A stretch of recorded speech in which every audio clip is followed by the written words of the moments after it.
Welcome back to the Toyo Tires Desert Challenge presented by Monster Energy. I'm Ricky Johnson, one of your hosts for today. We're going to have Ian Johnson, we're going to have Miles, we're going to have Tiffany down in remote pit 1, and I'm here with Fish, the geek that knows everything about everything, the guy that I'm going to lean on all day long. So Fish, the prologue went great. We had some unbelievable qualifiers, some surprises as we're looking at we're getting ready to start the race. Yep. But give us a little rundown on prologue. Yeah, so the prologue was 33-mile loop. Your time from the prologue counts for the race. So whatever your time was, that's basically where the clock starts as soon as you go off the line here. Now we're going to 2 at a time every 1 minute. You can see right here we have our top 2 qualifiers. It is Bryce Menzies and Kyle Jurgensen. They were first and second. Bryce's time was a 24:17, and Kyle Jurgensen was a 25:39. So a little bit of a surprise. Not a surprise is the defending champion, Bryce Menzies, blistered it, put it on the pole. He's in the all-wheel drive Mason truck. But Kyle Jurgensen, not a surprise because of his driving ability, but he's in a 2-wheel drive, and he was able to get himself in between Bryce and Justin Lofton. So the top 2-wheel drive T1 truck is Kyle Jurgensen. He is a local boy. I think he lives here in Yucca Valley, so he knows the desert very well. But we've seen him. He's unbelievable, so dynamic. I put him and Harley Lettner in the same category as the most exciting guys to watch drive. Definitely, definitely. And in order to compete in these 2-wheel drive trucks, you have to be driving them on the edge nowadays just to try to keep up with these guys, honestly. You know, now, one thing that's going to come into play, the 2-wheel drive trucks have a lot more tire spin than these all-wheel drive trucks do. Now, on a rocky course like this, you might be going through tires a little bit quicker in that truck than you will some of the other trucks. So that might be a thing that comes into play. It's something that I'm noticing on Bryce Menzies' truck is Toyo has a new tire. It looks like a new tread design. So I imagine they've done a lot of stuff inside. But if you look at that, it resembles, I'm not saying they went after, but it's very similar to the BFG, a smaller knob, less gap. And so who knows? The guys at Toyo have done a phenomenal job at building the next generation as well. But it looks like they have a new tire for Bryce Menzies. We'll see how long he goes before he swaps tires.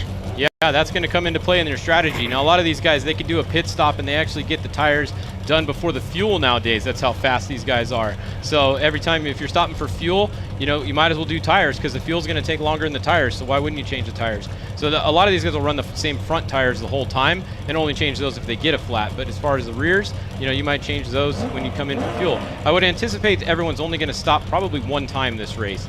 I think almost everybody can probably make it on 1 full stop. But where are you going to stop? Are you going to stop here? Are you going to stop in pit 1? What's going to be your strategy? I think everybody's probably going to have a little something different. So we'll see. We're definitely going to get some pit stops in here in the main pit, and I bet you we're going to get some pit stops out at pit 1 also.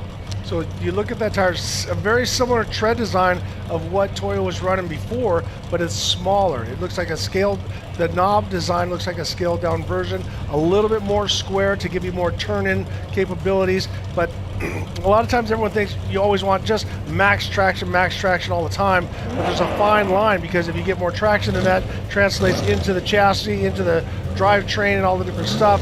So you got to have a fine line between giving yourself the right turning ability, right forward traction, obviously the strength of the tire as well. So this looks like an all-new tire for Toyo. Yeah, this is going to be interesting here. Obviously, we have an all-wheel drive versus a 2-wheel drive off the line. I would suspect that Bryce is probably going to put a good little gap on him before the first corner here. Just 2 wheels turning versus 4. But we'll see. Anything can happen here. Yesterday, you said the inside line was the fast line, right? Well, it is because you just immediately turn and everything wants to wash out. But now Kyle Jurgensen on the outside lane, which is the left lane, is going to be out in the soft fluff where everybody was taking off, running that inside line in the prologue. Because prologue, they were not running side by side. It was individual guys. So, but you see how they have the second and third, which is Bobby Pecoy and also Justin Lofton, that are sitting back because they don't want to have their cabs filled full of dirt when the guys take off. So Bryce is in an advantage for a couple things. One, main reason is he's in all-wheel drive. 2, look down there. It's all hard and tacky. Kyle's going to be up in that soft fluff, and that's going to be digging. He's not going to have that forward bite like you would really like. And Bryce has a sequential in there. Sometimes those things are a little tricky getting going off the line. So let's see what the start looks like. Should be any second now. We are now at 12 o'clock, so any second they should be going off the line. So what the good news is for the drivers, look, the flags are blowing, we have a little wind, but it's not crazy, so the fans are loving it, the sun is shining. I'm going to say it's about 70 degrees outside. We are ready for this Toyo Tires Desert Challenge presented by Monster Energy.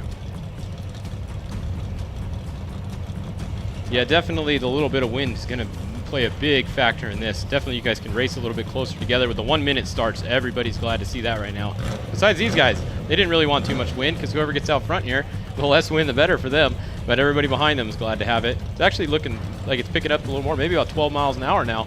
Not too bad. Well, and we have multiple pits out there. The remote pit is, and also the main pit. So I'm wondering if someone's going to go a lap and a half and try to one-stop this race. Yeah. Because it's borderline, depending on how hard they're running and what kind of fuel mileage they're getting, or are they going to stop every lap? We saw Bryce Menzies stop every lap last year and take on tires and fuel. So that's the great thing about this. It can change at any second. Yeah, depending on where they are, if you get a big lead, you're going to take that extra stop. If it only takes you 30 seconds, why not? If you have a few minute lead, then take that time and do it. So ever-changing pit strategy going to be going on today. We won't know until it happens. Well, and for Luke McMillin, that's going to be crucial that he has that possibility, because if he passes somebody and he doesn't want them to stop, he can try to gap them before he gets his pit and not lose that position. But if you know that you're going to pit every lap in the main pit and you come in right behind somebody and they stretch it, then you're in trouble. So yeah. Pit strategy is going to be key here. I know that when I run with other teams, we always try to get as much as we can, because even if you do everything right, you're just under a 5-minute pit stop by the time you put on fuel and all of that. But the guys are getting so good at changing tires that they can change tires quicker than you can put all the fuel in, and we're forcing it in. It's a pressure pro. It's not just a gravity feed anymore. Yeah, under a minute pit stops definitely for all these guys nowadays, including fuel and tires and everything. So very, very fast. So any minute here we should be going live. Haven't heard that we are delayed, but it's a little bit after 12. So any second here we should be. Course is clear. Here we go. You can hear them cleaning it out. Just make sure it's ready after sitting there idling for a little bit. Sometimes those engines don't like to idle very long.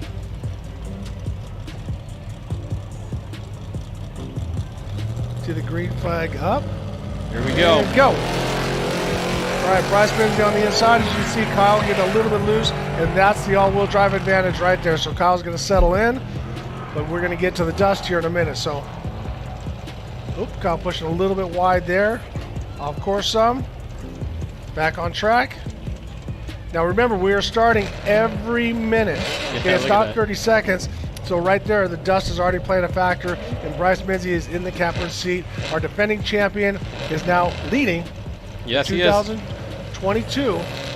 Every mile. Toyo Tires Desert Challenge presented by Monster Energy. That's going to be a hard streak to keep alive this year. We'll see if anybody can do it. We'll see if he can do it. So with the pace, Fish, when you take off, when you start with a full load, which I'm going to say they were probably half a tank when they did the prologue. Yep. But here, we start off full.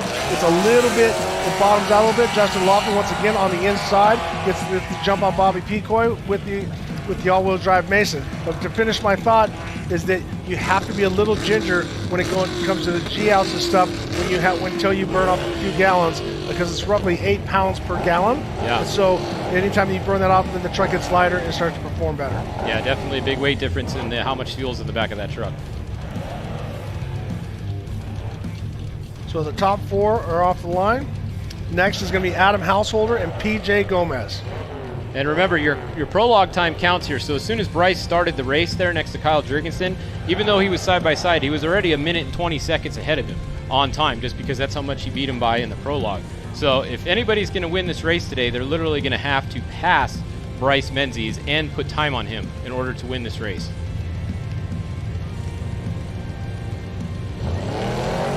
JP Gomez, Adam Householder. Adam Householder with a slight advantage, but JP looking up the inside.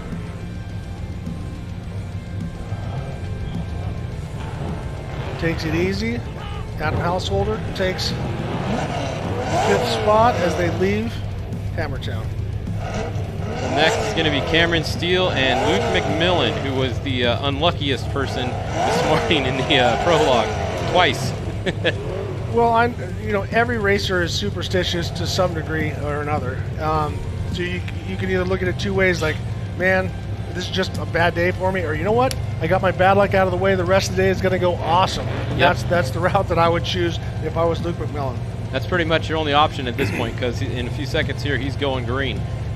Once again, another all-wheel drive versus a two-wheel drive. Now he's on the outside here. It'll be interesting to see if the all-wheel drive still has the advantage on the outside line.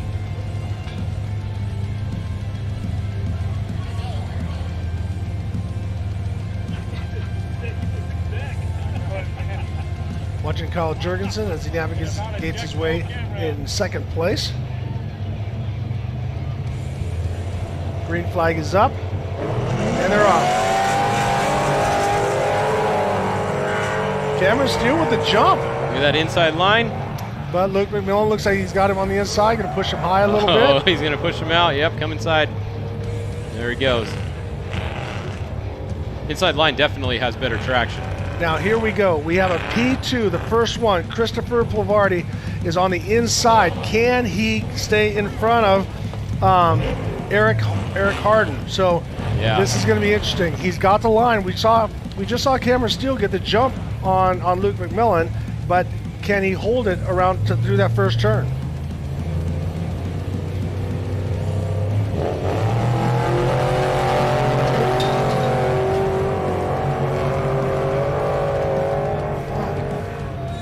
There we go. No, that's a cubic inch right there. Yeah. There's no replacement for displacement. Is that what it is? We'll see though. Once you get out in the desert, he's only 2 seconds behind him. So Plavardi qualified 2 seconds behind Luke. Sorry, and then Harden, he was only 7 seconds behind him or in front of him. So now we have Bernard Steinman on the inside and Tim Herbst on the outside.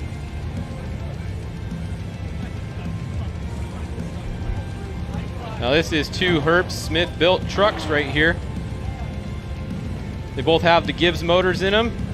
So this is going to be with this one off the line right here, watch, this might be pretty even. This is really going to show if that inside line is faster right here, because this is two pretty even trucks. Built by the same people, same motors, pretty much same everything. Bernard, I want to see Bernard screwed himself. He didn't get inside that line. Look at that. Look at how even that is there. But now Herbst has the inside. The leader's on the big screen. Bryce Menzies is out in front. Obviously, you can see no dust in front of him and lots of dust behind him. And now, and we see Bernard Steinman was able to get by Tim Herbst. Right there, that's the gap. Boom, you get that dust. Then so now Bernard needs to settle in. As I said, he's got his co-driver, Cruffy. They grew up together, they're buddies, and it's awesome for them to get out there and race together. They did so well in the Mint. So we'll try to keep an eye on them throughout the day. Here we're watching Bobby Picoy, I think, which is hard. So I got a request for the Desert Assassins. Please put something different on the trucks so we can identify them. That looks like 14. That is Bobby Picoy. So I went down and looked, and the only difference that I saw, Bobby has a white grill on front, white Ford grill. Cameron has a green grill. So if we see white in the front on the grill, that's going to be Picoy today, and that's the only way we're going to be able to tell the difference in these two cars. Here goes the first B1. Adam Lund, and I'm pretty sure that's R.J. Anderson or Adam Lund and Sarah Price in the Chattanooga Whiskey entry. That's a B1 and a T1. The B1 is basically an unlimited buggy, so you can have as much horsepower, as much travel. There's no rules really in the B1 class. So not surprising to see them get the jump there. Although it was a T1, so both unlimited. On the big screen once again is Bobby Picoy.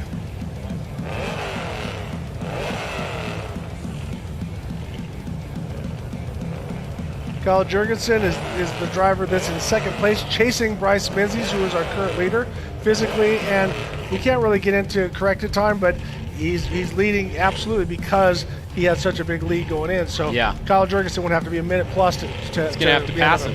Yeah, he would have to be ahead of him by over a minute. So Kyle Jurgensen currently sitting second, and we see Greg Adler and Dustin Grabowski. So I think it was a sharp move by Dustin to go to the outside. Now he looks to the inside, trying to get a run on Greg. Oh, a little bumper. If you guys get a chance, go to YouTube and watch Dustin Grabowski and Kyle Jurgensen up in Laughlin. It is an unbelievable. They're nose to tail the whole time. Next is going to be Thor, Herbst, and Ray Griffin. More T2 trucks, the spec trucks here.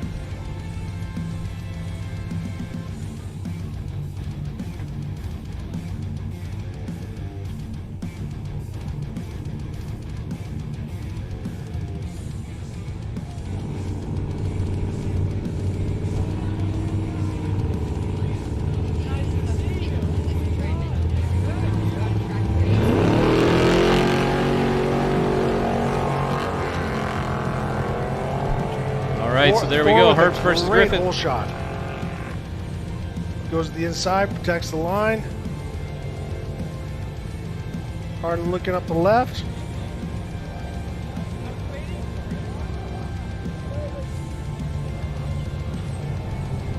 And is Kyle Jurgensen still on top of the screen there, trying to chase down Bryce Menzies.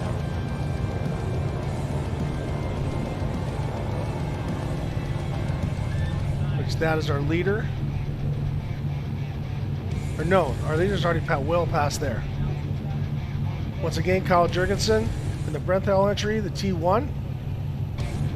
So next on the line, we're going to have Jeff Proctor in the Honda 7200 that's racing in T2 versus Chad Dorman in the T2 6108.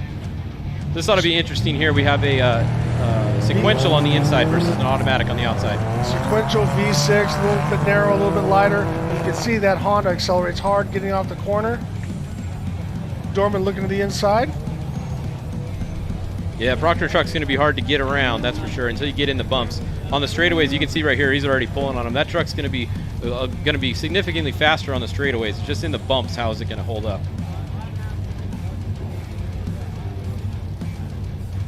This, I'm pretty sure we're watching, is Cameron Steele. Oh, was that Lofton? I think we saw Lofton off to the side. No. So Justin Lofton, you can check your tracker if you want at home and see if Justin is down to 0 miles per hour. He hasn't updated again yet, but when it updates in a minute, I have a feeling that was probably him. There's not too many orange and white large trucks out here. So now we are, next up off the line, we have Mike Osborne and Connor McMillin. So Mike Osborne has the preferred line, shoots to the inside, gets the jump, stays in hard, and then he's able to pull out in front. Now he's got to be clean through here, because if he makes a mistake, McMillin can get back by him, but it doesn't look like it's going to happen. Mike Osborne's got a great run as he jumps up into the dust, and it's going to be a game changer as soon as they make this corner and they get out of the water. Right there. No, but McMillin charges, staying close enough. When you see, you wonder what they're doing. They can't see the ground. They're just trying to be close enough. He's going to come in, try to give Mike a little tap, like, "Hey, I'm trying to get by," but nah, he's not going to. This is the time of the time of the race when you're going to move over. No. All right. So next on the line, we have two more T2 trucks. We have Jason Coleman on the inside and Brad Lovell on the outside. So Jason Coleman was our last qualifier, so good job for him because that course was pretty chewed up. For him to be able to get out there, get a clean run, and be just outside the top 20 against a guy like Brad Lovell is going to be great. Coleman with a great jump off the start.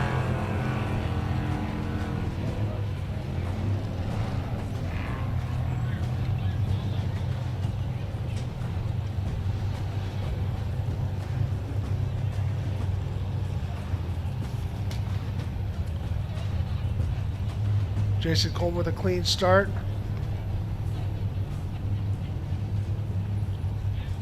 So once again, these are going every minute gaps now is what we are starting side by side, and that'll stay the same for the rest of today, the rest of the start. 3 classes today, T1, T2, and B1. Adam Householder on the main screen in the T1. All right, next we have Travis Chase and Connor Pyle. Now these are the, I was wrong earlier, Connor Pyle does not have a Ford, he has a Chevy, but he has an LT1 motor in there. And then Travis Chase has the traditional LS3 spec motor. So 2 different motors right here. The leaders are through remote pit 1, so the pace is definitely strong right now. As we said, the wind looks like it's coming up a little bit, which will help the pace and keep it more consistent. But obviously, it's hard when you try to get up close to somebody, either to bump them or pass them. So you're going to have to do everything you can and hope that the guy in front of you makes a small mistake, because as we were watching Mike Osborne and Connor McMillin, McMillin was charging through the dust, but once you lose that gap, you're having a hard time. So I did get an update. That was Lofton off the side of the course, stopped. And Bobby Picoy is having some steering issues already. Oh. So steering issues for the 14. He's going slow. He's still moving, but he's having some steering issues for the 14 Bobby Picoy. Bummer to hear that.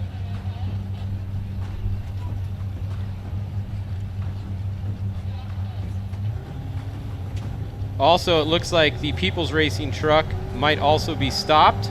Getting a report of that now. We're watching JP Gomez in the big screen. And that was James Scully and Nick Eisenhower off the line.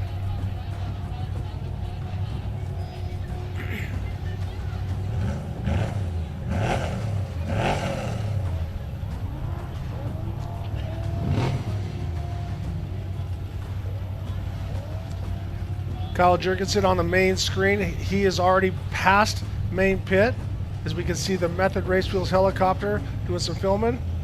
Here we see JP Gomez through remote pit 1. Now notice that they go. You got it on both directions, so that they can stop. So they have pits on going in and going out on the northern loop. Here we have Justin Davis on the inside, Travis Williams on the outside, both in T2s.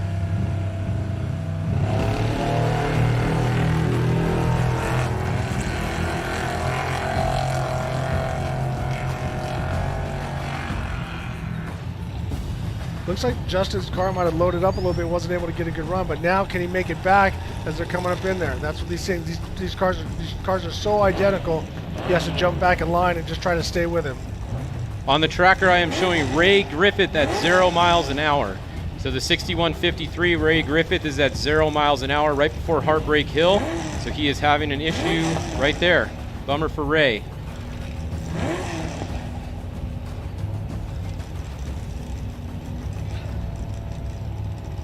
Next on the line is Casey Currie and Terry Householder in the 6139. So we got the B1 buggy, or the trophy Jeep, as they call it from Currie Engineering, with Casey Currie. Flag is up. Watch what the all-wheel drive does coming off the line. There you go. That's 2 instead of 4.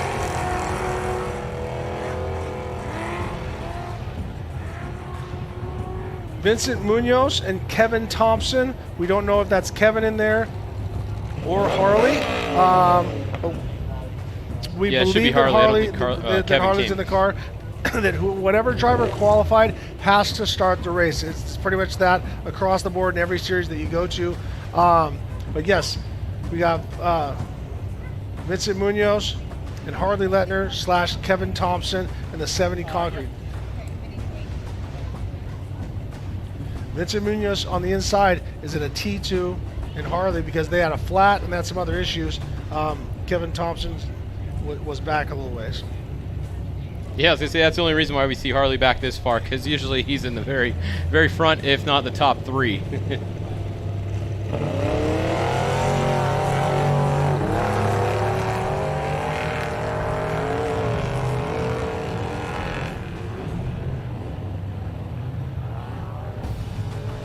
I really do like the format of starting where you qualify, mixing them all together. It's pretty cool because normally you would never see these T2s starting next to T1s at any other race. So pretty cool. It's well earned. Yeah, I mean, absolutely. We saw Pavardi in the top 7. He actually, I'll take that back, in the top 10, he qualified 9th. So a T2 with Christopher did a great job.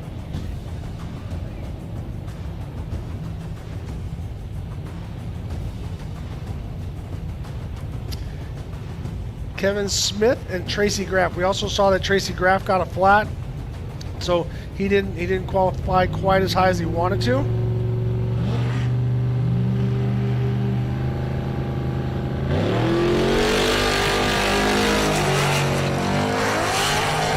Only a couple more rows of starters here, and then everybody's going to be off the line.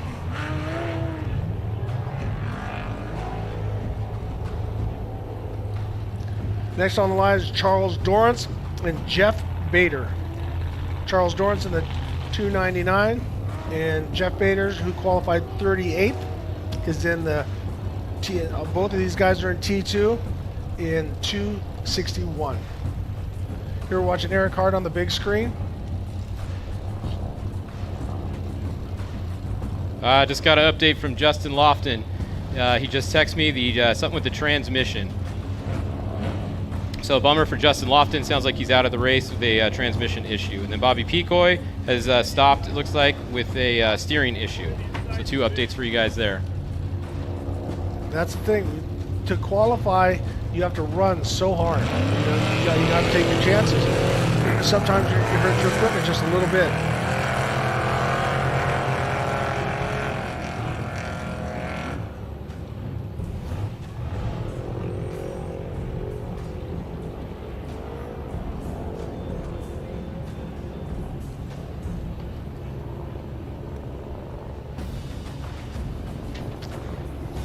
We are down to the last 10 cars off the line.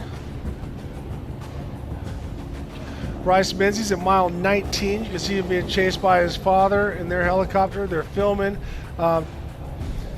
Justin Chasen does some unbelievable video stuff. So if you watch, shots. Yeah, epic shots of stuff. So they got that. They got the camera on the front of the car. That looks like Eric home again. And now another B1, Brad Etter on the inside and Raul Gomez on the outside.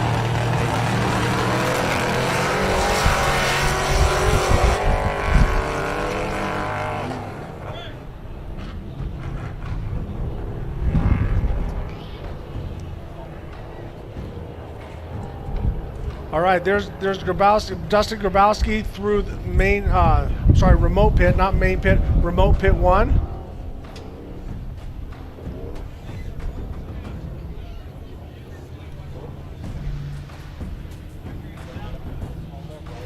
Oh, Adam Householder on his side at Heartbreak Hill. So Hold on, I think that's Terry. I mean, they don't call it Heartbreak Hill for nothing, but I'm sorry, that is Terry Householder. That's the 61. That is the T2. So Terry Householder on the side. Looks just like, might have been a little bit dust, got tipped over there, but that shows you how steep that hill is. So, but don't mean to be sarcastic, but the good news is for the rest of the racers that off to the side, and not in the way. And they're also in a safe place. Charlie Peltzer taking the whole shot on the inside, and just outside of him is the Shane Dahlquist.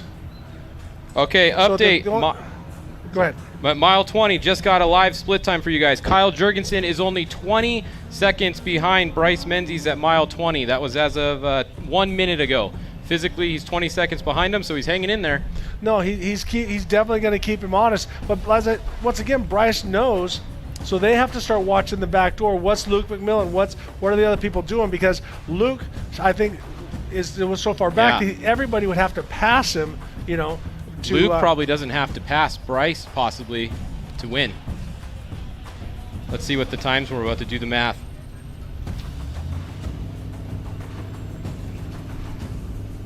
So Luke's was a 27:01 and Bryce was a 24:17. That's about 3 minutes, a little less than 3 minutes. Luke started on the 4th row, so he started 3 minutes back. So if he's within the minute, if he gets within 30 seconds behind Bryce, he's ahead. He's going to win the race. Yeah, by seconds. Yes. It's going to be Kyle very close. Jurgensen is definitely keeping Bryce honest now, and that's the thing. So Bryce needs to make sure he wants to have a bigger gap than 20 seconds because it takes longer than 20 seconds to change a tire. Yep. O-Ring is unbelievably fast when it comes to that, but nobody can jump out of a car, change a tire in 20 seconds to get back in. I think he's about a minute, which is still really, really fast for doing it all by yourself. And you also have to, you typically get your net up, get your lap belt on, start going. So it takes a couple extra minutes. That's Polvardi there, Christopher Polvardi, top qualifier in the T1 or T2. Sorry, in with the T1s. But it looks like his pace is down a little bit. It doesn't look like he's pushing as hard as he could be. Maybe he had a little scare because he's missing the left rear bedside. Might have got a little out of shape and he slowed down a little bit somewhere. Well, we'll see, because he should be past remote pit 1 already, because Grabowski was through there. As we look at the lower right live, we got Bryce Menzies. Once again, if you're just joining us, this is the Toyo Tires Desert Challenge presented by Monster Energy. My name is Ricky Johnson. I'm one of the hosts along with Fish from Fishgistics. He's going to be giving you all the lowdown, and he's my guy in the office right now telling me what's going on. So as we watch Christopher Plavardi as he's rolling through in the 294, that's one of the new Mason spec trucks that they've gotten a lot. I talked with Neil Mason about it and Robert Mason. They said they're really happy with the team effort that Plavardi is putting together for them. Yeah, it's a solid kid there. He's pretty smart. He knows what it takes. If anything, he's running very, very hard. We'll see if he can hold that pace all day. Like you said, maybe he's slowing down a little bit now, but to qualify it where he did, it looks like he's back up to speed. And then and this is unbelievable. We're out in the middle of the desert watching live footage from inside Bryce Menzies' car. This is the truck that is leading the T1 class and actually overall in this desert challenge. So I'm going to just kind of sit back and let you guys ride along. This is the exact view that Oren has from the right seat.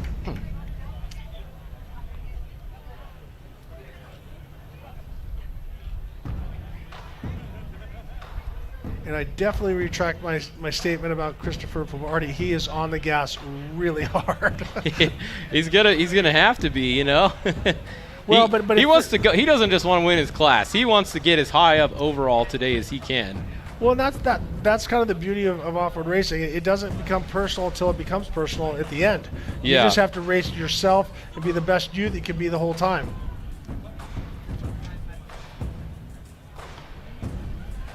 It's like Shane Dahlquist. Yeah, Shane Dahlquist.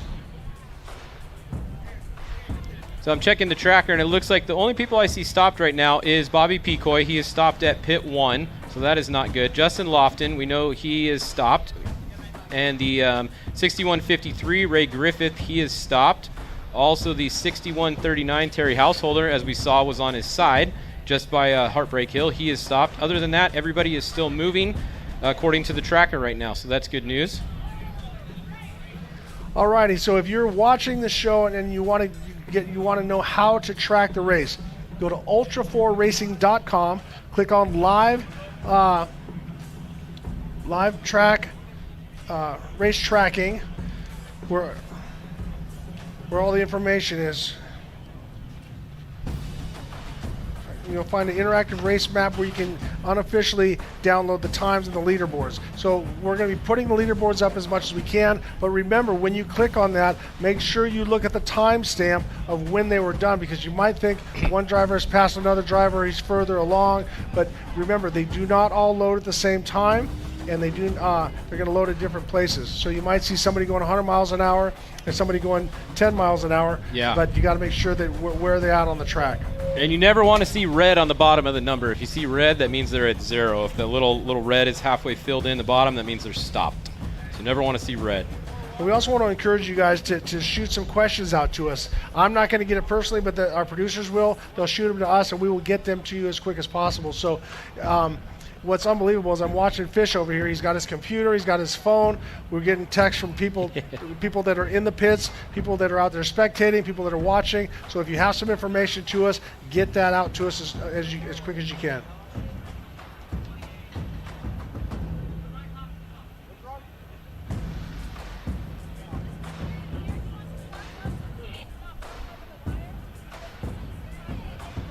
Also, I did just notice he was hitting earlier. This is bad news. Cameron Steele is showing at 0 miles an hour also. So the 16, Cameron Steele, is showing at 0 miles an hour, only at about mile 2 or so. So that's a bummer. The 69 also is now showing at 0 miles an hour. Bernard Steinman, he is at about mile 3, just a little bit past Cameron. And Cameron's did just update again, and he is moving again. So Cameron Steele is moving 6 miles an hour again. So he had a little bit of downtime there because he got passed by a lot of these people. So something was a little bit more than a flat there, I think, for Cameron. Yep. Once again, in the prologue, you're driving at 100%. So you're putting kind of in a way, an unrealistic pace on the truck. And then it has to go in, and then everything cools off, and you got some problems. So here we see, yep, we have Bobby Pecoy in remote pit 1. They're looking at, like, they're, as you said, the steering issue. So they're probably they're pumping it back and forth, probably bleeding trying to find the leak. So they might, if they're lucky, they have a loose line. They're able to tighten it and then get going again. Yeah, I went down there right before the start here, and I talked to Bryce Menzies real quick and asked him what he thought about the prologue, and he said, "Holy," and another word that I won't say here. He said that was the hardest and the longest he's ever driven that truck, because he had to go the whole time full qualifying speed, and he's used to only doing a couple laps, and that was the hardest he's ever driven, 33 miles is what he said. Yep, as we're watching Adam Lund in the T1 or the B1, I think he's our leader in B1 at this point. So tough break for Bobby Pecoy. You can see they got their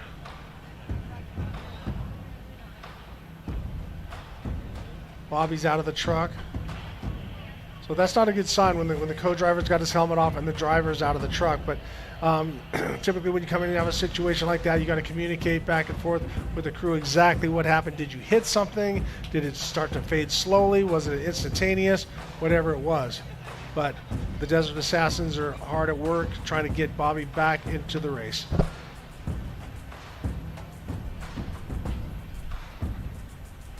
Adam Lund running that thing right on the edge. And I don't know if that's R.J. Anderson or if that's Adam, but whoever's in the wheel is definitely up on it right now.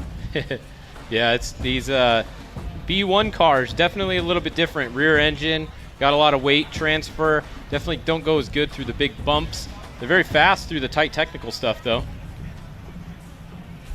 But if that's R.J. Anderson, it's just an average day for him. The things that he does in a short course and in the UTV, all the shoots that he does, he's an unbelievable shoe. He's kind of pre-running, too, because R.J. Anderson is going to be racing later this week in the UTV race. He's going to be in a new Polaris. I think he's in a Turbo R. A couple of those out here. So there's going to be, he's kind of pre-running. We have quite a few of the guys crossing over. We got Raul, JP, as well as RJ, Cameron. Yep. I think Casey Currie. Bryce Menzies is going to be out in a new Turbo R, also in the Rock race later this week. Yeah, we'll see how that goes. Yeah. I wonder how much rock time he's got. I know he's done this race at least one other time. I don't think he did it last year. It was a couple years ago. He's such a phenomenal talent. If he hasn't done it, he'll pick it up really quick. Yeah. And the brand new cars, all those cars I just mentioned are all brand new. None of them have even raced before. So you're going up against, guys that have been racing this race for years in their cars. So it'll be interesting to see how they stack up. So this is Bobby Pecoy here, still trying to mess with the steering on that thing and get it fixed. I haven't heard what was wrong with the 16 yet. However, it does look like the 16 is off the road and on an access road. So bummer for Cameron Steele. It looks like he is most likely out of the race, Cameron Steele. He is off on an access road, actually just outside of Hammertown right here. So he should be back in a little bit. We can talk to Cameron. Yeah, big bummer for Cameron there. I know he wanted to try to complete every race that he's doing this week. And he did yesterday. They finished in the T3, whatever class it was in yesterday. He finished that one, but it doesn't look like it's going to be a good result today for Cameron Steele.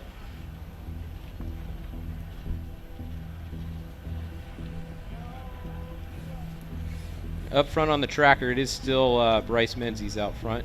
I believe Jurgensen is still close. So those of you that are new, what the difference between the T1 and the B1 typically is, not in the case of Casey Currie, as we're watching, looks like Brad Lovell. No, I take that back. That is JP Gomez as he rolls through.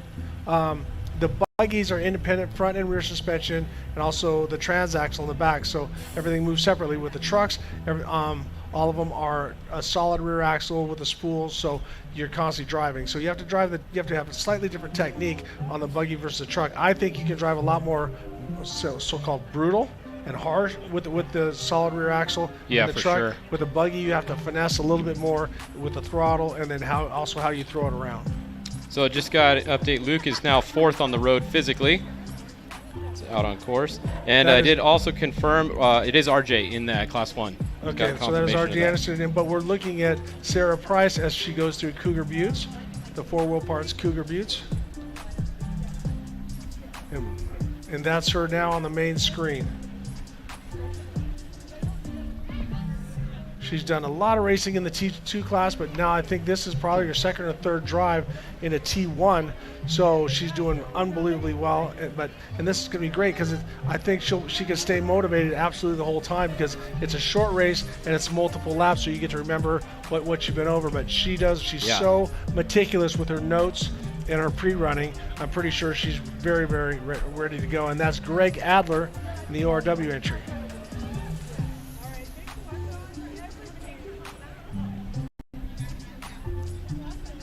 And Dustin Grabowski right behind him. So Dustin is keeping Greg Adler honest as they both go through Cougar Buttes.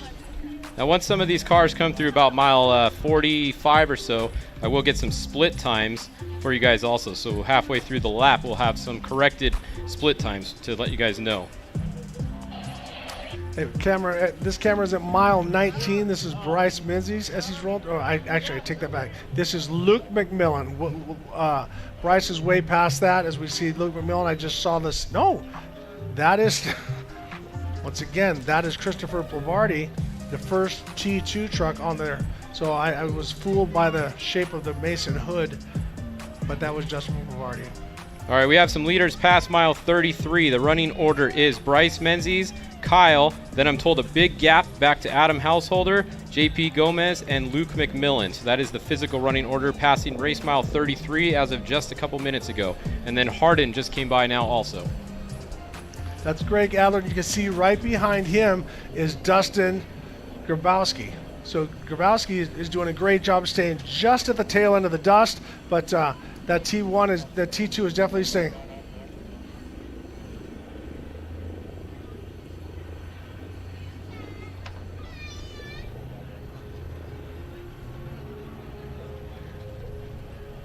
Once again, Greg Adler as he navigates his way through, as he's starting to catch some other dust. The leader on the big screen is Bryce Menzies as I'll let you know the mile mark where he's at. But if you notice, this is different than we've been running for the qualifying. We're not running that same one. Down below, we got the split screen of Greg Adler down below and Bryce Menzies on the main. And then on the insert is the in-car camera, which is unbelievable to me, that we're able to watch the race from Bryce Menzies' cab at this point. I am now showing James Scully. The 246 is stopped on course.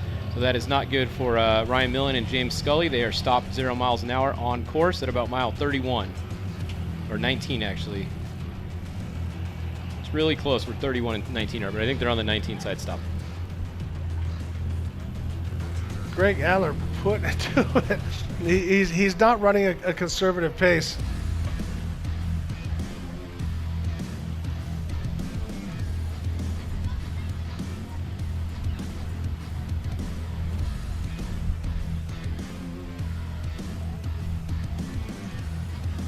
Greg Adler, he's another one of the crossover guys that's going to be running the rock race at the end of the week, and knows this desert probably as good as anybody. He's spent a lot of time out here. He is the owner of Off-Road Warehouse, and also Thomas Fitcher is going to get in and do the last lap. So Greg's got a little bit more experience. As you can see, he's now catching the dust. So Greg Adler has definitely a strong pace catching the guys in front of him. But we have a little wind, not a ton, but enough to keep the flags moving and keep the dust out of the way.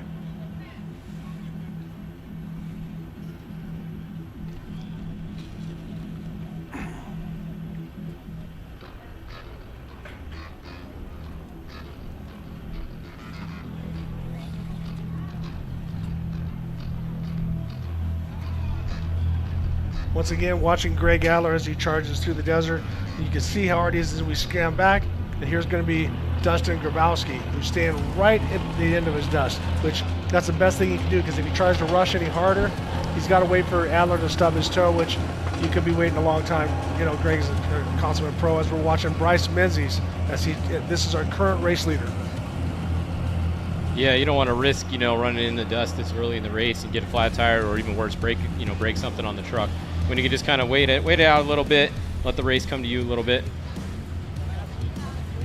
Bryce Menzies has 0 dust today. He's out front. His tracker is not updated in a while, so that's a bit of a bummer. I might not have a good split time for him in a minute. Hopefully his tracker will start updating again. The guys at SDG have that truck working so great. I mean, just watch the cab is not moving at all, and how fast the cadence of the shocks. Imagine how much oil that's flowing back and forth with those. Those are 40-inch BFG tires on a 17-inch wheel. I mean, it's pretty mind-blowing. In the ride inside, you are getting sharp spikes along the way, but if you look at how calm the cab is, it really, and now we can see from, well, we could see from the inside. Now we've jumped over to Dustin Grabowski in the in the T2 class. Now they've done a lot of aero stuff, and you can see how he's got the fenders and the hood and then that back scoop, and they felt like they gained some mile per hour. They won't tell me exactly what the numbers are because that's their secret, and that's what they feel is their advantage. But Dustin is definitely one of those guys. He's our defending champion here. So we just had the T1 and the T2 champions from last year, and right now he's trying to chase down Christopher Pavardi. So no! Speaking of Christopher Pavardi, he just flashed at 0 miles an hour. Oh no! So 0 miles an hour at race mile. It looks like 34. Christopher Pavardi, the 294, is at 0 miles an hour. Let's hope it's just a flat tire. You might see Grabowski actually catch him soon on the feed there. Well, I said we needed some wind. We just got it. We got a lot of wind going now. We had about our duck blind get blown off the side. So once again, if you're just joining us, this is the Toyo Tires Desert Challenge presented by Monster Energy. I am Ricky Johnson along with Fish from Fishgistics. You are watching Dustin Grabowski in the T2 truck. I think he was the second or third qualifier when it came. I think the second qualifier in T2. And now he's right behind, not right behind, he's just at the tail end of Greg Adler in the T1 truck. And he's going to be coming up. If we stay on him, he should be passing Pavardi in less than probably about 2 or 3 minutes here. You might see Pavardi on the side at one point here. He's almost to where he's stopped at.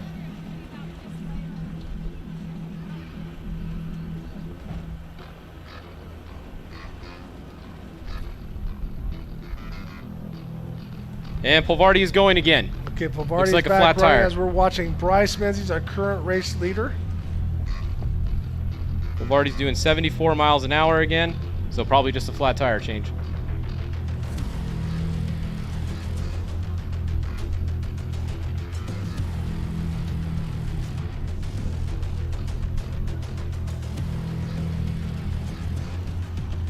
That looks like one of the Herbst trucks. I can't tell if that's Tim Herbst or if that is Thor. Out the main screen.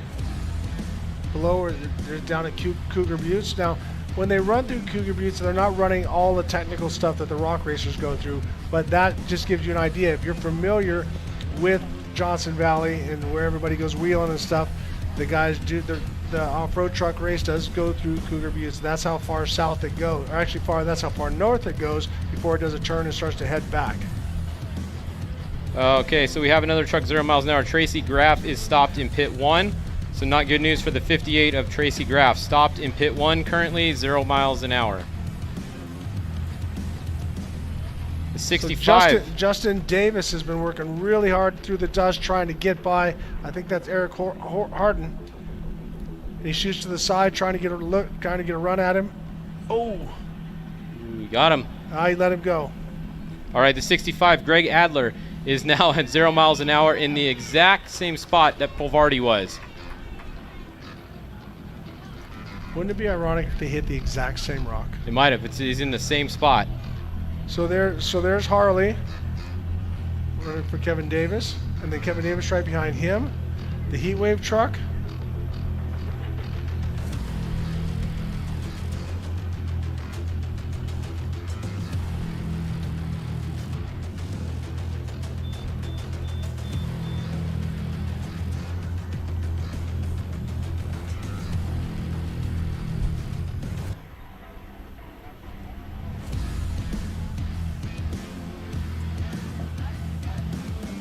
Yeah, so Grabowski was not able to get around Pavardi. He did not stay stopped long enough. Christopher is still ahead of him. Both of their trackers have updated, and Christopher is still in front of him. That is confirmed.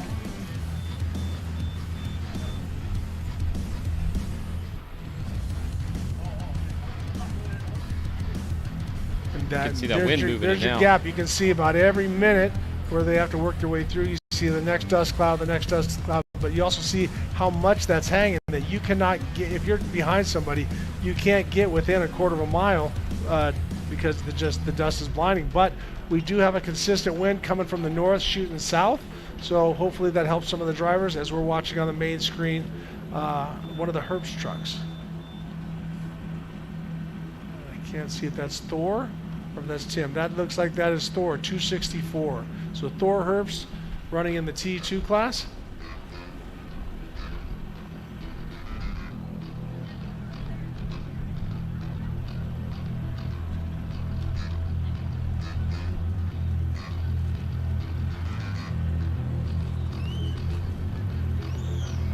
So give me your projected time, Fish. What do you think what time do you think the leaders are going to come? What time do you think the leaders are going to come in? That's a good question. I haven't even figured it out yet. I think it's going to be right around 60 miles an hour average. So let me do some math here. So what do we? Yeah, So last year was 54. Yeah, this last year's year's going to be winning pace faster. was 54 miles an hour.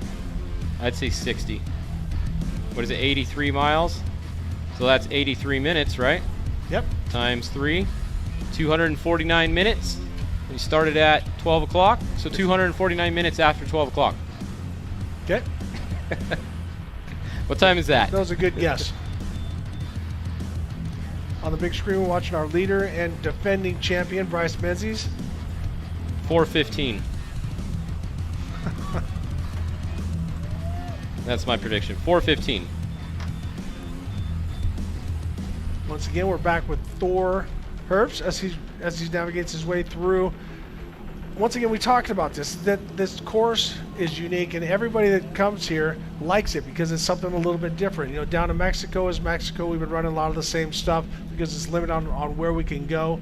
There's so many different roads and trails and that, and now with the technology that we have, the VCPs, where you have to go through and you got to click it. If you miss a VCP, you lose time and stuff like that.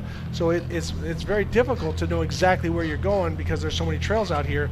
But with GPS and everything, it helps the drivers go. And I think the guys like the challenge of the slower, more technical stuff versus the real high speed. What do you think about, there's some people that don't like racing with the GPS. I don't know. I think it's actually safer racing with the GPS because you can go out and mark and, I don't know. What do you think? You like having a GPS, or you like it old school without a GPS? Well, I mean, it was nerve-wracking to race at night a long time ago without a GPS because you always feel like you're lost, especially when you're on a motorcycle. You're looking for little tiny ribbons and things like that, but people would mark a lot of reflectors to let you know that you're still on track, and then also Score back in the day would actually add some more reflectors to let the drivers know where they were at the time. I kind of would like to go back to it, but you're never gonna get rid of it because what I can do with lead nav and my phone, I could have that stashed in my car, plug in a battery charger, and I got GPS. Yeah. And so you can't regulate it. Not last year, but the year before when I ran with Robbie Pierce in the Trophy Truck Legend class, Mark Roberts, who was my co-driver, we did not lead nav, but I marked it on my phone. And he held the phone the whole time, so it's that easy to sneak a GPS unit into it. Yeah. I think one of the things that they're going to have to do eventually, maybe try no pre-running whatsoever. Still give you a GPS file and give you some of the big gotchas and stuff like that. Yep. But make people just show up and drive because we've done it in other things, and we do it. They were doing it down in Norwich. Now they're going to a flip chart as we're watching. Proctor in the Honda, so that's a 6-cylinder class 7 what they run down in Baja, but they're running it in the T2 class here, which is like the trophy truck spec, and we saw how fast he was able to get off the line. So Jeff Proctor with a really good run. Yeah, it's basically a Tisco spec truck, just a little bit narrower. But explain to people, when he goes narrower, what do you lose? Travel. You lose travel because you can't have those arms out there to carry you up and down. So this thing is limited on travel, but it's lighter. Stability's a little less too, probably. Right. So it has its advantage and disadvantages, but I would always rather to have a little extra travel when it comes to definitely California desert. Yeah.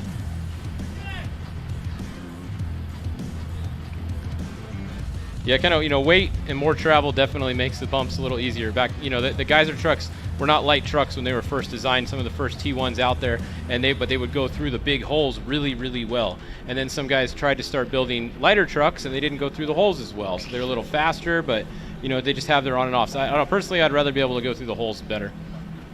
Yeah, that kind of, hate to say that goes with us. Oh, Bryce Menzies is not up to speed. We see him rolling at a very, very slow rate, if you can check that.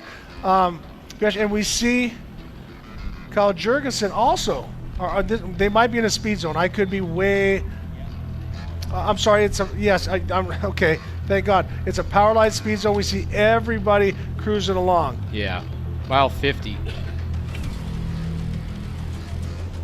So 35-mile-an-hour speed zones, and there was a lot of penalties yesterday because guys were doing that. So a lot like we race in Mexico, they'll set it up with either James Lynn or Ray from Dugan or Croy or whoever it might be. They push a button, and that sets you get it up to a certain speed, and then the co-driver takes over. It just dials you in right at probably 34.5 miles per hour. You just got to watch the little downhills that you don't ping that. But who's not going 35 is Jeff Proctor right now, and that's a great story. Jeff Proctor is a Honda dealer, and he decided, I want to start racing. He started racing, then started this, then he's doing the side-by-sides, the Honda Talons as well. He's got 3 or 4 drivers in those classes, but yeah, now if you can see the big power lines and stuff like that, this is an area where if the drivers were able to go fast, it would be ludicrous speed, and there's a real good chance of getting off to the side and really tearing somebody up. So great call by Dave Cole and everybody at Ultra 4 to slow those guys down through that area. But we saw Kyle Jurgensen was not that far behind him. No, you know, the last update that I had was 24 seconds physical. Okay, we're going to bring up a map, but Bryce is not showing on it at this current time now. But you'll be able to see where Kyle Jurgensen is. You'll get a rough idea on where they're at in relation to running their whole lap. As we're watching on the main thing, once again, still Jeff Proctor in that Honda Ridgeline. I'm on in contact with the Racing Tracks guy right now. They're trying to reset Bryce's tracker, see if we can get him going again on the map. Hopefully we can.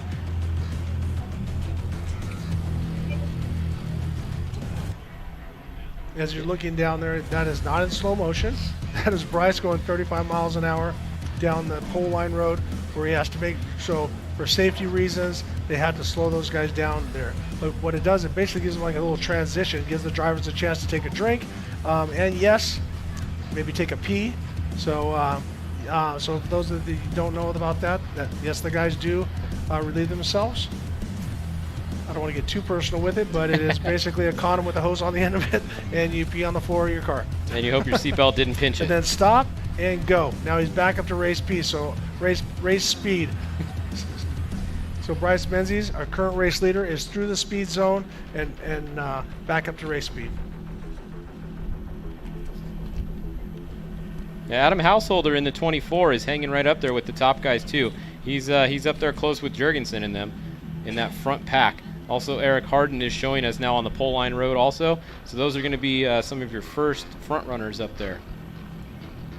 Luke McMillin not too far behind them. I believe that is Chad Dorman spec truck there. Baja Jerky.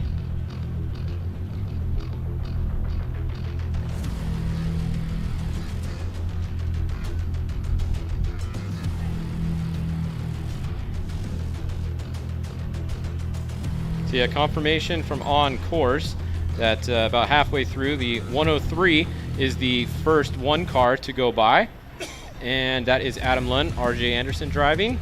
And then the first spec by is also Christopher Polvardi, just like we know. So he is still out front, and that is a good update from on the course.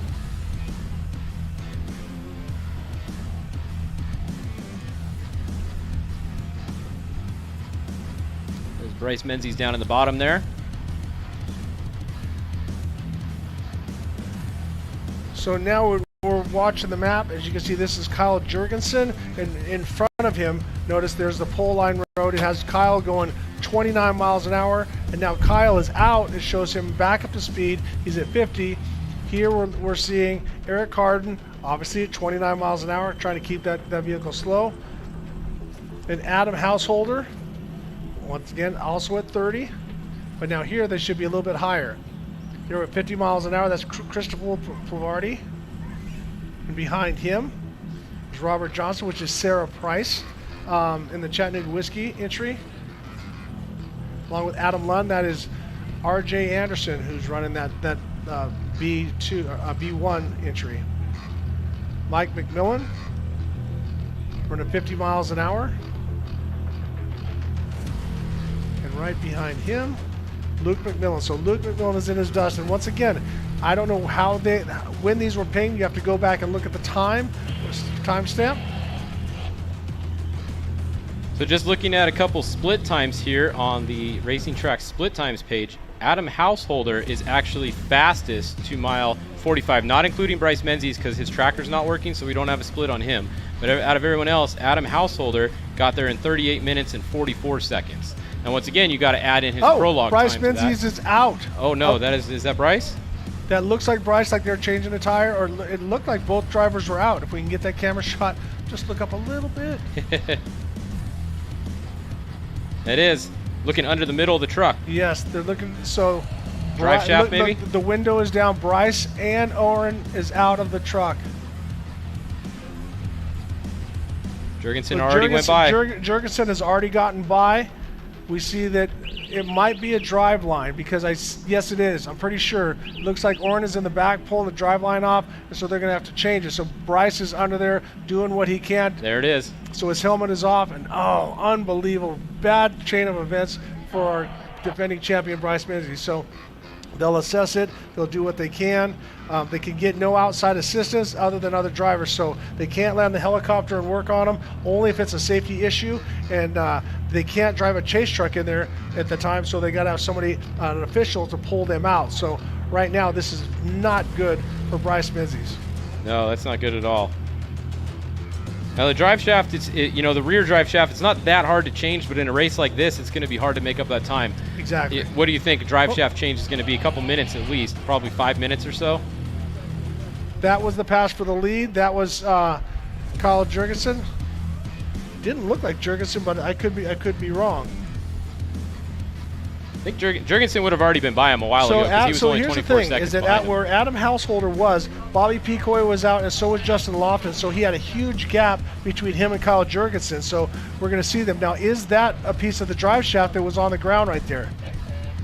Do you see that, Fish? You sure did, yeah. So they could have possibly. Now we're watching Mike Osborne in the T2 class.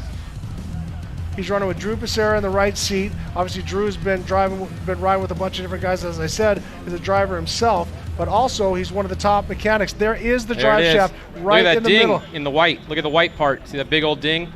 Yep, a ding or what was that? A track rod? That looks like a track rod right there. We have multiple issues there. But once again, we're back with Mike Osborne as he pilots his way towards the front. Now, we've had a ton of attrition already. Yeah. And we're not even, where's Jurgensen at?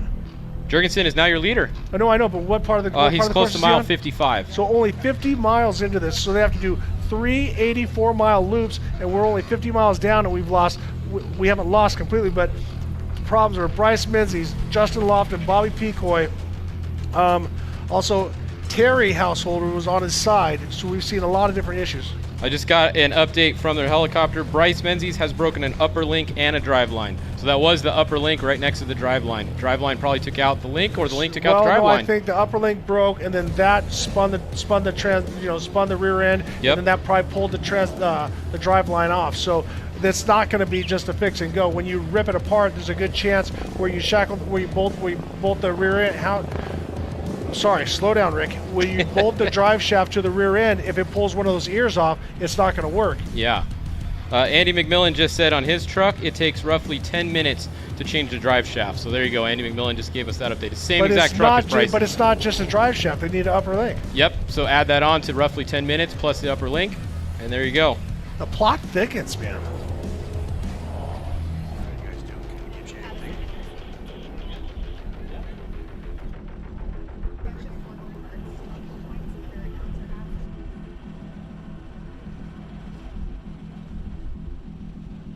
And there they are. You can see that is Bryce Menzies stopped. They're changing both of those items right now. Now the upper link, I don't know if they're going to have a spare on there. They normally would if it was a Baja race. That's one thing you would normally carry on there. I assume they probably do, but they, you know, if we see them stop working on it, that's probably they might not have one. Yep. Drive shaft, we saw them take off the truck. We know you have a spare one of those always. But the upper link's not always a common spare part you might carry on the truck. It's never good when you have the driver out of the truck. Still running, so still trying to get back in it. Bryce has his helmet off. Well, some of the things we want to talk about is one of the major sponsors is Four Wheel Parts. They're back in as they're back at King of the Hammers for another year. One of the best major sponsors over time. Four Wheel Parts is one of the official retail parts partner of King of the Hammers. Yeah, now that that link, did they go back and get it? Because it might have just been a bolt or a Heim, and because the link actually looked good. It looked like it was still in one piece. It wasn't bent or anything. But we never saw them go back and look. So I don't think they even know that it's sitting right underneath them, or right on the track.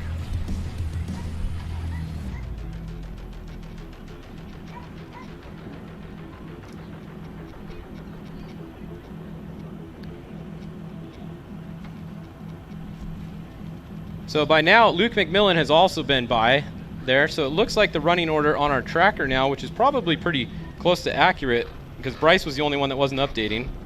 We have Kyle Jurgensen should be out front. Then I believe Adam Householder might be in second place here with Luke McMillin possibly in third. The wild card is going to be Eric Harden because his tracker hasn't updated for 5 minutes. So he might be in front of Luke, but that should be your top four.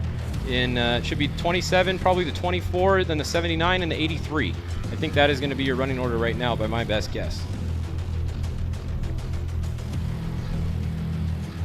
And then the 12, Sarah Price, will be up there just behind Christopher Polvardi. Both of them are past Bryce.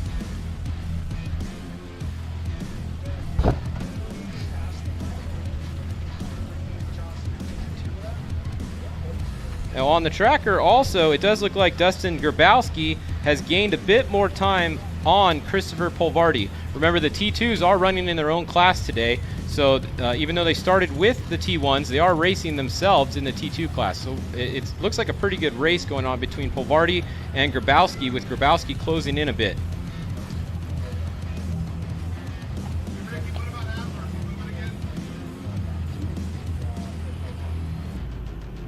Alrighty, as you're watching RJ Anderson in the Adam Lund B1 entry, we're going to throw it to a commercial. We'll be right back with more Toyo Tires Desert Challenge presented by Monster Energy. We'll be right back.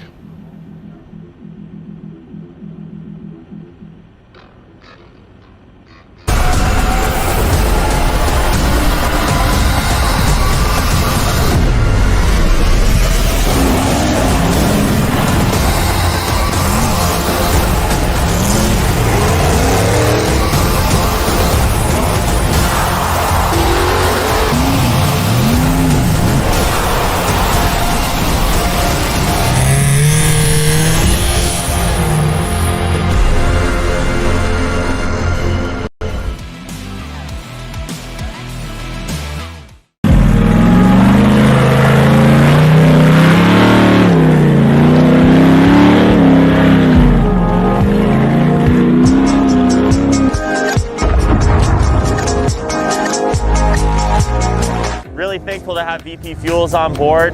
UTV 96 is like perfect in these things, makes them rip. It ran cool, it ran strong. We got into those rock sections where we really needed that throttle response, and it was right there every time. We run all VP lubricants. We haven't had any problems with any kind of leaking or any kind of heating issues. And in the State Frosty, no drama, temperature stayed under 200 the entire race. 4WP is more than a store. We're truck and Jeep experts and have been for over 50 years. From wheel and tire upgrades to full custom builds, 4WP has you covered. Whether you want to order the best parts online or shop in store, do the work yourself or get it done by a pro, all roads lead to 4WP. Do your rig right. Shop online or find your store at 4wp.com.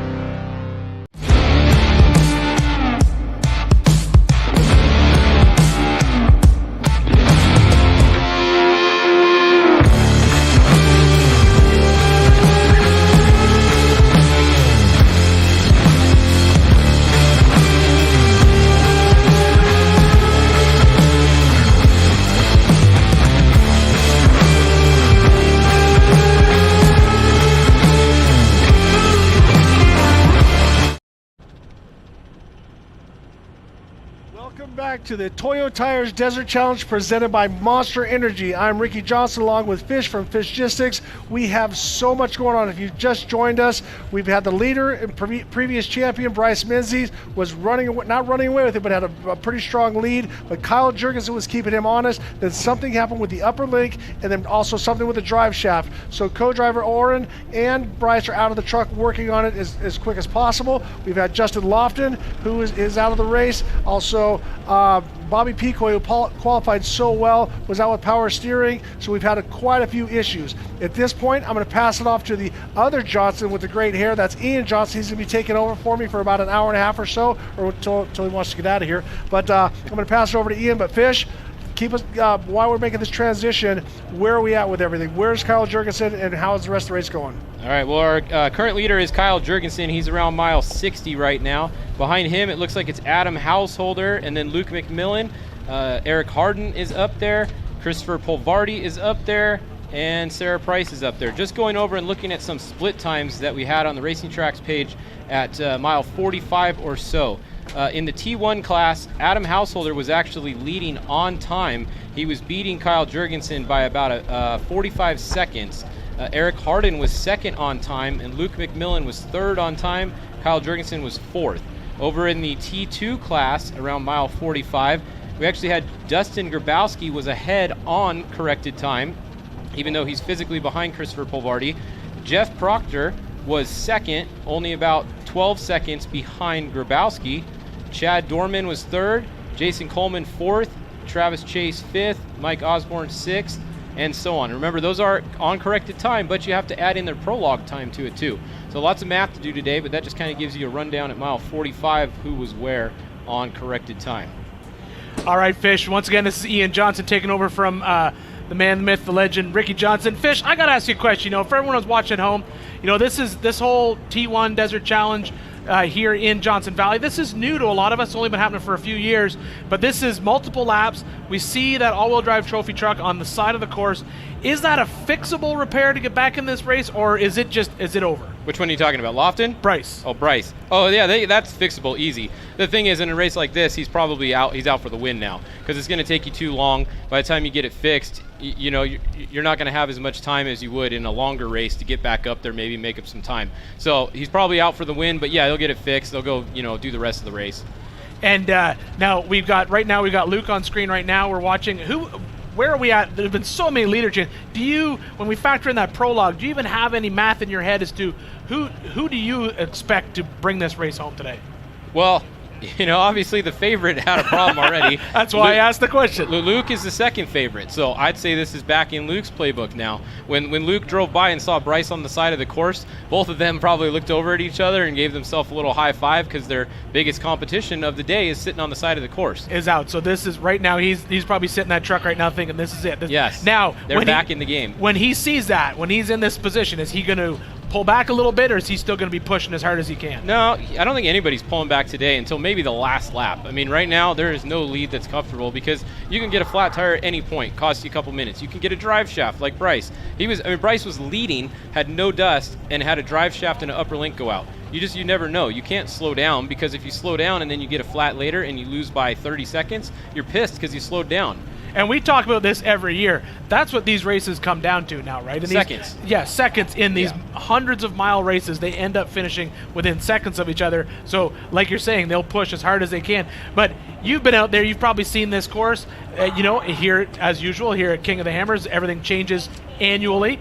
how does this race course compare to last year's? Harder, easier? What are we looking at with these trucks out there? Yeah, on this course, it's a little bit different than last year. It uses some of the same. I'd say this year's is easier. It's faster. There's more fast stuff. They took out some of the technical section, kind of coming back in over here, like the Glamis little sand hill area through the little sand hills or whatever you want to call it. I called it like the Glamis section last year. They don't do that, so it's a little bit different course. I think this course is faster. I think they said last year was a 54 mile an hour average or 56 or something. I think this year is going to be 60. I heard you say that earlier. Yeah. You think we're averaging 60 miles an hour on this? And we'll know more once they come around on the first lap here. You know, I mean, right now it's been an hour and 10 minutes, and they're at mile 60. So, you know, what's that tell you? 60 miles in an hour and 10 minutes. Little bit off 60 miles an hour. Might be a little slower.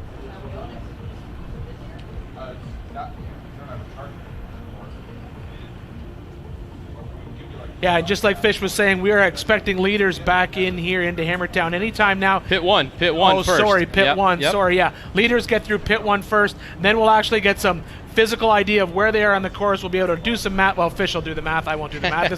That's what he does all the time over at Fishgistics, tracking all these wide open desert races, and hopefully he'll be able to do some math over there on his computer, and we'll get some split times and know exactly who is where. Yeah, Dave threw a curveball in with the times this year because the prologue time counts, so that's a whole nother equation you have to do. Normally, you know, you just go off of qualifying, and then everybody starts at 0, and you just go off of the time they started at the start. So if somebody was a minute behind them on the start, well, they have a minute. But now you got to take that minute, and then you got to go look at their prologue time, see what the difference was there, add that in, and take the minute, and then you have your actual corrected time. And then you'll figure that all out. And but that's what makes King of the Hammers Week so special. Everything is so different than any other type of race. Like you said, how often would these guys go out and qualify for 35 minutes for a race? Never. That was exactly. That's never been done. That is probably, and they take these trucks, go out, destroy them in the desert, and then bring them in, let them rest for an hour, and then start racing. Yeah, that's a first, you know. And like I said earlier, I talked to Bryce, and he said he's never driven that hard for that long before. Because qualifying, you got to set the pace. You want to be number one. Nobody does not want to qualify first if you're going for the race win. You know, if you're just out here to have fun, you're not going to push as hard. But all these top guys in T1, they're all driving 120% for that qualifying because they want the top spot. They don't want to be sitting in the dust. You know, they don't know if it's going to be windy or not windy like yesterday. And if you're in the dust, look what happened to Luke McMillin on his first lap in the dust. You know, he parked the thing on a rock because he couldn't see where he's going. So you want to be out front at all times. And these are very different. You know, if we were to compare these trucks and cars to the Titans of what we normally see out here in the 4400 cars, when these get off course into those rocks, it's a completely different story for these guys. Yeah. That's not where they want to be on any given day. They're not designed for the rocks. These are designed to go over 150 miles an hour through the whoops, you know, or on the lake bed over 150, just as fast as you can go. That's what these things are, and that's why they're so cool. There's Jurgensen. Kyle Jurgensen coming into pit 1. That is your physical race leader. However, on time, I don't think he's going to be winning. So let's wait and see when some other cars come through. That is pit 1. That is a two-way pit. You go both ways through there. You hit it at about mile 13 or 14, and then you come back on the other side, and it's about mile 64. So that's the only remote pit out here.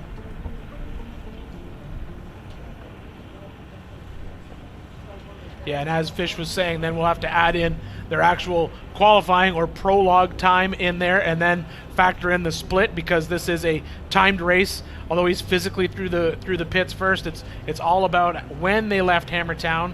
Then we have to factor in that qualifying time or prologue time into it and then figure out the split between the drivers, and then we'll actually know who's physically first versus actually leading the race. And I do have Joey D from 4 Wheel Parts. He is sitting out at mile 74, so he's going to give us some physical split time, so we'll get there too. And we have our second car into remote pit 1 right now. It's like Adam Householder. So the tracker is correct right now. It is showing 27. The next should be Luke. Yeah, unofficially we're looking at that. That's about a 58-second gap between car 1 and car 2.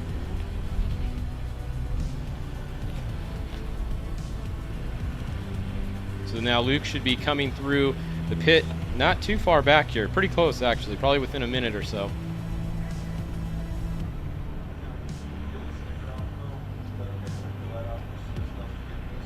You can actually see the dust just hanging in the sky out there. A little bit of wind, not as windy as it was earlier today, and I believe that is our physical leader. Yep. Kyle Jurgensen. He's easy to spot because it's the gray with the super bright stripe, bright yellow on it. Yeah, even when our screen is dusty, it's easy to see. While we watch him and while we sort of do some math here, let's talk a little bit about, so how many trucks have we got out there all-wheel drive versus two-wheel drive this year, Fish? You guys know, these guys inside and out. I think there's only about 4 all-wheel drives here. Maybe I'd have to go through the list again. If maybe only 3. You had, well, let's look. You had Luke McMillin. You had Justin Lofton, Bryce Menzies. That's 3. I think that's the only 3 that you had out here actually. So we had 3. All the rest are two-wheel drive. And that is a lot of technology that originally, we saw that a lot in 4400 kind of bleed down from the Ultra 4 stuff into the trophy trucks. On a racetrack like this, on this type of how important is that 4-wheel drive versus 2-wheel drive? Are we going to see that come into play today?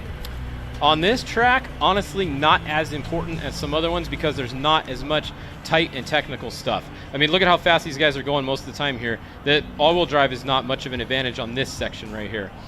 Yeah, it looks like Luke. Looks like we got Luke coming into that's remote pit 1. We'll get an unofficial split time on him. Or is that Harden? That might be Harden, actually. I think Luke was right behind him. I think I saw him in the dust right behind him. Oh, that's Gomez. That's JP. Gomez. Okay, so JP Gomez is not tracking, and he snuck in there. So we always got to keep an eye on that, too. When you're looking at the tracker, sometimes people's trackers aren't working, and just like that, they sneak in there. Yeah, so you never know. The only thing we have to rely on them in the desert is the helicopter and the tracker, and there's Luke right behind Gomez. But like we said, he's not tracking, but he will have there's another system in the car that will get checked when the race is done. Make sure he stayed on course. But it looks like we're not able to follow him on the tracker. So we're just going to assume right now that he's basically right in front of Luke. So Luke was 3 minutes and 10 seconds behind the leader.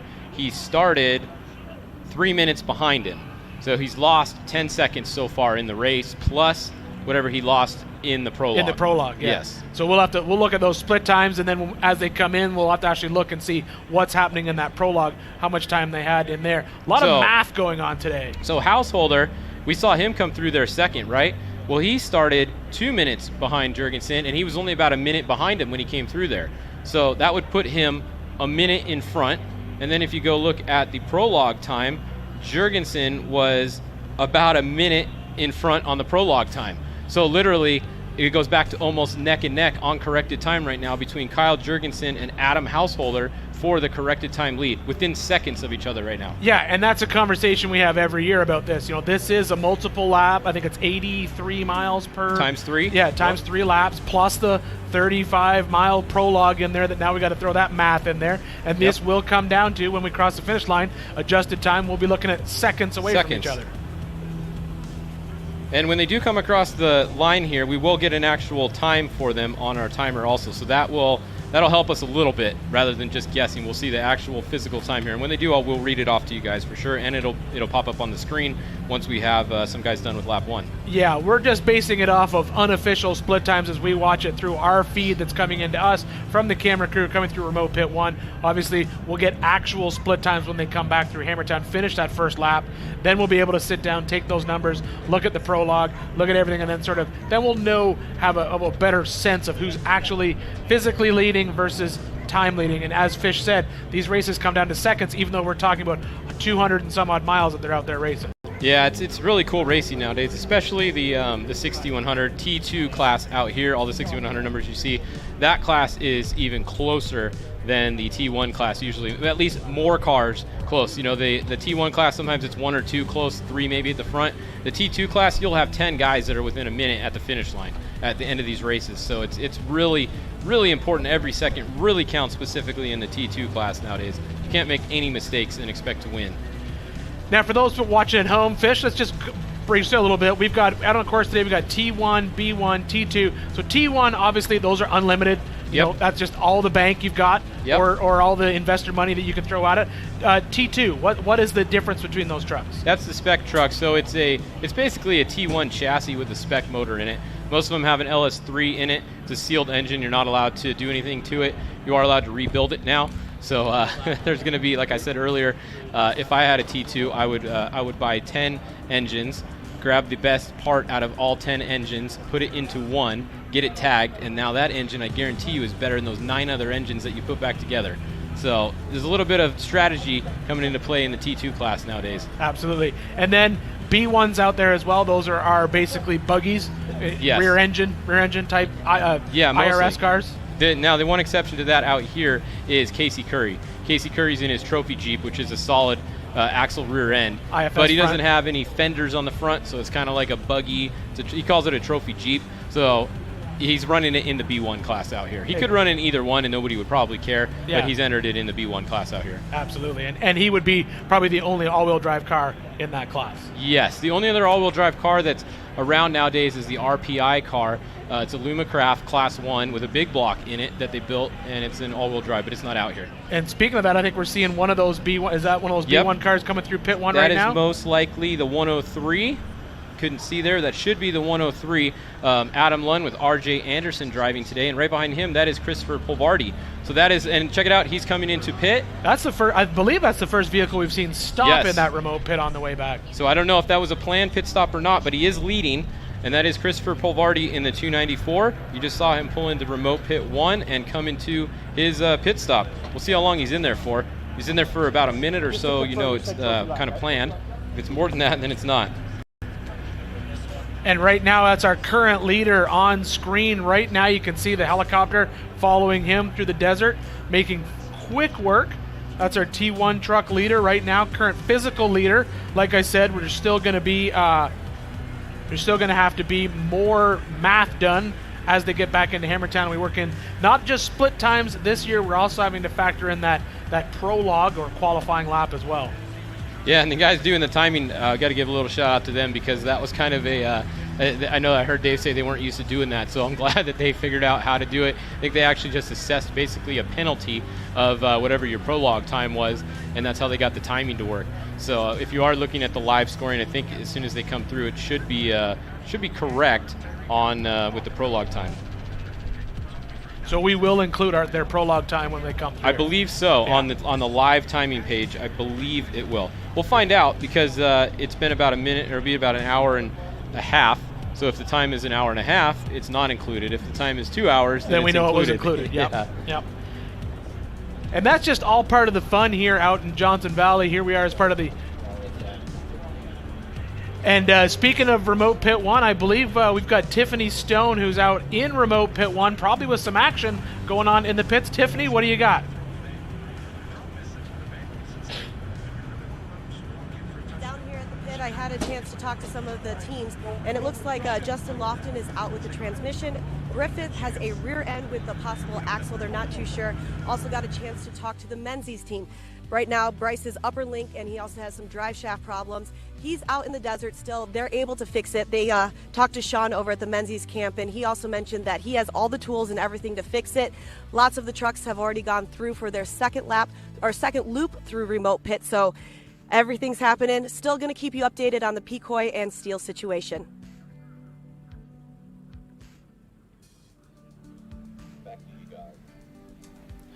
All right, always cool to have Tiffany out there at that remote pit. And what do we got going on right now, Fish? That is second place right there. Adam Householder in the 24.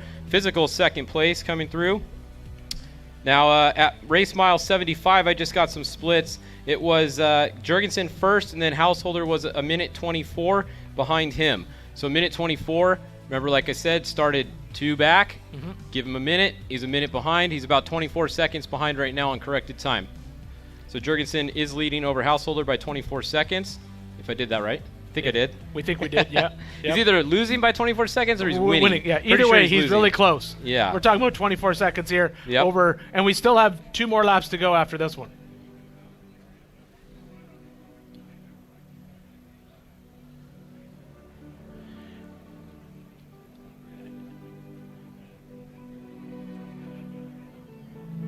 And on our inset screen right there, that is our physical leader. Fish was just saying he was doing some math. Even though he is physically first, we're still trying to figure out, is he actual leading? We really won't know 100% unofficially until he comes through Hammertown and we get some legitimate split times. We're just working off split times through remote pits and through some people that we have out in the desert, keeping track of stuff for some of these race teams. Yeah, he would be losing because he started 2 minutes behind him.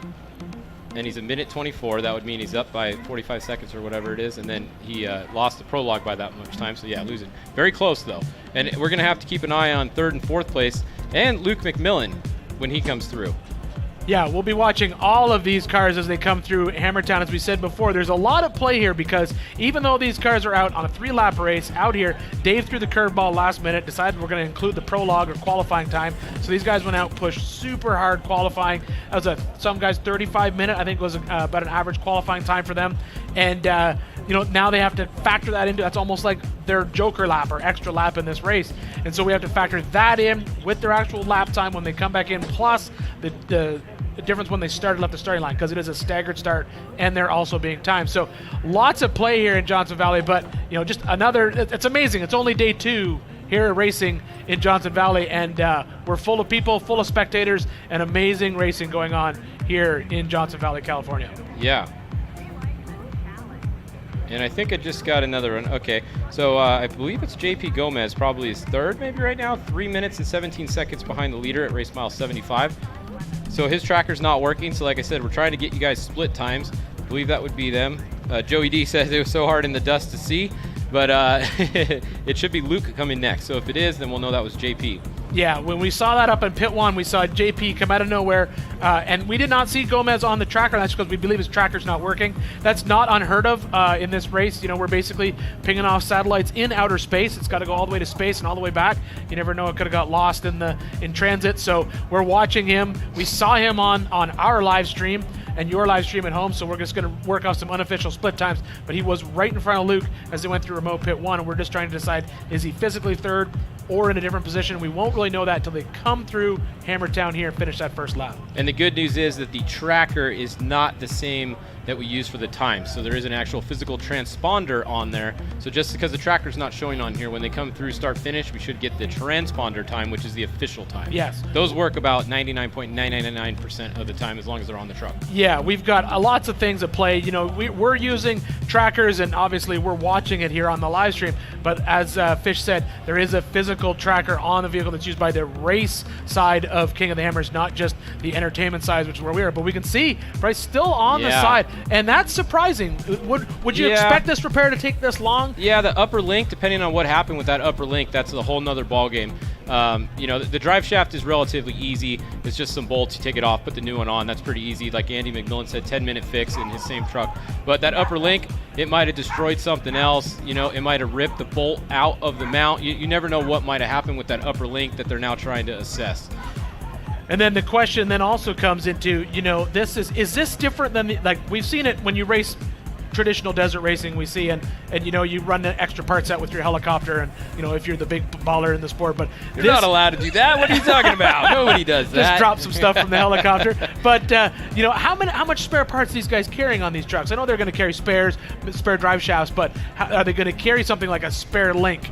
Yeah, at this race, you're going to carry less because it's a kind of win or go home. If you can't change something in a minute or 2, you're not going to win this race today. So this race, you're going to carry less spare parts. Baja, you're going to carry more because you might be in the middle of literally a 100-mile section of nothing, and you can fix something in a 1,000-mile race, and you can still, be down for 20 minutes. Not so much anymore nowadays, but you used to be able to.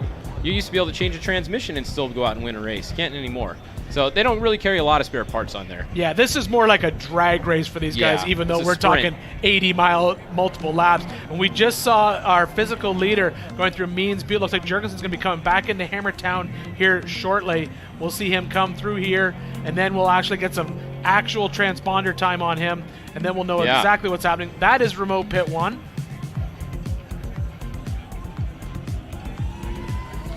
Oh, looks like we got action in the short course. All right, here we go. Our race leader back in Hammertown. See what his lap time was. I don't really expect the lap times to change too much between the laps either. It's probably going to be pretty close to about the same every lap. So he's coming into pit. Probably going to take fuel.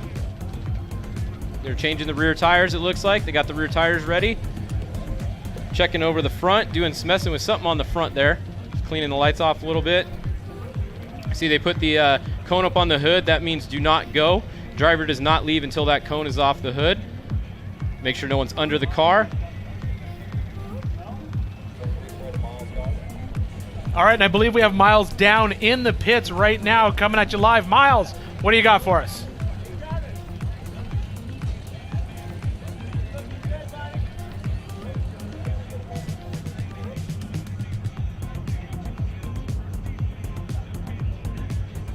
Right side's ready.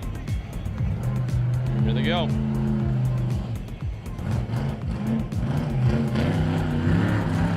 So we are down here in the pits with Kyle Jurgensen. We have the Brenthal brothers. It looked like a really quick just splash, a couple tires on the rear. It looks like everything's coming together, isn't it? It's coming fantastic. We told the boys, take it slow, take it steady, because Kyle's doing great. He's in the lead right now, and we're going to keep it there. I mean, obviously, you guys building an amazing truck.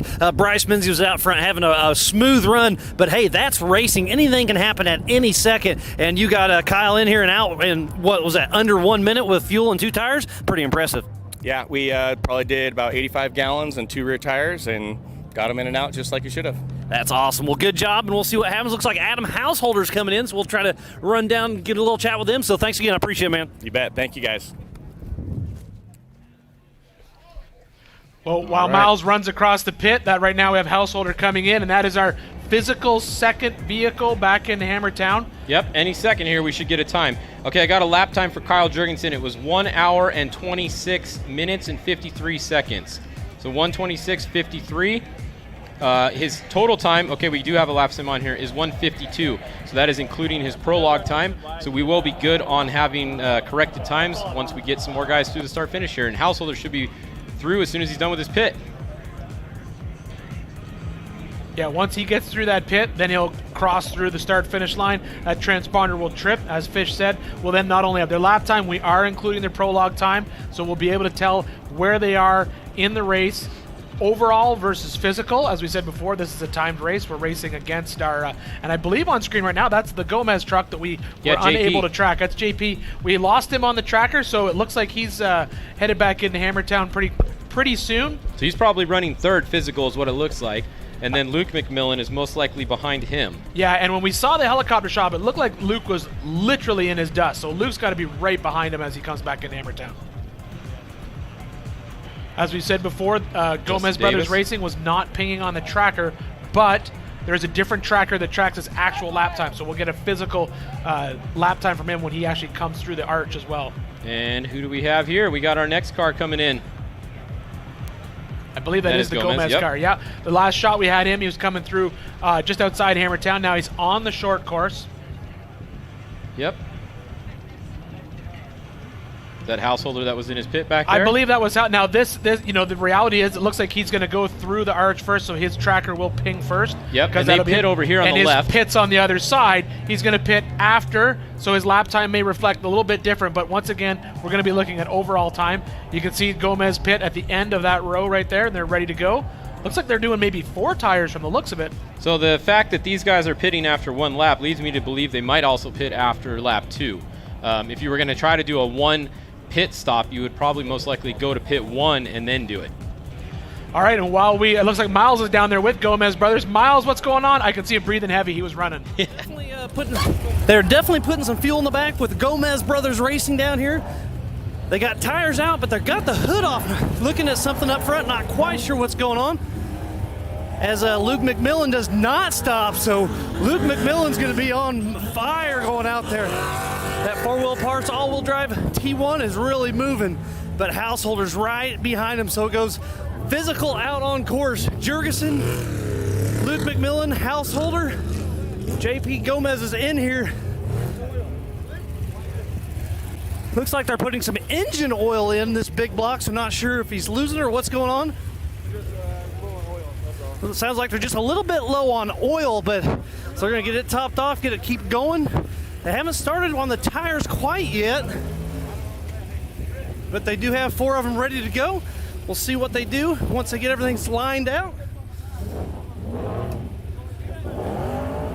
Comes Harden, I believe, out on his second lap. They're doing 3 84-mile laps today.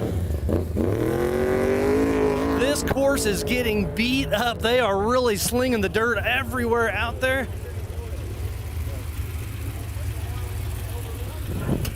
So they're still dumping oil in the Dugan's horsepower machine. And the front bumper, you can just tell how big these holes are out there. They're just stuffing the front bumper.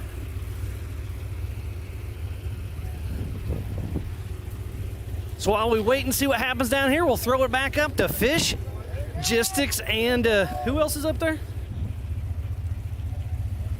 Fish and Ian. Sorry, guys. Take it away. All right, thanks, Miles. Good news down in the pits. But we saw a lot of action while Miles was down there. Yeah, we Fish, did. we saw, what did we see happen, everyone who could watch in there? Yeah. So if you guys just saw that, Luke McMillin came into the pit 4th. He did not pit. He went back out on the course 2nd. So Luke McMillin doing a different pit strategy, and one I'm kind of surprised that not everybody's doing, actually. I bet you Luke McMillin is stopping one time this race, and he's going to stop at pit 1 on this lap.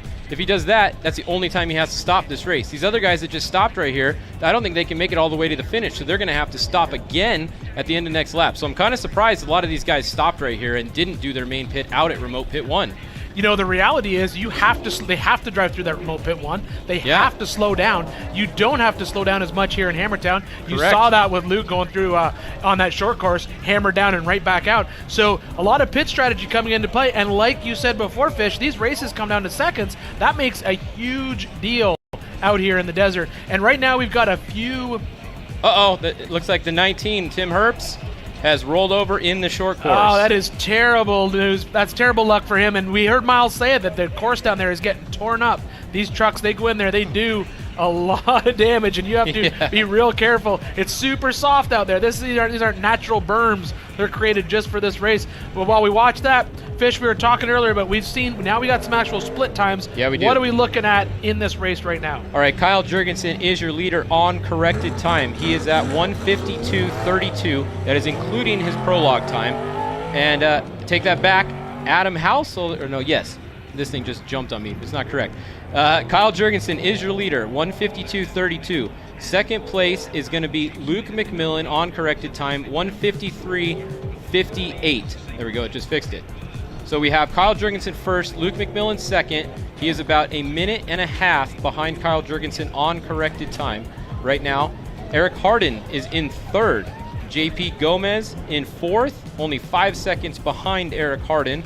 And then Adam Householder is in fifth, about 40 seconds behind JP Gomez. So between first and fifth, we have about 2.5 minutes right now. But to me, the big news in there is Kyle Jurgensen physically first, but we saw him pit here in Hammertown. Yes. Luke did not pit. So even though he's behind him, I personally think he's going to make up a lot of time between here and out in remote pit 1, where we'll probably, I don't know if we won't see it until they come back around for the second lap, but I think he made the right decision with that pit strategy.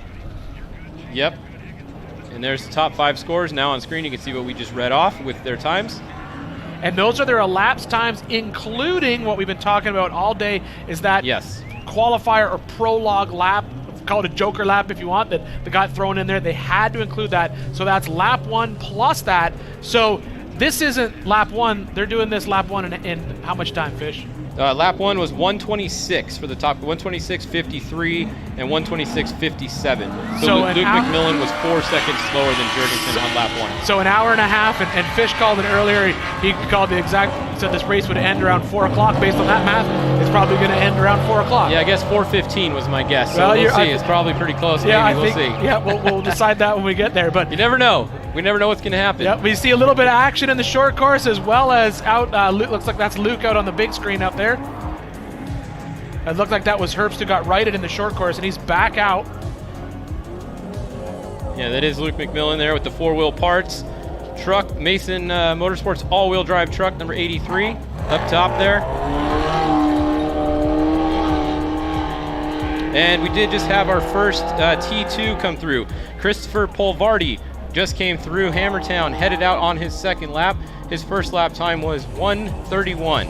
In an hour and 31 minutes, he is 9th overall, and that's exactly where he started, 9th overall. Just a few different people in front of him now. Yeah, and so he's in a good spot to be in right now with that truck. And here we go, new update. Dustin Grabowski just came through. He just bumped Christopher Polvardi out of his spot. Dustin Grabowski, 7th overall now. So new leader in T2 at the end of lap 1. Dustin Grabowski with a time of 1 hour, 57 minutes and 8 seconds. Christopher Polvardi, second, 1 hour, 58 minutes, 18 seconds. 1 minute, 10 seconds between Dustin Grabowski and Christopher Polvardi at the end of lap 1 on corrected time. And we should, based on what we saw out in remote pit 1, we should see a B1 car coming into Hammertown shortly. While we were listening to Miles down in the pits, we did see Casey Currie go through remote pit 1 as well. We haven't seen a lot of action from that. That's a whole other class that's out here racing today with us. And it's just non-stop action out here in the desert with Kyle Jurgensen in first place, McMillin behind him, Harden, Gomez, and Householder rounding out your top 5. But we still have 2 full laps to go. Really cool helicopter shots. Look at this shot coming right here. This is awesome. These guys do a great job filming this race in the middle of the desert, bringing you guys these live shots all week. Hats off to all the camera crew, helicopter pilots, drone pilots, everybody that's out here. This is awesome. That is over 100 miles an hour. I would say that's probably 120, 110, 120 right there. He is hauling the mail right there. So the question is, and you know these guys, Fish, better than probably anybody in this game right now. Here we are, we were just talking about that. I believe that's a B1 car that is our physical leader Adam in Lund. that class. It looks like he should be coming into Hammertown shortly, just like we expected. He already did. He's past Hammertown. Oh, sorry, thank you. Yes, he has passed Hammertown. He's back out. He did a 1 hour, 29 minute lap, which puts him 6th overall right now. So the first B1 car is 6th overall. That's actually very respectable, and that is RJ Anderson driving that. That kid's a maniac. I think that was so that is Jurgensen, our leader into remote pit 1. Now this lap I think is going to be faster for Jurgensen because he's out front now. I bet you his lap time on this lap is going to be faster than his last lap. And you're assuming that is that a dust issue, or he just wants to set a faster pace, or I think he's going to get the message that Luke would gain some time on him right here, and he's got to pick it up.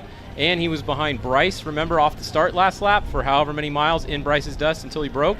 Now he's in clean air. His lap time right now, I bet he's going to be faster than his first lap. And that was going to be my question to you before we jumped out and looked at remote pit 1. How much communication are these guys given when they're out there? Are they like, hey, you got to push it, this is your split time? Are they being fed this information so they know how hard to go? Yeah, you're definitely getting splits at every pit you go through. That's your pit guy's job. You need to know the splits. You're not, if you have a helicopter, you're not allowed to get split times. You're not allowed to talk to the helicopter. However, how are you going to regulate that nowadays with the use of SATCOMs and everything? That's kind of like saying the coach isn't allowed to talk to the quarterback 10 seconds before the snap. I don't believe that happens either. Yeah, so you're not allowed to, but yeah, good luck controlling that. So they're getting updates as much as they can. On this course there is other areas people can go out to spectate and everything. So you might send some guys out to spectate at some other areas, give you some split times. The more information you have in the truck, the better. You can never have too much information in there, I feel. As far as split times, where everybody is. Yeah, because like you said before, I mean, these races are coming down to seconds, and they're out there, and we see it right now. We've got a difference of maybe a minute and change between our top 5s. You can see it right there on your screen. You get your basically your split times for this Toyo Tires Desert Challenge presented by Monster Energy. And these guys are out there, and they're moving, and they want if you're in clean air, you want to stretch that out as far as you can and put that space. Jurgensen wants space between McMillin. It'll be interesting to see when McMillin gets up to that remote pit, how long of a pit he makes. And does he stop on the way up or the way back? Yep. And some of these guys might be able to do 2 full laps. I don't know if Luke will. If we don't see him stop there, then he's going to here. Yeah. Because, 166 or 168, whatever it would be, it's pushing it. But some of these guys have pretty big fuel cells now, close to 100 gallons, over 90 gallons. You get 2 miles a gallon, you're pretty close. You're pushing it maybe. If you get 2, it's close. The all-wheel drives get a little better gas mileage. They're not spinning the tires as much. They get a little better gas mileage. We might see Luke come all the way back around. And then the question comes into play if you're filling up. That's the other thing that could be an issue. Pit strategy is so important, right? You're splashing in 50 gallons. That pit stop is it's incremental, but it's seconds when you're splashing in 100 gallons. Exactly. Oh, just got an update for the Concrete Motorsports truck. Harley Lettner, the number 70, pulled off at mile 72 and drove down a road away from the track. So it sounds like the number 70, Harley Lettner, is out of the race, I'm guessing, if he's driving away from the track down an access road. So big bummer for Concrete Motorsports guys. Also, we have some more T2s that came in. Chad Dorman, he's 3rd in class, and Thor Herbst, 4th in class. Both of them have finished their first lap. There we go. All right, let's watch this right here. Does he pit or does he go through? Here comes Luke McMillin, your current 2nd physical. And let's see. Certainly, yes, the camera, I was just here, the camera's right in the pit. Yes, he is pitting. Yep. So this should be his 1 pit stop. The fact that he went all the way there means he can make it just as far as he just did, once again. So I don't suspect Luke making another pit stop unless he gets the lead and he's got some gap, a time gap. They might change tires or something. Otherwise, this should be his only pit. Looks like we got someone climbing in the car to do a little bit of work inside. Yeah, we got fuel going in the back. Doesn't look like any tires. They're not doing tires. You notice that? Yeah. And is that a big difference, like you said before, between the 2-wheel drive and all-wheel drive? Yeah. Huge difference.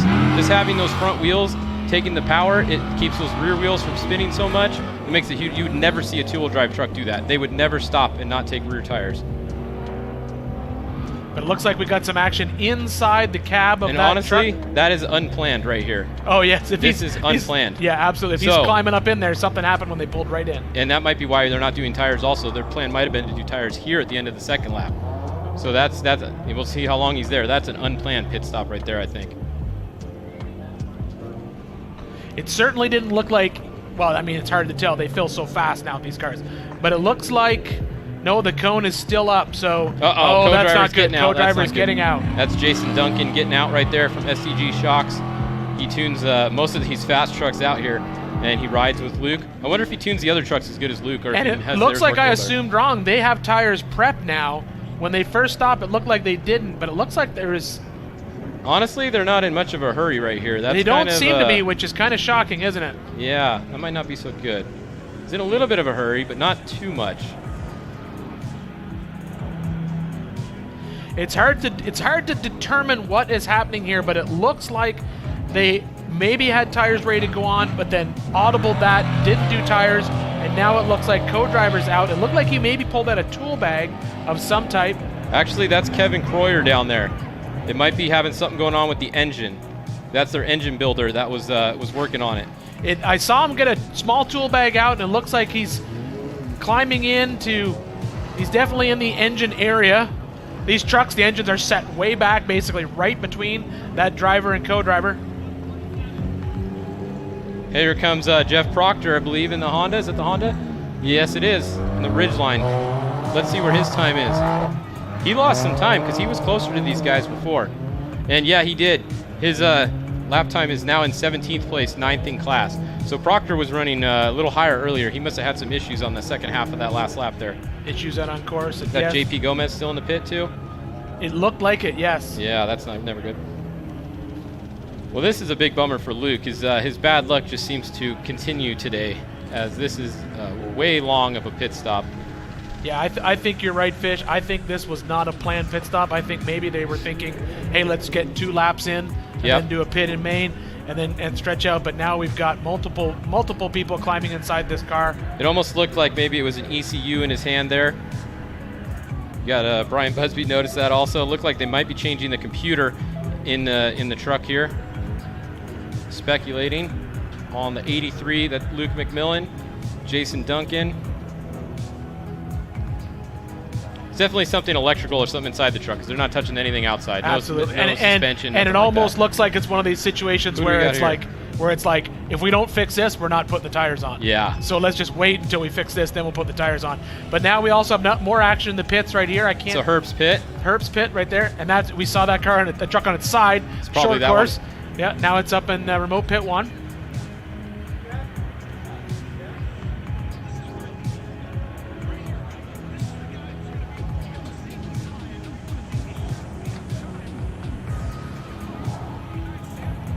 So just looking over the top 10 real quick. It looks like they've moved on. They are putting the tires on. Well, that's Householder there. Sorry.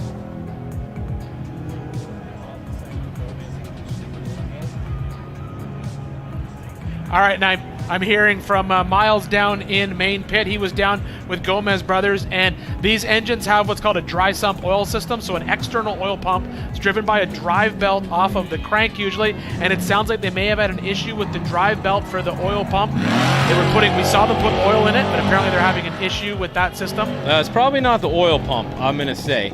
Yes. You know why it's probably not the oil pump? Because that's what I do. They have one of our pumps on there. So it's probably just the definitely belt. Not the oil pump that's the Just the problem belt, on their yes. truck. I can guarantee you that.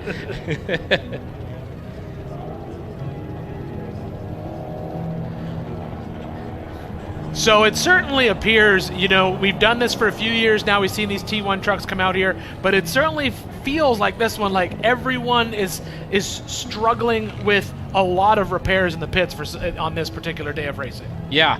And it's because it's a go big or go home race. This is a drag race of T1 trucks, unlike a desert race that's thousands of miles. Yeah, this is a sprint race. This is not a endurance desert race here. This is a sprint race, and everybody's driving so hard.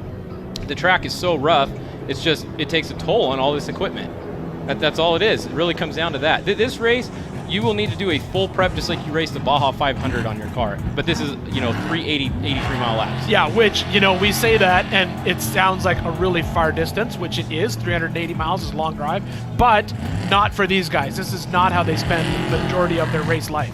Yeah. Yeah, this is a short race for all these guys. I mean, they're going to be done in 4 to 5 hours. This is also a huge payout to win. So you're here to win. Yeah. You're not here to click off 10th place and get some points. You're here to get a big check. No, yeah. I mean, there's some people here that are here to participate, and that's cool too, and they have fun. But yeah. So that's the 19 now. It looks like that's the one that was on its side in the short course here. They're in their Herbst pit. Adam Householder that we saw in here a little bit ago is also a Herbst truck using the Herbst pits. That's why they're in the same spot that Adam was. And he's right in front of Luke, which we believe is still in the pits up there in remote pit 1. That's Jeff Bader on top of the screen there with Eric Sachs in the T2 truck. Coming in the short course, going to come across the finish in a minute. This is a cool jump right here. I want to see this view for one of the T1s. The Yukon launch right there. That's a fun one. I bet you the T1s can clear the whole thing. Yeah, it's always fun. Every year here in Johnson Valley at the King of the Hammers, the race course changes slightly. This year, what I like is it's almost like our short course is working backwards this year, which is kind of fun. Kind of comes around a different way. The track is different every year. It gets scoped out by Dave Cole and everybody on the race team here, and they go out and they pick the best possible race course. What's cool this year, they actually went out and marked some great spectator areas. So if you are here in Hammertown, you're looking where to go watch the race, go around. There's maps all over the place. They'll show you best place to watch this race as always, or you can watch it at home here on the live stream. So the best coverage you're going to get here. Today we're at the Toyo Tires Desert Challenge presented by Monster Energy, and it looks like Bryce Menzies, there he is. He's moving again. They got the trucks fixed. Back moving. Yes, that's big news. So he's definitely out of the race win at this point. They're basically going to run the rest of the race, try to get some information. You can see he's actually just kind of cruising it. He's not even on it much. He might even be done. I don't even know if he'll finish the race at this point. But he is moving again. And that's a decision you got to make. Like sometimes when you damage a vehicle, especially an off-road vehicle, you may think, I just want to keep going, but you can do more damage to it by keep going. Yeah. And right here in this helicopter shot, this is Kyle Jurgensen. That is I believe that's our leader. Yeah, he is first on course, and he's going to be first on time now too, because nobody else is even close to him anymore. We got Eric Harden. Yeah, Eric Harden is about 8 miles behind him, either Eric Harden or Adam Householder, depending on when the tracker updates. And you called it, Fish. You said he was going to push a lot faster this lap, and if he has an 8-mile lead out there, that's a good few seconds ahead of that next truck. Now, at this point, when he comes back around, if he still has an 8 to 10 minute lead, he might slow down a little bit then. Just to let it breathe. Then you're getting a little bit, you're more than halfway in the race. You got a pretty sizable lead. You got a flat tire lead, enough for that. And there you go. Luke McMillin headed back out on course. I think they changed an ECU out in the truck. That's going to be my guess. Something to do with the computer, the control, the Motec, whatever they got in there. It's going to be one of those. It's just my guess from what I saw them doing there and who was doing it. And in our insert shot, that's Casey in his trophy Jeep or B1 car on this particular race. So if I look at the leaderboard, just to give you guys a quick update, we have overall, Kyle Jurgensen, this is at the end of lap 1.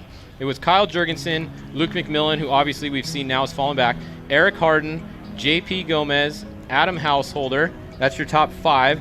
Then we had Adam Lunn in your first B1. Then we had Dustin Grabowski, who was first in T2. Then Sarah Price was 8th overall.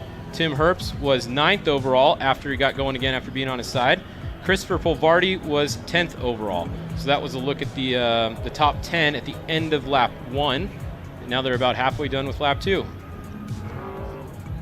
And as we said before, 3 laps, just over 80 miles every lap, averaging about an hour and a half, hour and 26 minutes for our leaders per lap. But we assume that Jurgensen's lap will be much, much faster. Oh, it looks like we have another. Eric Harden. Yep, I was just about to say that. He's at 0 miles an hour on the tracker. Looks like a tire, it looks like just a tire change though. Yep. I see the jack being packed back up. So that is Eric Harden. He was running 3rd, I believe, behind Householder. He was either 2nd or 3rd. He's now stopped, so Householder's probably going to be in front of him now. Let's see.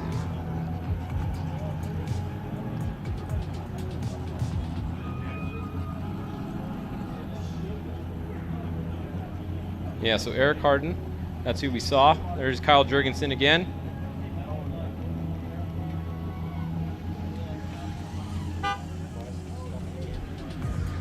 Bryce has stopped looks again. Like Bryce has stopped again, and you called it, Fish. You said he was just kind of like slowly moving along, and I think at this point there's probably a good chance he's just ready to come home. At this point, he would probably be better off just calling it a day.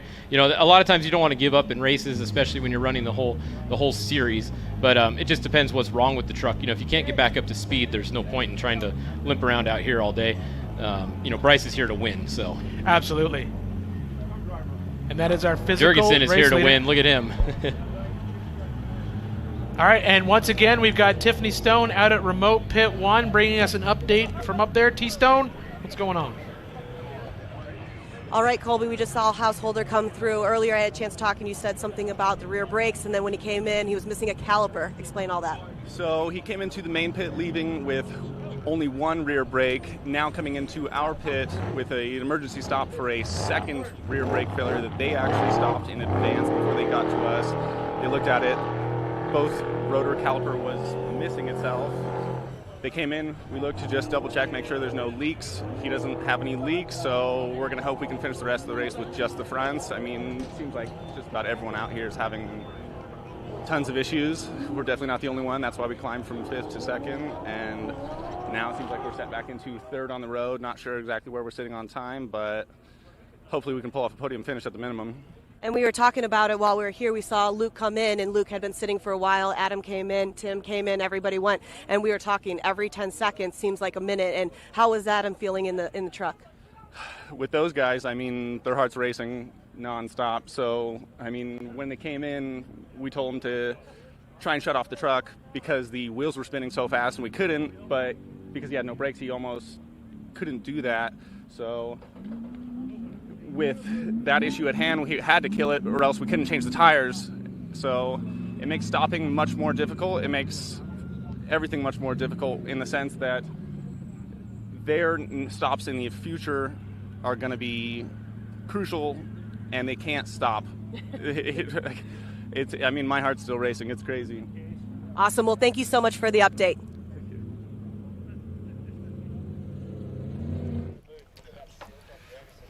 Thanks, Tiffany. All right, as we watch, looks like Jurgensen's out there. Look, we're seeing some silt, but we got some news through the internet, didn't we, Fish? What's going on out there with Bryce? Yeah, just what we thought. It sounds like Bryce's truck is a little too damaged, and they're going to call it a race. So no point in trying to totally tear the truck up when it's already kind of torn up.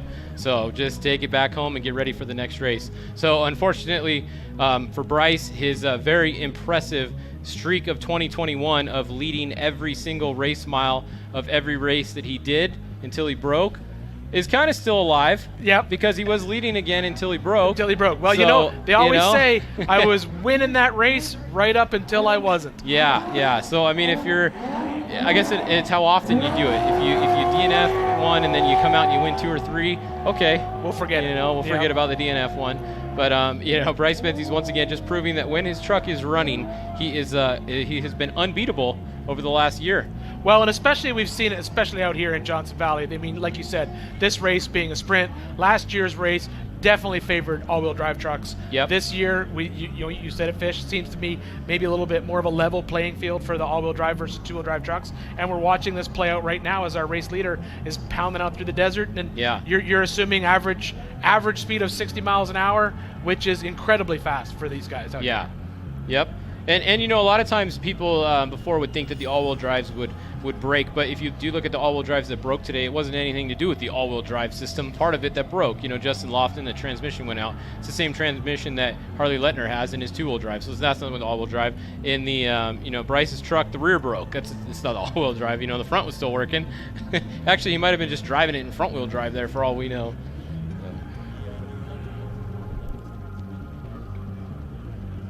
Yeah, exactly the same thing. We're just hearing in their headsets here that Harley Lettner's transmission is also out. So we're seeing a lot of, you know, that brings up for me, my question is this, Fish. How much pre-damage was done with this extended prologue of qualifying? We're hitting these trucks so hard, like you said. Bryce said he's never driven that hard for a half hour straight. Yeah. You know, how much extra work did we put on these vehicles and then ask them to go out and race for, you know, 240 miles? Yeah, you know, the stopping part's not too bad, but the pushing it for that long at that, you know, 120%, definitely, like I said, different than anything else before. So that definitely takes a role in everything. And I did just get an update from Luke's crew. Luke McMillin had to change out the drive-by-wire computer. So the drive-by-wire motor on his truck is what they were changing. So the pedal, you know, most people know, but nowadays there's not actually, like, the throttle pedal is just a pedal, and it's connected by wires. It's not a physical opening and, you know, closing of the throttle like back in the day. So something with the drive-by-wire computer went out. They changed it out, changed the motor out, and Luke's going again. So that's what that was with Luke. I can even give you a little bit more technology on that. Most of those drive-by-wire pedals actually have redundancy built into them with multiple, basically, you can think of like an old-school transistor is what's in there. And there's usually 3 or 4 of them depending on the model. So if one goes out, you don't necessarily lose all the throttle. His issue might not have been no throttle. It may have been he only had idle and maybe 75 to 100. Yeah. And so they went in there because you could see he was saw still him pulled racing in the pit. Yeah. It wasn't like he was in what would be considered limp home mode, which is what you would think when the throttle went out. So he may have just lost some of the throttle. Maybe he only had 75% of it. Yep. Another spec T2 coming through, the 299 it looks like.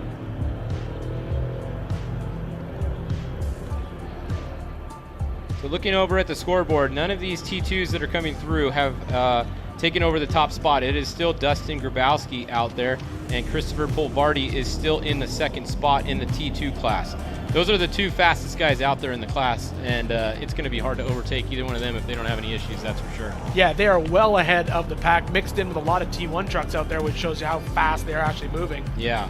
Connor McMillin, you know, he came through, he had an hour and 47-minute first lap. That's pretty far off the pace for Connor. He definitely had issues. There's no way he had an issue-free lap because he would have been, I was just looking up towards the top for him because he's usually up towards the front. So Connor McMillin definitely had some kind of issue on the first lap also. Same with, actually Justin Davis was pretty, he was okay up there, 133. So not too far behind the other guys. Just, you know, maybe some dust issues or something. Jason Coleman, 5th in class. Travis Chase, 6th in class. Brad Lavelle, 7th in class. Mike Osborne, 8th in class. It's all at the end of lap 1. There and is then our Householder. inset shot, we have some little bit of action coming up from remote pit 1 in our main screen that was playing a second ago. Oh, now we're back in. There's B1 car coming in. Yep, 157. And then for fuel, now this is what I like to see. See, the fuel guy has his helmet on and a suit on and everything. Everybody should have that on. I like that. Good job to these guys, being smart. Yeah, and while we talk about pits, Miles is down in the pits to bring us some live action. I can see him with his wrench mic in hand. Miles, let's hear what you got. Down here with Kevin Smith, another B1 car. It looks absolutely perfect. A lot of these cars are getting pretty beat up, but it looks like it's just a quick fuel and go. He got a quick drink. The team got him going, and this was a super, super fast pit stop and everything's went smooth here at the BFG pits, and he's going to hop out for another lap, heading out for lap 2 of 3. So we still got a lot more fun to come. So Ian, Fish, back to you guys. Thanks, Miles. Always great to have Miles down in the pits, bringing you live action here, Johnson Valley, California, for the Toyo Tires Desert Challenge, presented by Monster Energy. We got a little bit of action coming out here. Looks like that was what, a T2 truck, possibly. And a helicopter shot. Another update for you guys. So Justin Lofton, who we saw out earlier, had a line problem on the transmission. So they've actually changed it out, and Justin Lofton's going to go back out on the course to get some more test time. That's one of the new Mason transmissions in there. They're trying to test it out and get time on it. So Justin Lofton is going to go back out on the course.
Lots of action out here in Johnson Valley at the Toyo Tires Desert Challenge, presented by Monster Energy.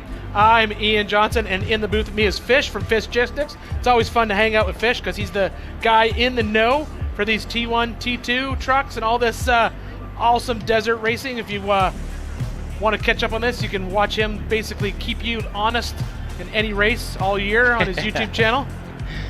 It's fun to watch. I think the hardest part of today is calling them the right class names.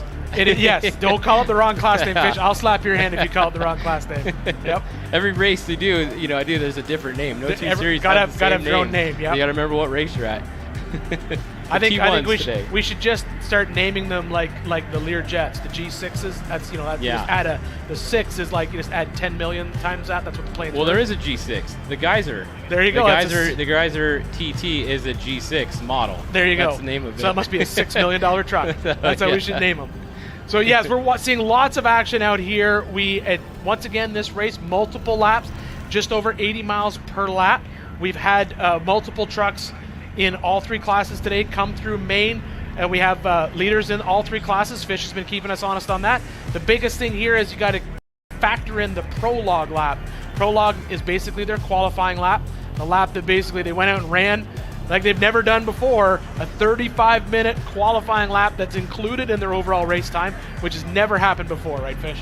Yeah, that's the farthest they've gone.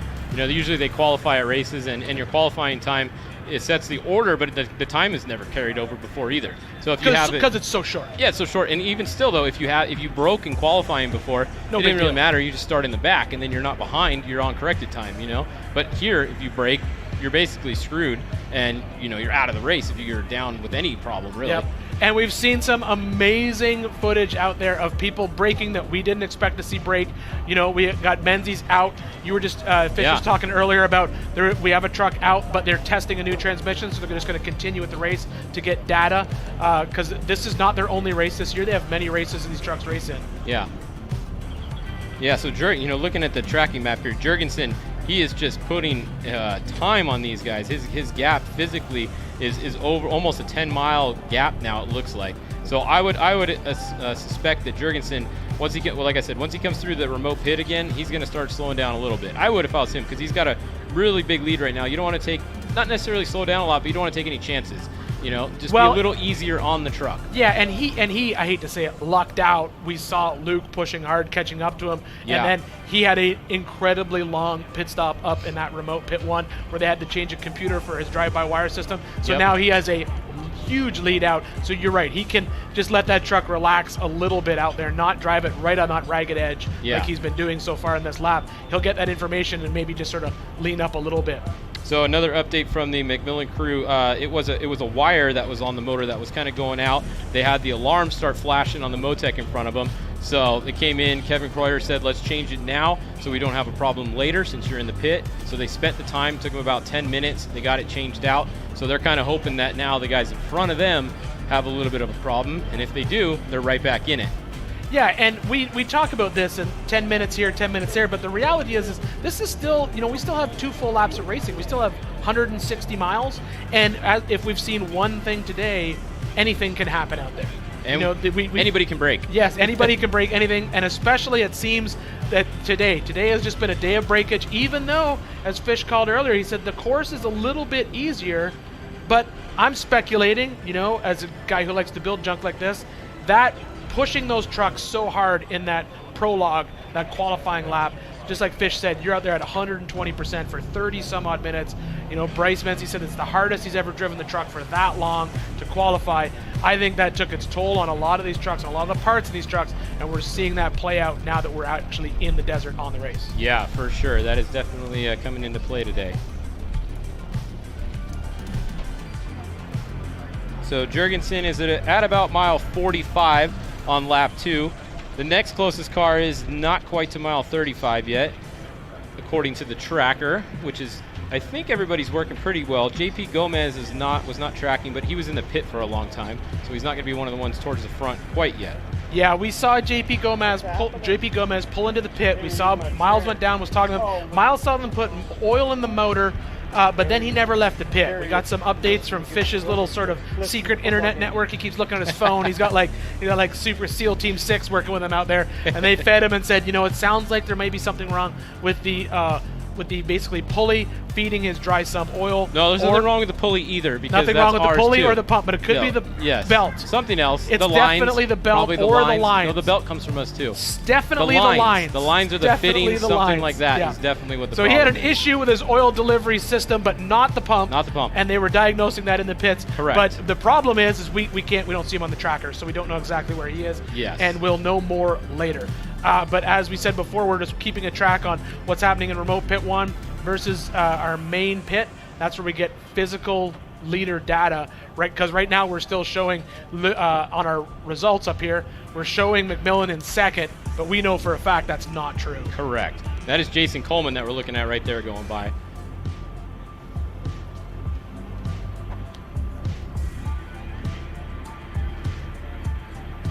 So once we get a few more cars up by mile 45, I'll have some more split times for you guys.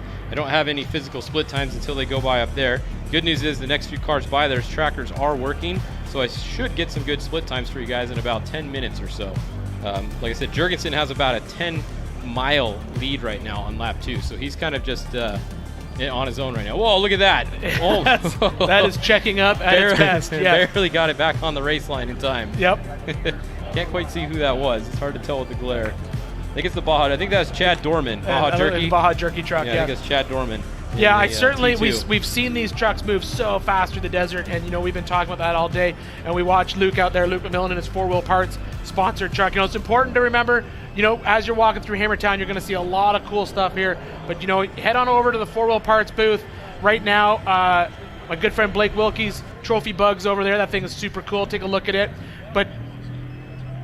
But right now we're going to take a quick break from the action, and we'll be back shortly with more here at the Toyo Tires Desert Challenge presented by Monster Energy.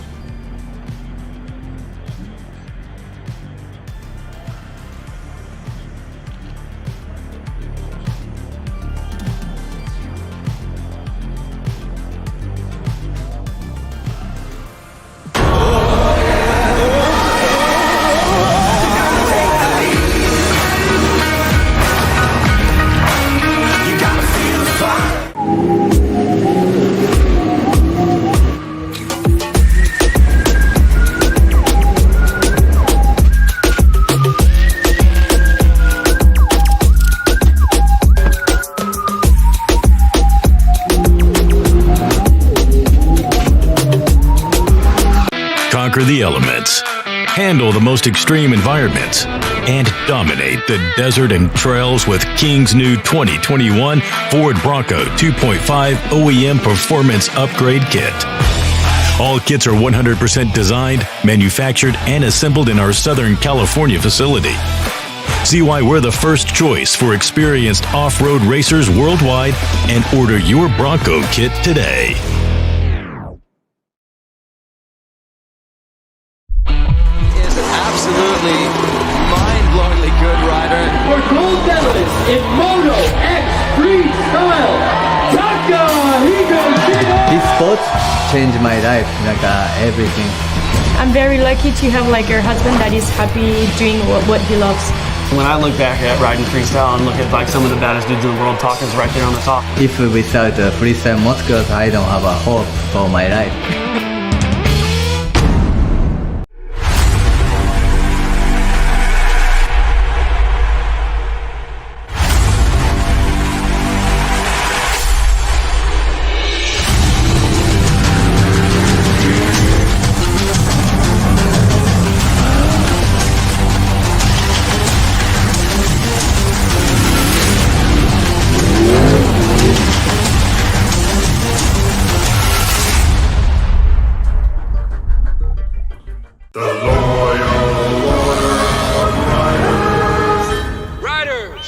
Let your queries be known. Yeah, hi. Instead of letting passengers wrap their arms around us, can we put little handles on our jackets? Deny.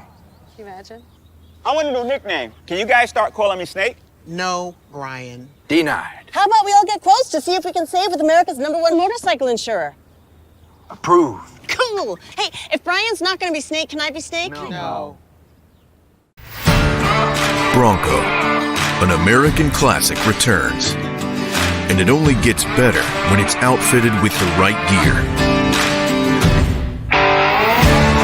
From bumpers to winches, rigging accessories, suspensions, body armor, and wheels.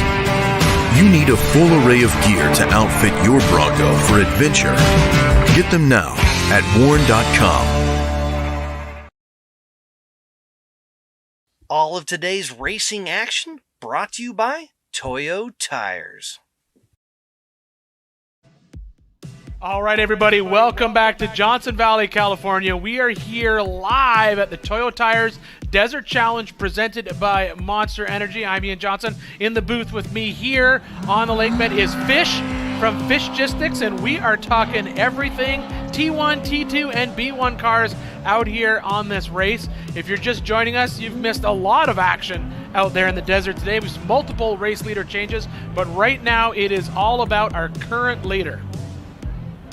That is Kyle Jurgensen in the number 27. Now a little bit of news: the number 79, Eric Harden, is stopped once again. Now who is this? And I don't know who this is. This is at Heartbreak Ridge, but we don't know who it is. Looks like a T2, possibly. We're just trying to see if we can swing around and see a number on it. It looks like we've got our big rock behind the rear tire to keep it from rolling backwards. Looks like we have a strap hooked up. It's hard to tell what's going on, but looks like both driver and co-driver are out of the truck, which is not good news for their race. This could come into play once some other people come by here, because there's that bypass around there, but you have to know to take the bypass before you get to this section, or you're screwed if you get all the way up here. Yeah, and we've been talking about this all day. The story here has been, and always has been here in Johnson Valley when these trucks hit the dirt, is the all-wheel drive versus two-wheel drive trucks. All-wheel drive truck would just be like a 4400 car. Comes up on that, no big deal. We have an alternate route. Two-wheel drive truck, not so much. Nope, and that was the 6194 of Vincent Munoz. So a big bummer for Vincent. He's one of the old 1450 racers also. And he looked like he was just on that race line, which is not what you want to see when you come up and you're trying to hit that hill. Because these two-wheel drive trucks, they'd be looking to get some momentum to get up there, and you got to gather your plan and come up with a plan B, C, and D pretty fast. That is Travis Williams on the screen right there, the 6177.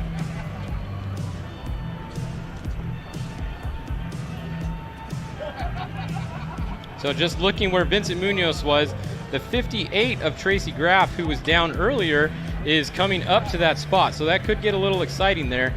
Tracy Graff is out of the win, basically, so he might actually pull up there. I wouldn't be surprised and see him pull him back off down the hill there.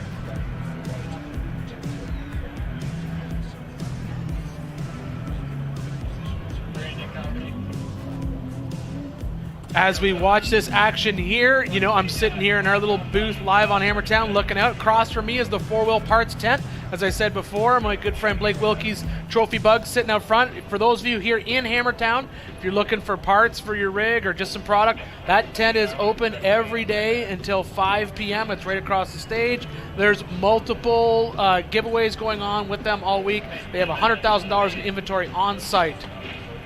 All right, so we've got some questions coming in through social, Fish. So here's the question. Is the prologue time getting added straight into the main time, or is there's some weighted stuff to it? Up, straight in, straight up. If you have a 30-minute prologue time, when you start the race, you start at minute 30. And for those of you watching at home, that time is being added to the times that we're posting on the screen. So we've already included the prologue time. So when we say this is their total time, that includes the time. Here we go. What is the estimated tire pressure on these trucks, Fish? If I told you, I'd have to kill you. Yeah, that's a guarded secret. You know, we talk about that a lot as to how important some of the information these trucks have. And we've talked about this last year. They do have tire pressure monitoring sensors, so they know how much is in there. But that's stuff that these teams, they hold pretty close to their chest. I'd say it's between 20 and 30. We'll keep it real broad. There we go, between 20 and 30. Here we go. How much fuel do they carry? 1 lap, 2 lap, or complete race amount? Once again, Fish, we talked about this earlier. That's a team decision, right? Yeah, I mean, they have about a 90-gallon fuel capacity. You get about 2 miles a gallon. It's 180 miles on average. Just a real average number out there. And so the question then becomes, you as a team have to decide. Do you carry enough fuel to do 2 laps, or do you go a little bit faster because all that added fuel is weight? Here we go. Is Paul Verratti is riding solo, or who is his co-driver? Well, he's driving.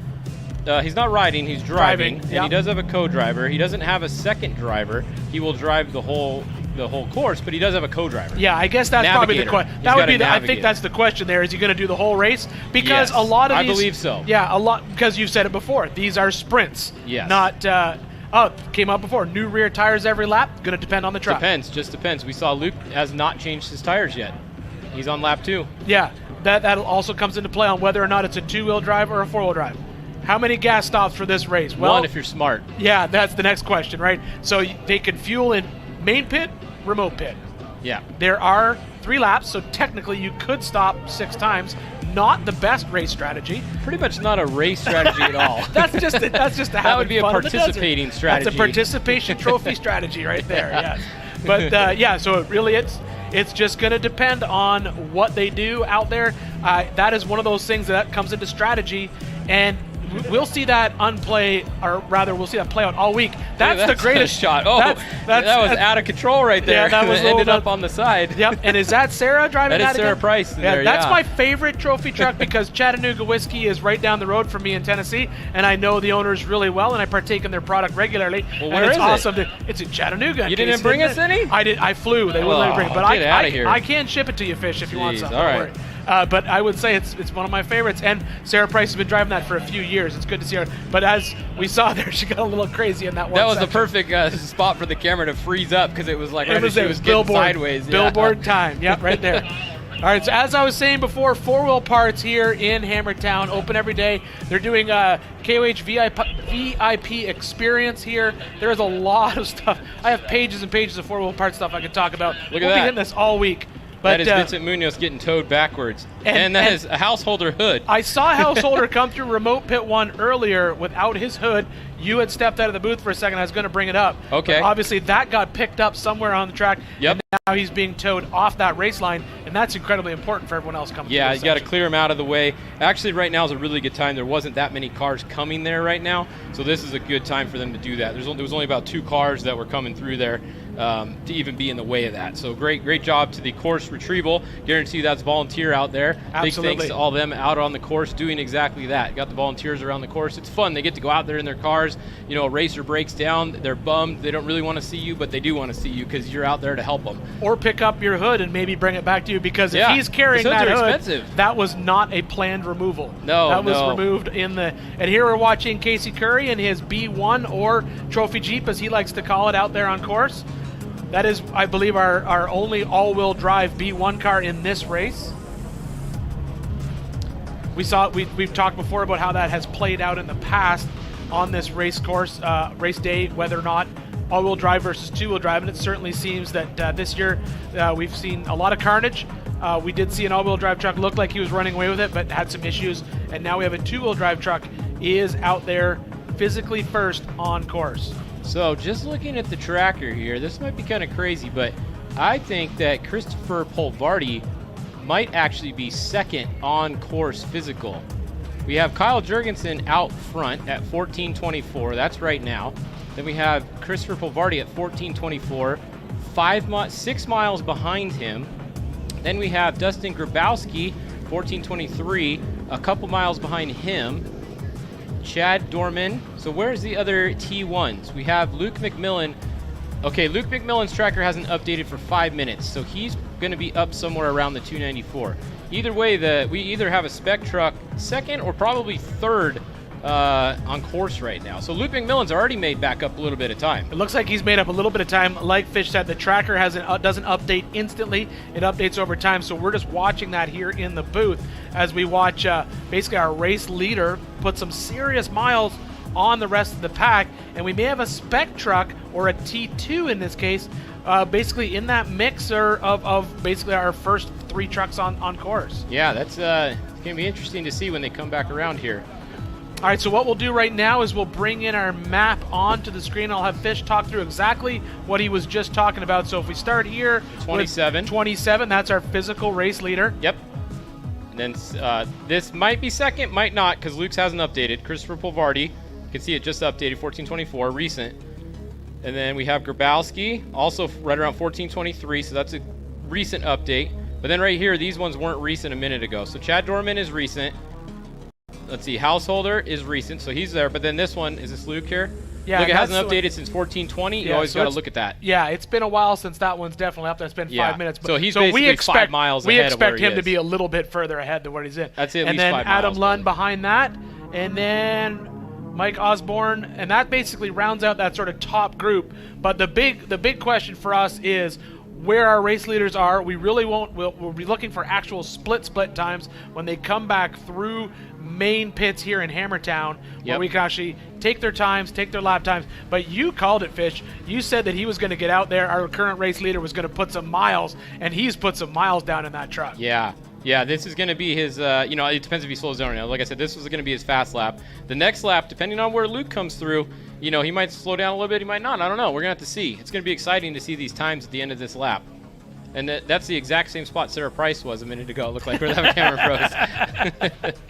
That was the Eisenhower Brothers truck there. Steel cab, working doors, racing T2. Yeah, that's the coolest thing ever with those guys. Pretty cool. Yeah, those guys are awesome.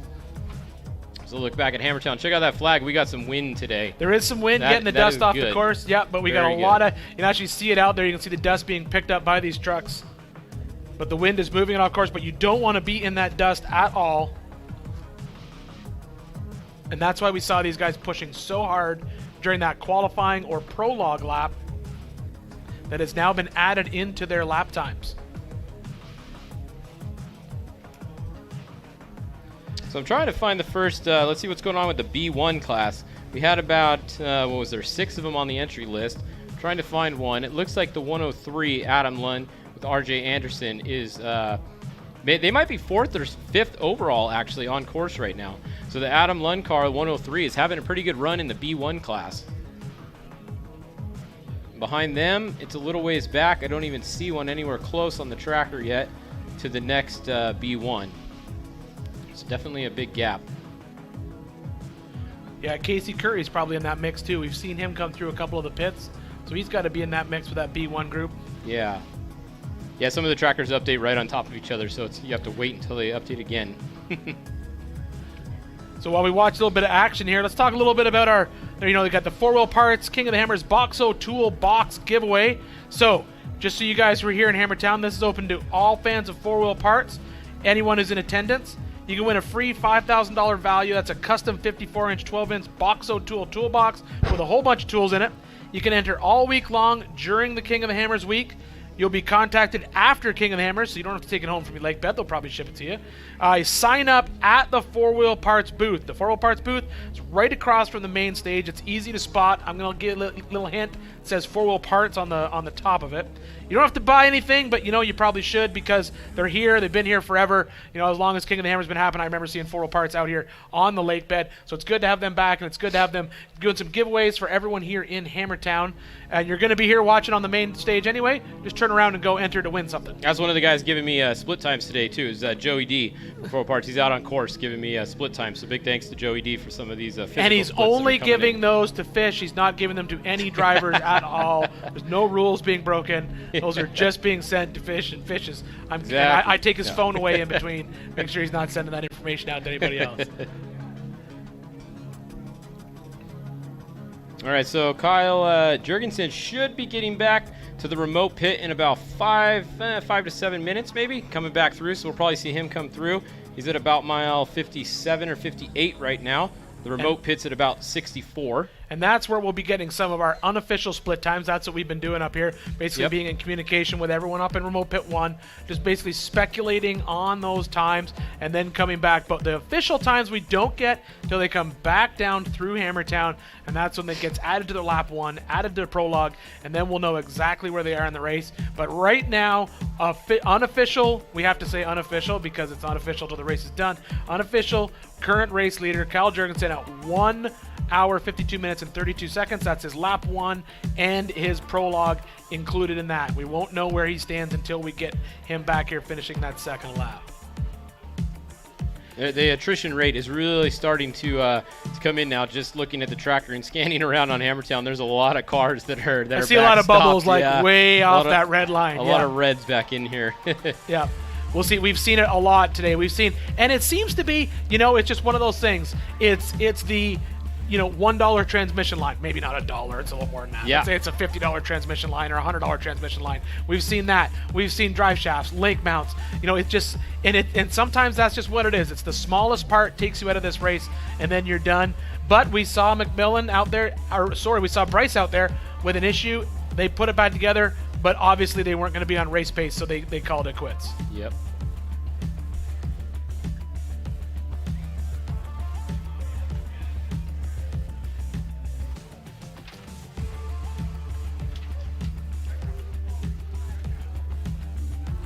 There's a B1, 1560. So that is Brad Eder right there in the 1560. Oh, we've seen this. A little confused there. Well, I think this is a perfect example. Parts of this race cars are getting so chewed up that I think that turn's getting harder to read. Yeah. I've seen 3 or 4 people make that same mistake where they come in, There's it's Lofton. coming a little bit too hot, and they just miss that corner. So Lofton is moving again. He had the transmission line earlier, took him out right away in the race. They have changed it out, put a new one on there, and he's going again to get some test time. Now, you said that is a new transmission in that truck, right? Yeah, that's one of the new Mason truck transmissions, Mason-Matic 5-speed. It's a paddle shift. It has clutch packs in it. It can do full power shifts. You don't have to let off the gas. You just shift it. So they're working on developing that right now. It's in that truck, and it's in the concrete truck. But it's still kind of under development. These guys are running it. That's why he went back out to get some more test time on it. Yeah, it's just so everyone at home understands. It's not a traditional hydraulic transmission. That is basically you look at a sequential type transmission. It's similar to what similar technology that you'd see like in an F1 car or some of the road race cars, where each individual gear change can be done with an individual clutch, and that allows it to shift under full power. Some of them actually are so technologically advanced that when you shift it, because we talked about this earlier, that drive-by-wire technology, some of them, when you shift it, it'll actually pull 20 to 30% out of the throttle pedal for 1 second. Yeah, while rev that match shift it, happens. basically. And Yep. you do nothing. You just shift it just to remove the load from that drivetrain. The technology that is out there in these trucks is absolutely amazing, and it's just amazing to see it be able to do all that stuff. And this isn't an F1 track that's paved and smooth and friendly. This is the nastiest environment you can put a truck through. Yeah, and I remember, just a few years ago, the top Turbo 400 transmission was about, $25,000 maybe for like at the top, fully loaded, everything, trophy T1 TT transmission. These transmissions, $58,000 for that transmission there, just for the transmission. So technology has come a long ways, but with the price, it's gone up. But that's what you got to run now. If somebody else is running one of those and it has a good day, you're not gonna keep up with the other stuff. The X-Trax is what Bryce has in his truck. Seems to work really well for them. A lot of them run that, so you got a couple different options out there. The other benefit to all the sequentially shifted transmissions is you don't have power loss in them like you would have in a traditional, let's say, like we just talked about the Turbo 400. Yeah, there's no torque converter. Yeah, there's no torque converter. So, what I love about automatic transmissions is everyone just sort of thinks it's this magic box that steals horsepower and breaks your heart when you go to the dyno. The reality is there's a lot of the power loss in that transmission is mostly done inside that torque converter and in the fact that you have hydraulically shifted components out there. But at the same time, with a sequential shift transmission, you don't have that issue. You basically have the transmission shifting instantly. So you can maybe pull a little bit of power out of the motor and still go just as fast, therefore making your engine last a little bit longer. Yep, everything all added together is what it takes to be on the top of the podium at one of these races nowadays. Looks like we have a little bit of action going on out here. We can't see, but that is Ultra 4. That looks like it's probably Dave Cole headed out there. We have a helicopter on the ground. Just hoping that everything is okay out here. We don't really know what's happening. Getting no information quite yet. It looks like not anything related with this. Just looking at the tracker, the 12B Sarah or 12B on the tracker is the Robert Johnson Sarah Price truck. It is at 0 miles an hour at mile 37. So Sarah Price has come to a stop at mile 37 and is at 0 miles an hour. Yeah, so we'll just have to wait and see what that could be. A tire change, could be something more serious. But we did see a helicopter on the ground and Dave Cole going out. But that could honestly, Dave stopped in here earlier. He was going for riding a helicopter. Maybe he wants to go check out the course again. Yeah, that's the helicopter to go in. That's one of the nicest ones out here. Yep, that's the truth.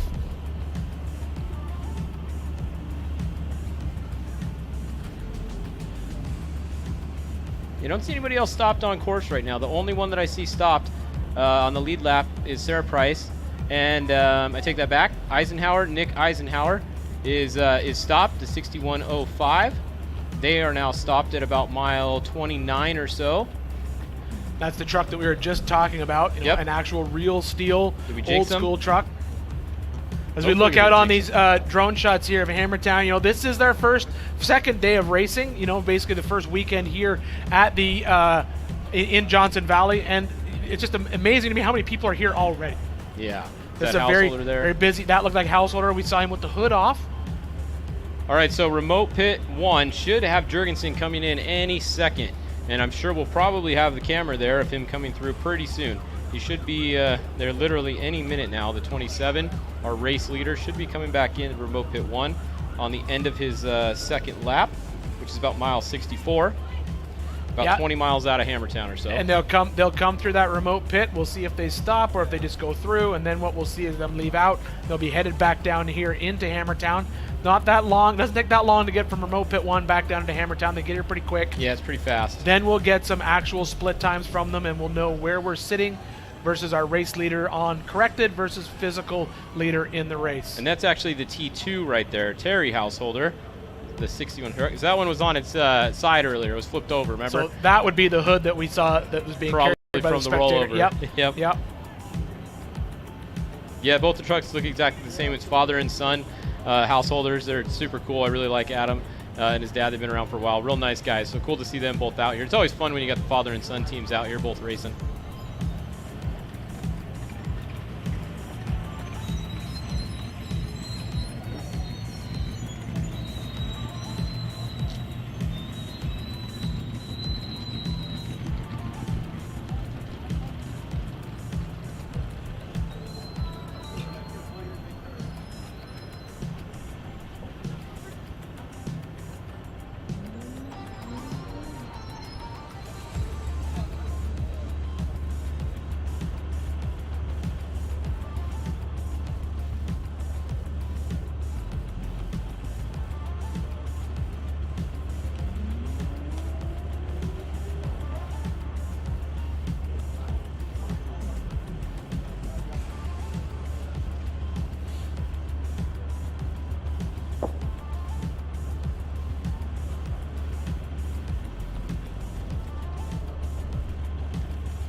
All right, we're watching lots of action here in Hammertown.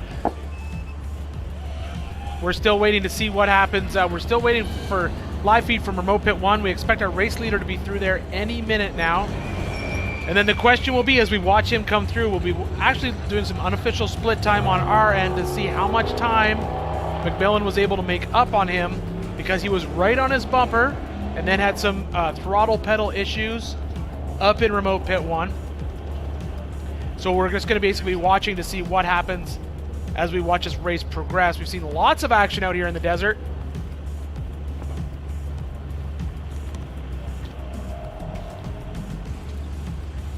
All right, well, while we wait for some action in Remote Pit 1, here we go. Some more questions coming through on social. So how many laps do these trucks run? Well, today it is a 3-lap race plus the prologue, also known as the qualifying lap. So they went out, ran a qualifying lap. It was about 30 minutes long, and then they are running 3 laps after that. So Fish, here's a good question. Are there virtual checkpoints and checkpoints out there on the race course? I don't think at this race there is any of those necessarily. They are running a tracker in the truck that tracks where they go, but it's kind of obvious if they take... Okay, there is some VCPs. They're just not showing up on here. So there is VCPs out there, which is virtual checkpoint you're talking about. The VCPs, they are out there to keep everybody honest, make sure they're not short coursing.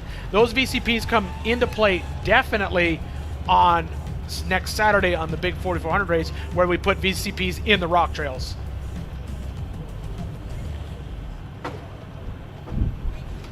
And we don't tell anybody where the VCPs are. The only time I've ever been seen it actually be told to somebody is if it's in a specific rock trail and they have to run a specific thing. But the VCPs are a closely guarded secret, making sure everyone runs the race based on their GPS. That way they're just not guessing where the VCPs are. And that is different than other kinds of racing, such as Baja. You know where the VCPs are. Yeah. Here you don't know. So now, can anyone race T2, since it doesn't sound like everyone is 6100? Yeah. Fish, that's a question you got to answer. Yeah, I mean, Dave is kind of, I like the way Dave does it. He's real laid back. He's like, you know what, you got a truck. It's not an unlimited truck. It's a truck with a limited motor, limited suspension. Come race T2. That's what it is. There's no real rules for this class. I don't even think there's a rule book. It's a Dave Cole class, whatever you want. He's not going to tell you that you can't come race, And if you try to enter a T1 and T2, he's going to tell you no. He's going to say no. Yeah. But we see that, which is why Casey Currie's technically a B1 in this race. Exactly. Where he would not be in another sanctioning body. He wouldn't be able to do that. Correct.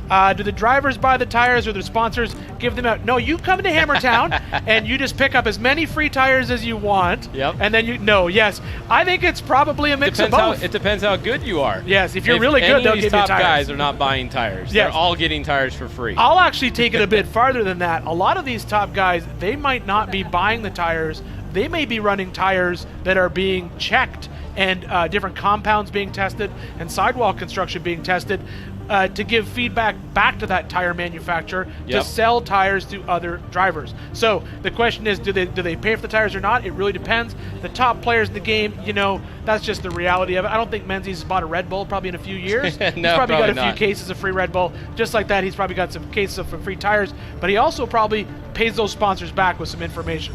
All right, so who is the oldest first sponsor of the King of the Hammers? Oh, that's a good question. You have to ask the booth that one. Yeah, I have, my gut tells me it would be Griffin Radiator, the OG, and I believe... All right, so there you go. You were right. So I guess it was Griffin Radiator. I remember Griffin being out here at the very beginning of all of this, and I believe they are still on our sponsor list. And I think our leader has already gone through Pit 1, or Remote Pit 1. The last question was, what motor does Lavelle and Povardi have? They have the LS3s in theirs. So theirs is the LS3. So that is the seal. That is here's your engine. Go race it. And like I said, out here, it doesn't matter. Because out here, you have the Honda truck out here. It doesn't have it. So rules are a little bit less out here for that class. But yeah, those two trucks are specific 6100 spec TTs in other forms of other series with the LS3. And that is the LS3. For those of you who don't know, Chevrolet Performance has a complete, basically sealed motor engine program, and it doesn't just happen in this type of racing. That engine program is adopted into many different types of racing, from off-road racing to road racing to dirt track racing to drag racing, and those motors are supplied from General Motors, sealed, assembled, and shipped to you, and then basically you put them in your car and you race. Yep. And I think they're about 530 horsepower, something like that. Yeah, they're a crate motor. You can buy the crate motor. You can go online onto some of the websites that sell crate engines. You can literally buy that engine, just mail order it, and they'll deliver it to you. Well, if you're lucky, because that engine is hard to find now, and that's why they opened the class up to being able to be rebuilt. Because before, you were not allowed to rebuild it. So if you blew up a motor or your motor was getting tired, you literally had to throw that thing away and go buy a new spec motor crate from the crate. But then it started getting, they don't produce those anymore. GM doesn't make that motor, so there's a limited number of them out there now. Yep. And they're almost all snatched up by people, so now you have to rebuild. So really that's up to the promoter, has to make the decision. Do I allow the guys to rebuild it, or do I say, hey, now you can run the LS3 or the LT engine, which gives you if you're in that class and you want to win it, you're going to go get that LT engine. Yeah, I don't know. The LT has a lot of computers involved in that engine. Yeah. I can tell you that from experience. Yeah. Yeah, that's what makes the class fun, though, is that the trucks based are so on that even. trail of dust and how fast that helicopter's moving, I think that could be Jurgensen. It looks like. Yeah, it certainly looks like it, and it looks like we said he was through remote pit 1 so fast we didn't even get a chance to talk about it because the camera we didn't even get the camera turned on. He was through there, and I believe he's headed back to Hammertown. Yep. And he's about 15 miles out, and Fish, you called it. You said lap 2 he was going to basically turn it on and stretch those legs, and it looks like he's doing exactly that. Yeah, he's not going slow, that's for sure. It'll be interesting to see what his lap time is. I don't think his lap time is going to be as fast as if Luke McMillin didn't have that motor change in the pit, but still going to be pretty quick.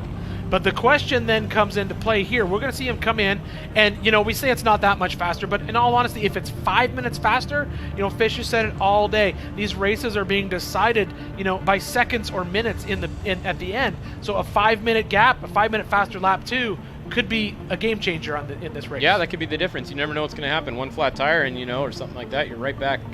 You're set back a few minutes. So you always want to have a nice cushion, especially going out into that last lap.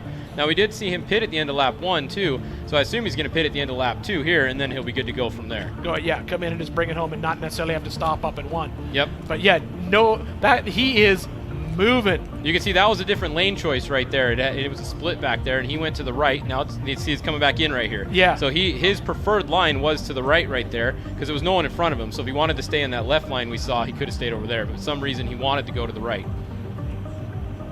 And that's where a good co-driver comes into play. Yeah, and we talked about that before, VCPs and checkpoints up.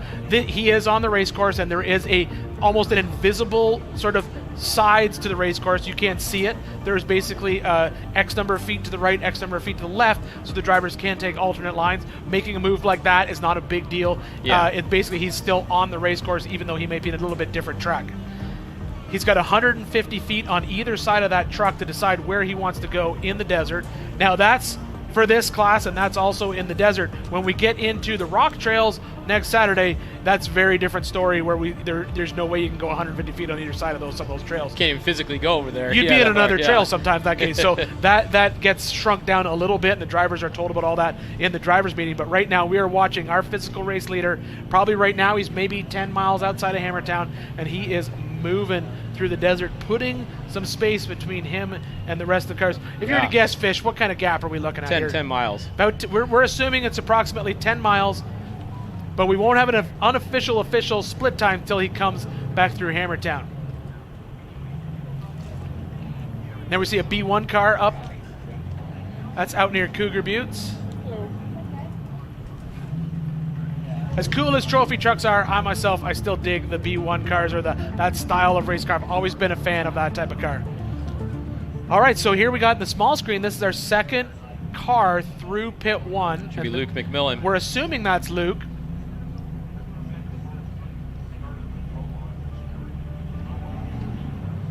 Oh, no, that's Polvardi. No, that's Polvardi. Yep. That is not Luke. So we thought that that was what we were wondering here in the booth. We're trying to figure out how much time did Luke make up, and it looks like he didn't make up enough to be the second car through, but we expect him to be one of the next few cars through. He should be very close behind him right here, yeah. Based on the tracker, we're assuming he's right behind him.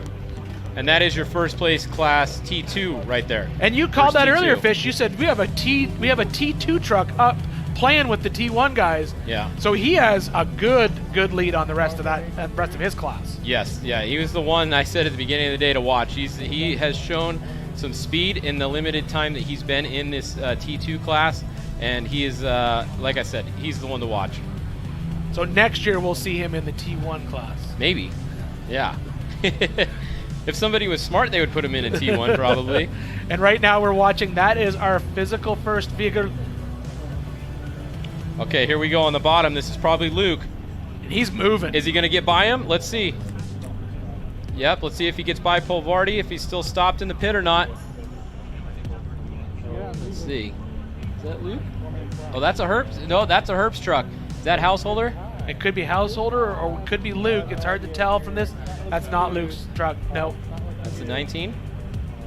That is the 19. That is 19 of Herbst. Through there. That seems a little bit, Because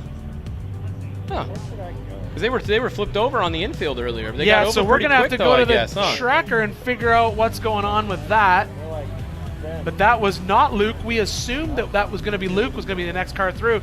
But we still have not seen Luke through remote pit 1. And we're watching our race leader make quick work of getting back to Hammertown. And we don't even know where right now our current second place truck is. He was, based on the tracker and our assumptions, we thought he'd be through remote pit 1 already, but he's not.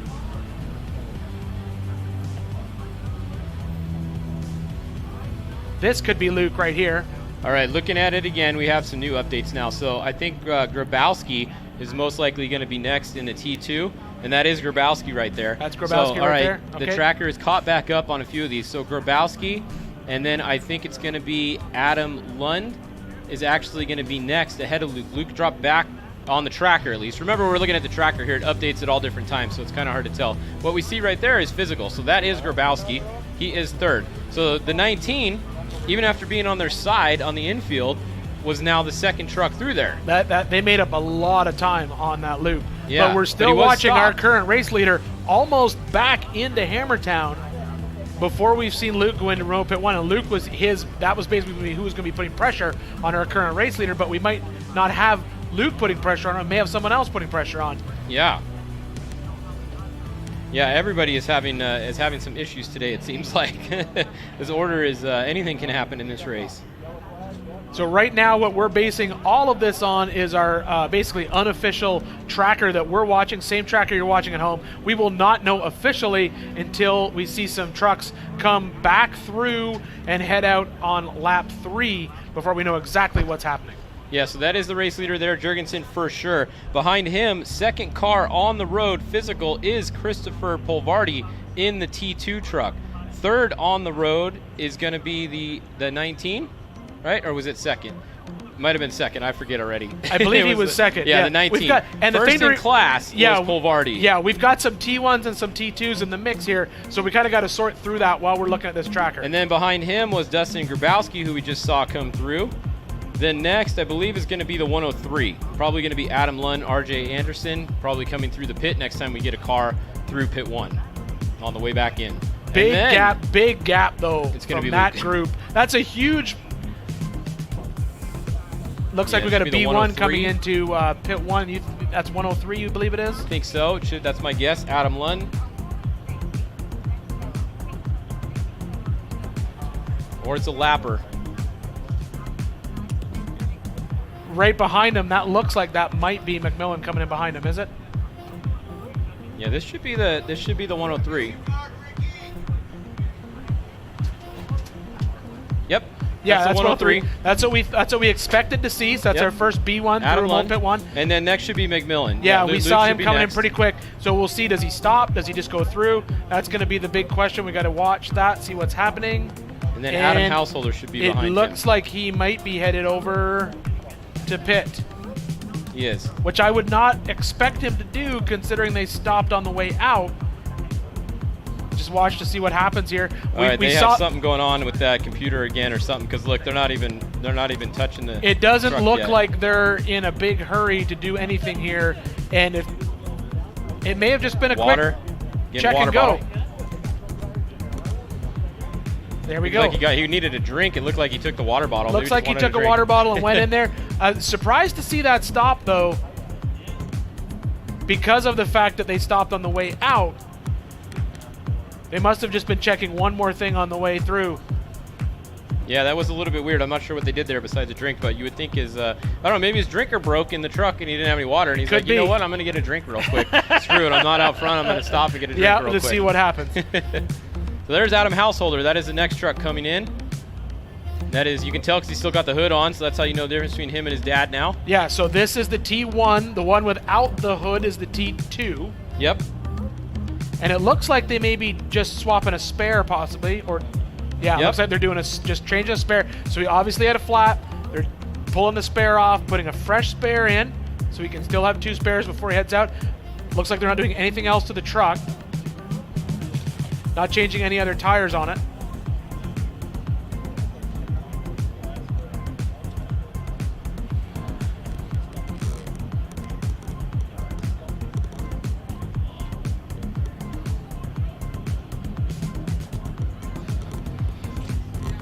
All right, so the information that we're getting, Fish and I were kind of shocked to see the Herbst truck in remote pit 1 when we did. The information that we're getting is he came in, rolled to the short course, did a quick pit stop in main, headed back out, and then just basically stopped in remote and then just lit the afterburners and chewed up a lot of people in the desert. And his tracker's not working anymore either, so that's why if you're looking at the race map here, we don't see the 19 on there anywhere. That's why we were surprised to see him come in there. So once again, we can never rely on the tracker 100%. It's always what we can see is obviously what's correct. Yeah, and then what we can rely on though is when they come back through Maine, they come back into Hammertown, they go through that arch, that is when we will actually get an unofficial official time, and that was when we'll be able to put up on the screen who our actual leaders are based on the time that they're on the course, and then we'll be able to deliver to you who our leaders are physical as well as on time. But right now I think we're pretty sure that our physical leader is also our leader on time as well. For sure he is. He has a huge gap between him and the rest of the field. Seems to be a lot of action in that, and it looks like he's coming into Hammertown here shortly. All right, so Jurgensen on his prologue, he had a 25:39, and then looking down at Polvardi, who is running behind him, he had a 27:03. So he had about a minute and a half difference there. He clearly has more than a minute and a half now, gap in front of him. So Jurgensen for sure is the race leader, physical and on corrected time. And on corrected time. And then in the pile of all that, we have him leading the T1s. We also have a T2 truck in that mix. So that second place has got a pile of, it's got a couple T2s, a couple T1s in there, and so we really won't be able to sort any of that out until we see these trucks come back through Hammertown. But this is your current T1 physical race leader, and we are going to assume once he comes through the arch, he'll be the race leader on corrected time, and then we'll know it looks like he's going to pull into main pit here first, and then he'll clip the arch after that, or clip the start finish, I should say, after that. So the truck that we actually have to watch here is the 19. The 19 started 12th, so that's 6 rows behind Jurgensen. So that's 6 minutes that they have on corrected time just off the start. However, they lost by, 27:46, and Miles is down in the pits. What do you got going on down there, Miles? So we are down here in the pits. I've got Kyle Jurgensen in my eye. He's just getting a quick drink. All they're doing is checking the lug nuts, making sure everything's tight, giving it a quick splash of fuel, and he's got one more 84-mile loop to go. Whoa, whoa, whoa. Got the tires off the ground. So they are going to change rear tires. That wasn't in the plan. So they're trying to get the rear tire off, but the lug nuts didn't come off all the way off yet. So this went from a super quick stop to a little bit more time. So that's a little tough break there, but they'll get them on. And this does not have the lug nuts that are pre-glued in there. It looks like they're just changing the right rear. There's not much going on the left side. They're struggling looking for lug nuts. So putting a right rear tire on, and it's taking a lot more time than they were wanting to.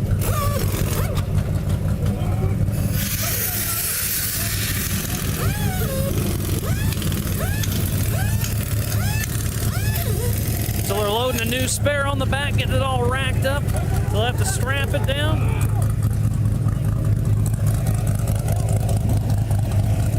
And you know he's shaking his head. He is frustrated in there as they're trying to get the tire re-racked, all that stuff. Little bit of a hectic pit stop down here in the Hammer Town for the 2022 Toyo Tires Desert Challenge presented by Monster Energy. The Kyle's getting ready to take off, it looks like, so looks like he's free to go. So first place, heading out for another lap. Hopefully doesn't play with his head too much. So apparently everybody's shaking their head just a little bit. What happened there at the end with that right rear tire? We saw a compromised tire, so we made a decision, game time, to go ahead and swap it out.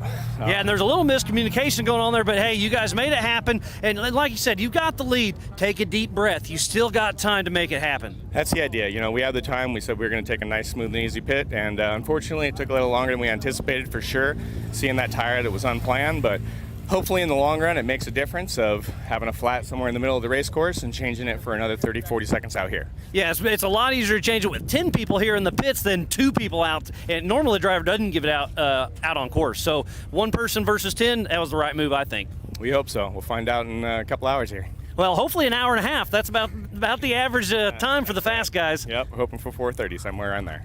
And that's what we were calling earlier. I know Fish said 4:15, but I was going to say 4:40. So we'll see how it goes. Yep. Excited to see the finish. Perfect. Well, Fish, and back to you guys.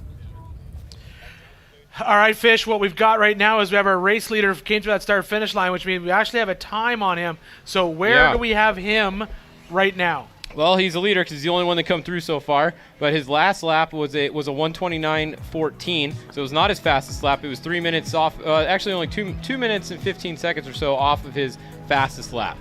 But he is currently, like I said, the only one through so far. So once Polvardi comes through, we'll get a time. He's obviously not in the same class as him. The 19 is the car that we got to keep an eye out for now because we don't know where he is. So I don't even know when he comes through start-finish here until we see him on this camera here. Exactly. So the 19 is the car to be watching right now on course. Yeah, because as we said before, we saw that car on its side of the short course get put back on all 4 wheels, head back out of the desert, went through remote pit 1, was ahead of Luke out of remote pit 1, and then obviously just turned it on and passed a lot of people because we were shocked to see him back in remote pit 1. And you also said he started further back in the pack, so he has a lot of corrected time on his side. 6 minutes. But he was slower in the prologue also, so it kind of offsets itself. Offsets it, yeah, because we're going to add that prologue in. I started a unofficial stopwatch up here when we watched our race leader come in, so we'll know approximately what time our next car came in. We're looking for a 6-minute split there. But definitely that was a lot longer of a pit stop than we expected to see. Yeah, they had some issues there. It sounded like they weren't planning on changing that rear tire, and then they did. This is Christopher Polvardi right here. This is your 3rd car on course physical, first place T2 right now, and he is hauling right there. I mean, that almost looks like a T1. That looks no different than a T1 right now. And the important thing to remember here is the difference between these trucks, the T1, T2, is engine and is there a difference in suspension travel? No, that's it nowadays. Just engine. It's a T1 chassis. Gotcha. So a little bit less of a top speed because of the engine. The question is how much of that comes into play here in a race like this that's so short when you don't have those huge, long, 100, 200 mile stretches where these guys can really run wide open for so long. Yeah, not as, I don't know. Today I would have never thought that there would be a T2 come in the 2nd car or 3rd car potentially around course here. So I don't know. But these cars are so close together now. They're basically it basically is a T1. It just has a couple less horsepower, And by couple, you mean like 300-400. Yeah, a few hundred less. But how often are you really using that 300-400 difference? And especially in a race like this, as we talk about, you get out into some of these big, long desert races where you can, run that wide open for 100 miles. That's a huge difference. Yeah. We're not seeing that here. We're seeing these guys being able to go wide open for maybe 20-30 miles at the most. Yeah, definitely a little bit more this year than last year. Like I said, they took a little bit of the technical section out this year, so you got a little bit faster. But this course is fast. It's a fast course.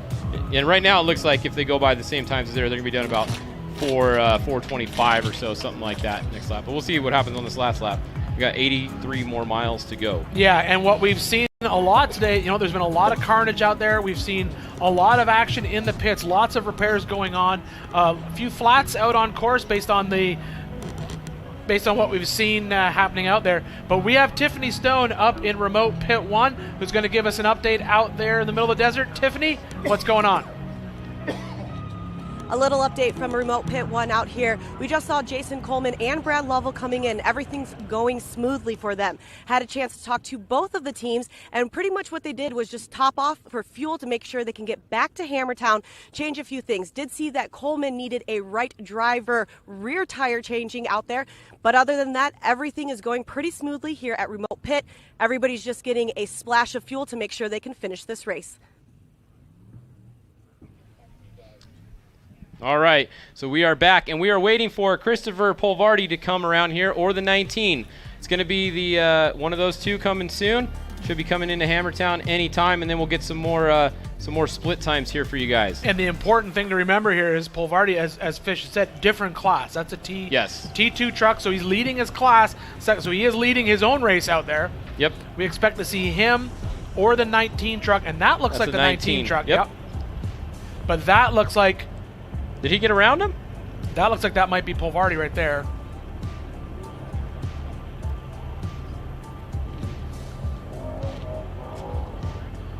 That is Polvardi right there, so he has gotten around the 19. Yeah, so we saw earlier, we did not see that. We saw when they came through remote pit 1, it was flipped. But it looks like he's made it around a 19 truck. And he'll come through, that's T2, first T2 back here in Hammertown.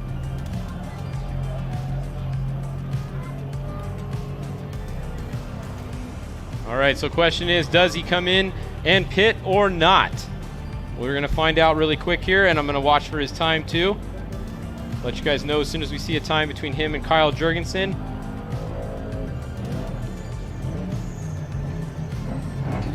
There he goes through the start finish. The question will be, does he pull over and pit, or does he head right back out? All right, he is in. He did a 1:27.23. He is currently about 4 minutes behind Kyle Jurgensen on corrected time.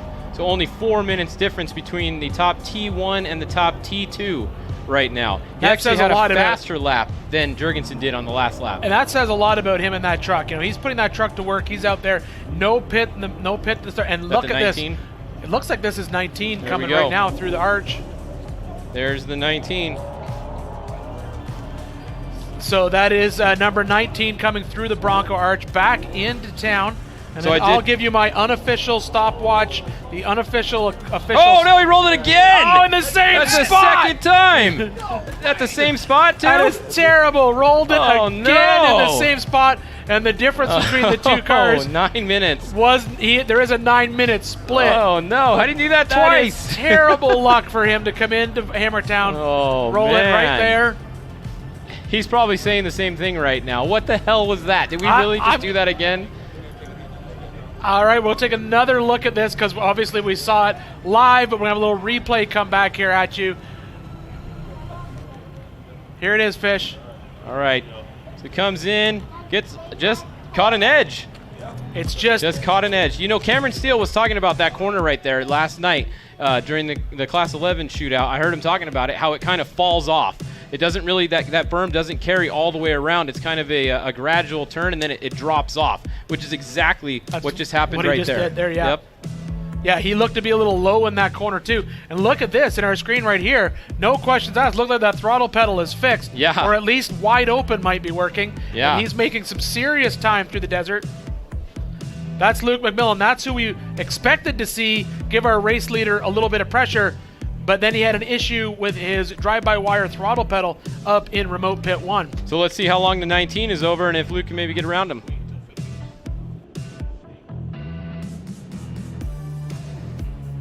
Okay, this is Grabowski coming in. This is going to be your second place T2. It looks like he's going wide to go into his pit. The 19 is flipped back over. He's going to get ready to go again thanks to the officials out there, course workers. And there he goes again. Yeah, it looks like he's back underway. That's just he was moving so fast, made up a lot of time. So the question is, did he break anything or not?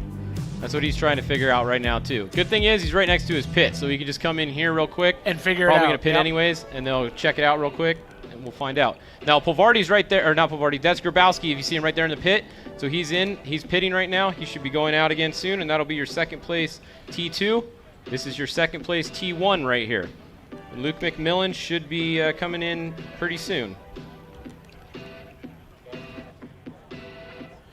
All right, Miles is down there in the pits right now. Miles, give us some of the action. So I'm down here in the pits. We just saw Chris Polvardi come through, and I've got Chip Polvardi. That's your son out there running physically in second position in a T2 truck. You got to be pretty stoked. Oh, we're really excited about it. And this is a guy that we're just barely ahead of right now, Dusty, who won last year. So it's going to be pins and needles all the way through the rest of this race on T1, T2. And we saw the Herbst truck come through here and roll over, and you were like, get him over. We want to put Dust in front of Grabowski, but that didn't happen. So tough luck there for the Herbst truck. But it looks like he's back going, so he'll be physically in fourth position. There are some fast trucks out there. How you feeling right now? You excited? You nervous? I'm excited and really nervous because we got a whole nother lap to go. It ain't over till the end. So. How old is Chris? He's a young gun, and he's stepping up in a big way. He's 21 years old, been racing since he was 10, and we've only been doing this is our fourth trophy truck race, so he's come out strong leader every time, just had some bad luck on the first couple races. So. But it looks like he's working his way through it and hitting the Yukon launch as we speak was Luke McMillin, and he got completely some awesome hang time there. So, man, this last 84-mile loop is going to get interesting. What is it, probably about 15 minutes? Kyle's out front, but Luke's not giving up. We got Polvardi, Grabowski, Herbst. It's going to be a good one all the way to the finish line. It's going to be really exciting. It's going to be everybody should watch and keep their eyes on it. Yeah, speaking about watching it, how awesome to have this live coverage from the middle of the desert. I mean, the Hammer King production crew is doing an amazing job, in my opinion. Oh, definitely. No, most definitely. We're sitting here in the pits and we're watching everything all the way around the track, and we know exactly what's going on, which is a good feeling. Absolutely. Yeah, you can't do that down in Baja, but we're doing it here in Hammers. So thanks again, Chip. We'll throw it back to the Jumbotron. Fish and Ian, back to you guys. Thanks, Miles. As we watch a little bit of action come here, looks like we may have. I can't tell if we almost saw another one. Oh, same corner. Almost did the same thing. I think that's our B1 leader right there. We saw him in remote pit 1 earlier. Yeah, should be. I think it was the 103, Adam Lund, RJ Anderson coming in. But while Miles was talking, it's really close in the T2 class. So first overall right now we have Kyle Jurgensen out front. Only about 4 minutes behind him is Christopher Polvardi in a T2, but then a minute and a half behind Christopher is Dustin Grabowski. So it's a minute and a half between first and second place in the T2 class right now. So pretty close racing up front there with those guys. We have Tim Herbst has clicked his tracker on his third lap. He is 8 minutes behind Kyle Jurgensen. That is corrected time. 8 minutes, that's with corrected time in play. Luke McMillin just came through. Luke McMillin's only 45 seconds behind Adam Lund, who just came through. So the top 6 right now is Kyle Jurgensen, Christopher Polvardi, Dustin Grabowski, Tim Herbst, Adam Lund, and Luke McMillin. Adam Householder just came through. He's now behind Luke McMillin. So we have 7 cars through so far on lap 2.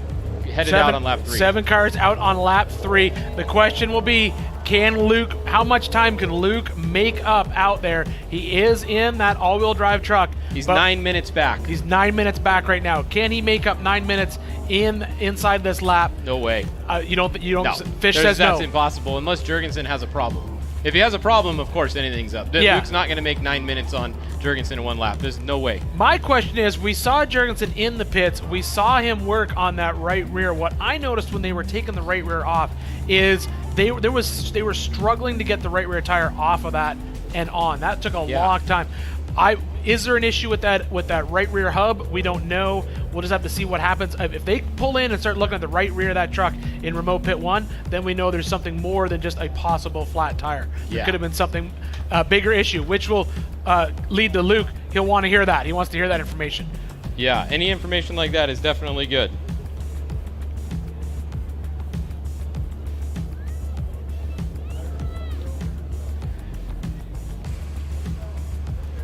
So I think just looking at the times here, it's pretty crazy. We have a T2 second and third overall in this race right here. Now, granted, a lot of the T1s broke.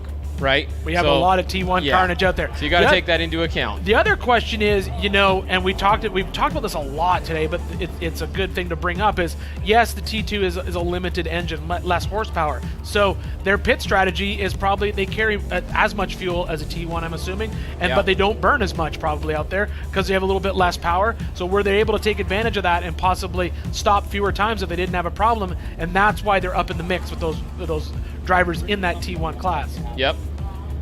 So just an update on the number 69, Bernard Steinman. He's been out most of the day. We did finally find out what happened. It was a rear diff that happened to the 69, the People's Racing truck. So just got that update. It was a rear differential that went out there.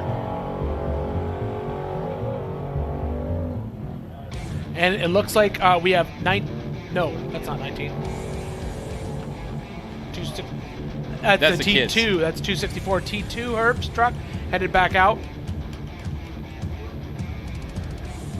Yeah, so they are in 7th place. They're ahead of Adam Householder, who has finished this lap. So Adam definitely lost a little bit of time there because we saw him running a little bit higher up earlier. So he had a little bit of issues. I'm not sure what it was on that last lap. He definitely gave up a few spots on that last lap.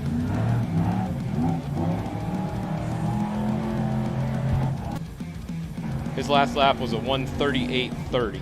Chad Dorman just came around, also the 61.08. He jumped up to 4th in class and 8th overall for Chad Dorman. So a good mix of trucks out there. As we've said before, we have 3 classes racing today, T1, T2, and then B1. We've only seen one of the B1 cars back through main pit already, head out onto its 3rd lap. We got their leader right there, huh, on the left? I believe that is our current leader on the left in the big screen. And I believe in the bottom right, I believe that is, I can't tell which Herbst truck that is, to be honest with you. It's one of the Herbst trucks, but they took the hood off the 19. Looks like it's 19. So it looks like it's hoodless. And he's in some dust, so I don't know who he's chasing, but he's on him pretty close. Looks like they should have taken the right bedside off too, because it's hanging out there pretty far. All right, so coming into Hammertown up top, we have another car coming in here. That is Jason Coleman in the T2 entry. Let's see how he does in that turn. A little slower. Everyone seems to be checking up in that turn now. They've probably got a blanket radio output to watch that turn because it is tricky. We've seen number 19. We've seen him on his side twice in that turn. So I did just get an update. Householder only has front brakes. Somebody just texted me. So there you go. That would be why he lost some time. It's not as easy to stop and slow down when you only have two brakes working. Well, and that's important. You might think, oh, front brakes, that's fine. That's where you'd want the brakes. But the bias in these trucks is completely different. You build these trucks with a lot of weight on that rear axle so they can carry those front tires through the desert so fast. You can see now the hood's off 19. You can see how far back that engine is pushed into that cab. So only having front brakes, that's a huge game changer when you're out there in this desert. It's a lot harder to control that truck. Plus, the question is, if he lost his rear brakes, did he lose his cutting brake as well? Yeah, it's on the rear. Because you'll see a lot of these guys, they'll have a cutting brake built into that truck. That helps them steer at high speeds in these vehicles because of the fact that the front tires are just skipping across those whoops. You'll see them use that cutting brake occasionally to control. But you can see he is in the dust. Even the helicopter can't. I don't know who he's chasing, but he is right behind him. Yeah, and his tracker's not working. We can't really see. We don't know who he's. But I'm assuming it's one of the T2 trucks.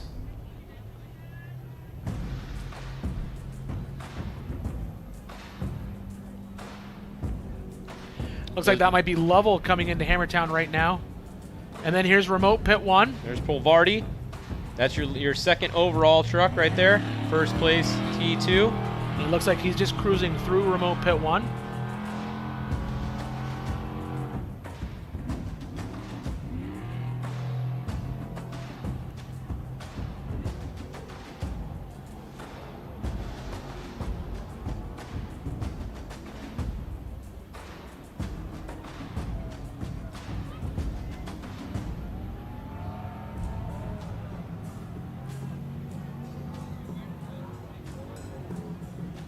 And we're seeing a lot of action here from Johnson Valley here at the Toyo Tires Desert Challenge presented by Monster Energy. 3 classes racing today, B1, T1, and T2.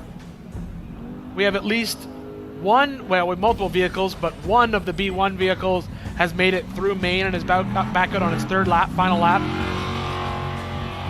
Just over 80 laps each lap, and then we included their prologue or qualifying lap as well in that overall time.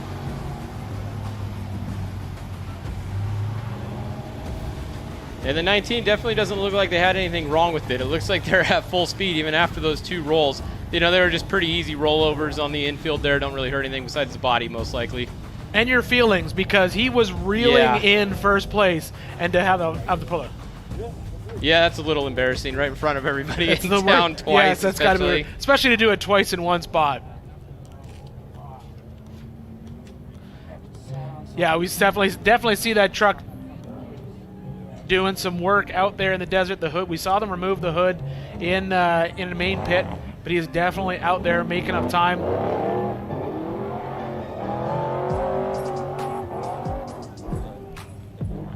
And while we're out here, we're just going to take a quick commercial break here, live from Johnson Valley, the Toyo Tires Desert Challenge presented by Monster Energy.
Thankful to have VP Fuels on board.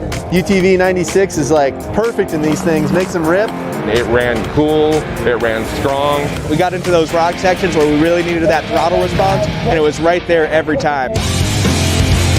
We run all VP lubricants. We haven't had any problems with any kind of leaking or any kind of heating issues. And in the Stay Frosty, no drama, temperature stayed under 200 the entire race. 4WP is more than a store. We're truck and Jeep experts and have been for over 50 years. From wheel and tire upgrades to full custom builds, 4WP has you covered. Whether you want to order the best parts online or shop in store, do the work yourself or get it done by a pro, all roads lead to 4WP. Do your rig right. Shop online or find your store at 4WP.com.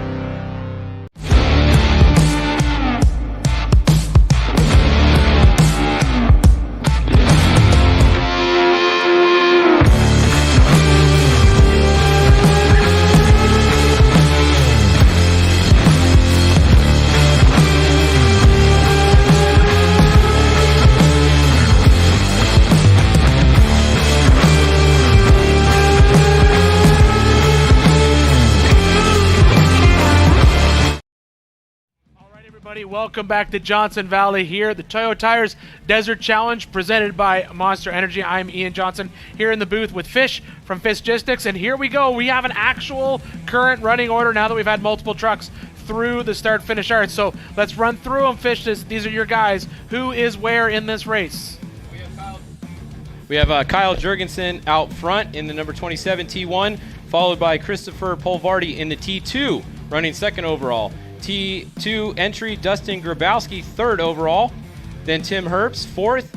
Adam Lund, the lead B1 car, is fifth overall. Luke McMillin, sixth. Jason Coleman, seventh. Thor Herbst, eighth. Chad Dorman, ninth. Brad Lovell, 10th. Adam Householder, 11. Mike Osborne, 12. Travis Chase, 13. Eric Harden, 14. And JP Gomez, 15. That is everybody that has completed 2 laps so far. Yeah, and we've seen right now that's a good mix. That's a few T1s, some T2s, one B1 in there. We haven't seen any more of the B1 or buggies come back through Hammertown. But we saw Luke out there, McMillin pushing hard We have our race leader putting a lot of space between him and the rest of the pack.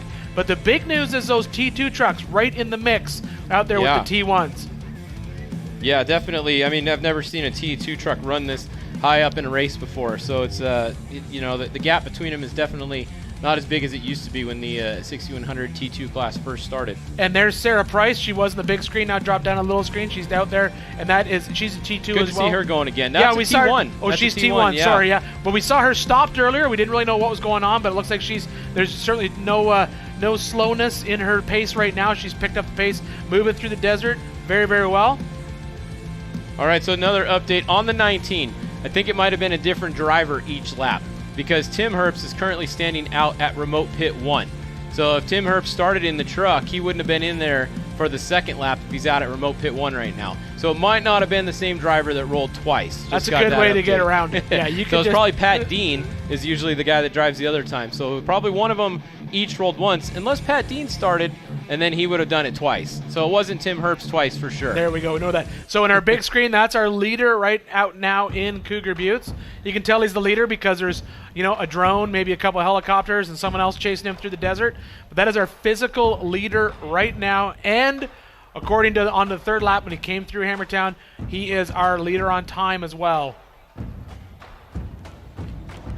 That's in our main screen. We're still following Sarah Price down here on the inset. Yeah, and on the tracker, he is around mile 27 there, that top screen that you're looking at on the top left. It's around mile 27 on the course. And it's good to see Gomez back out there running. He had we were concerned about he had an oiling issue in the pits earlier, but it looks like they definitely have that fixed, and he's back out in the mix. Yeah, he finished his second lap, and he's on his third lap, which actually when you're looking at the times, it shows 3 laps because they're also counting the prologue. When I'm counting the laps, I'm just saying the ones on this actual course to me. Yes, yes, absolutely. Yeah, so if you're watching from home and you're just catching up now, basically what we have is multiple classes out here, 3 laps in the desert.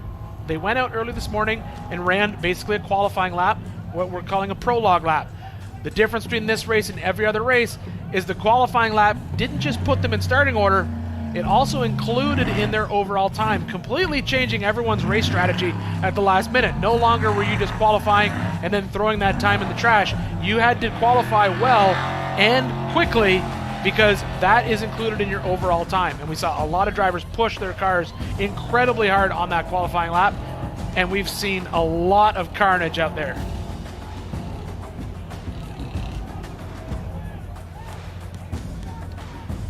Yeah, you know, this year we have seen, like I said, these T2s have really stepped up this year. For them to be running second and third overall, you know, last year they did not finish that high out here. So I don't know if, like I said earlier, this course is a little bit easier this year than last year.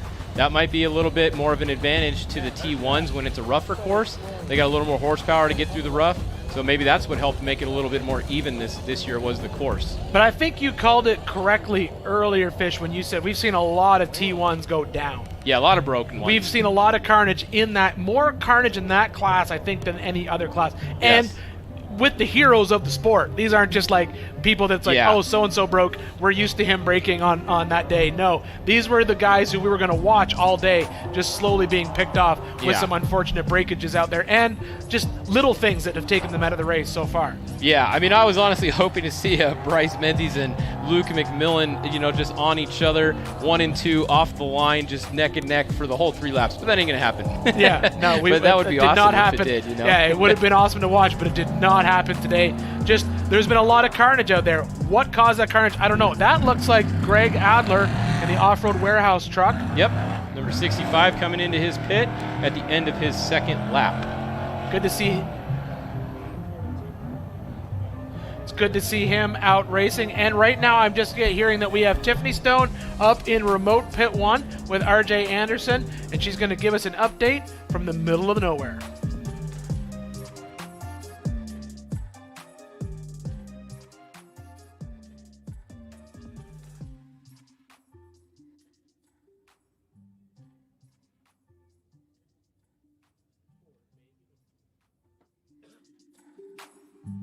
All right, we're going to come back to that. We are still making the connection between here and there. It is pretty far out there. You got to remember, we are broadcasting from the middle of nowhere. Probably the closest city or town of any size is a good 25-30 minutes away. And hats off to the Hammer King Productions crew for putting this together every year. It gets better and better every year with the coverage you get to watch at home, and not just at home. You'll see all week long people pulling up chairs here in Hammertown, watching it on the Jumbotron, because it's honestly the best seat in the house. Yeah, for sure. Uh-oh, that is Grabowski. Look at that with a flat tire. Dustin Grabowski, who was running in second place, only a minute and a half behind Christopher Polvardi when he left, now has a right rear flat. In the T2. Now, this is very interesting to me, because if that was a T1, we would see hydraulic jacks coming down and that thing coming up, but we're not seeing that on that car. They might want to save weight. Not put them in that particular, because of the lack of horsepower. Maybe the in weight the different thing. races, yeah. Yeah, because otherwise there's no reason. Grabowski's have the best stuff. If they wanted, those jacks in there, they would. Yeah, absolutely. And that is Brad Lovell in. He is in T2 as well. And last time I checked, he was in physical. He was in overall 10th position. Correct. He was 10th at the end of the last lap. Last time we saw him come by here. Yeah, we'll see the Lovells out here all week long. They are a staple here in Hammertown. They're racing this year. They're going to be in the Bronco out in the I think they're in the stock class, as well as the I don't know if there's a modified Bronco, but they're in the stock class Bronco this year. Okay. That'll be fun to see tackle Hammertown. It was unveiled here last year, but certainly going to be neat to see that out in the desert. And that in the big screen is our current race leader. Yeah, it's cool when you see these new vehicles come out and their first, racing event is King of the Hammers. There's actually a lot of them this week. Like you said, that vehicle you were just talking about, Polaris has some of their Pro Rs out here, Turbo Rs racing. Bryce Menzies will be back. He's not done racing yet. He's going to come back and race a UTV race in his new Turbo R. Casey Currie will be back racing the UTV race. So a lot of these guys will be back, even if they don't have a good showing today. They're not done at Hammers yet. Yeah, definitely a lot of crossover between the T1, T2, and the side-by-side stuff. Because a lot of those guys race together outside of this race, but not a lot of guys racing in the T1, T2, and 46, 4800. That's a completely different mix. I wonder if Grabowski got going again. Maybe we can go back to that camera if possible. If we still have the camera behind Grabowski. Be good to see if they got going again. Yeah, it looks like I see that. Looks like Greg Adler out of the truck. Looks like they might have done a driver mod on that one at the last minute. Looks like we're still out here changing. Still messing with it. Oh, look at this. What a shame. Couldn't get it high enough. Couldn't get it high enough with the jack. Oh, driver's getting out. He's not happy. He's getting out to help because he's tired of waiting. Oh, man. What a heartbreak for the Grabowskis here. And right here is our is this first or second place? Well, first in class, second overall. Second overall, first in class. That's a T2 truck. That's the one this truck in the bottom right was trying to run down that was in their class. They're not going to be able to do it much with a flat tire, though. Not with just one lap left. No, this can be tough. But the same thing might happen to Polvardi here. You got a long way to go. Look at how fast that happens. You never know what's going to happen. You could get a flat tire right here. Yep. At the finish. You never know. You could roll in the short course. I've seen it. You could. Seen it you twice might even be able to do it more than once the same day. Yes. I got 99% confirmation it was not the same driver twice. All right, so who are we looking at here? That looks like Graff, maybe Tracy Graff back out there. The 58, I believe. He's had kind of a rough day.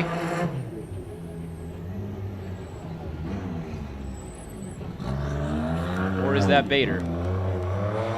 Oh, it looks like we have a pass going on. That is in our inset screen. We just saw a pass go on between our T2 changing a tire. That looks like Sarah Price's truck that just came through that checkpoint. I think you're right. You are correct.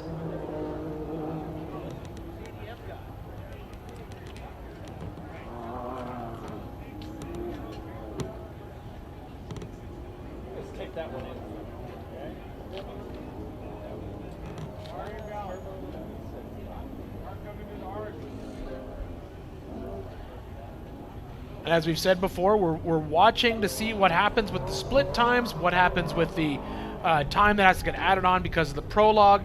Our current race leader right now, after going through 2 full laps of the desert and out on his third, is still leading on both physical and time. And it looks like we have a Gomez truck coming in right now. That is Raul Gomez. I think that's the first time we've seen him come around today. I was going to say, that name hasn't popped up yet today.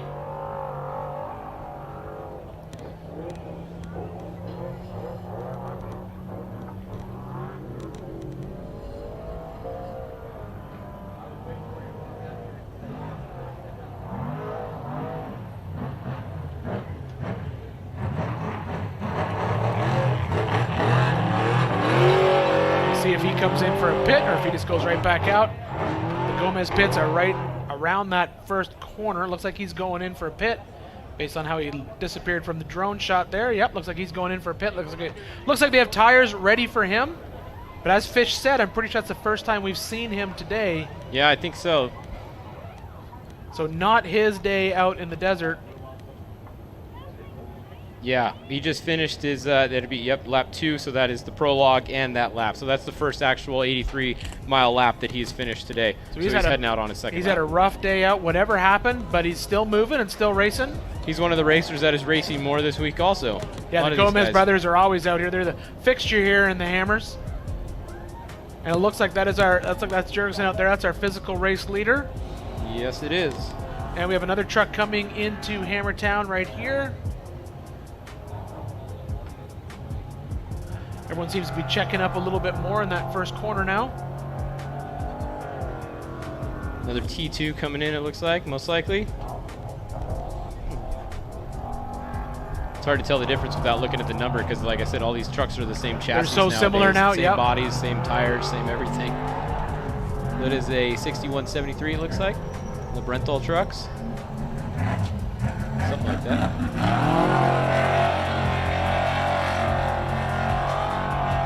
That might be Connor McMillin actually right there. I think that's who that is. So he had some issues earlier. He was one of my picks to watch today. So Connor McMillin definitely not having the run today that he wanted to. He has just finished. He's in 14th place in class, 22nd overall. He is headed out on his last lap, but he's a little ways behind. Yeah, we've seen a lot of our leaders have already been through here well into that final lap of the race today. We'll be waiting to see what information we can get from up in remote pit 1.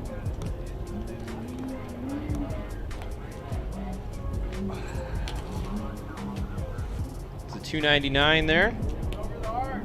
And there is Casey Currie. That's our second B1 car to come through of Maine today. I think this is him going out on his third final lap as well. Should be.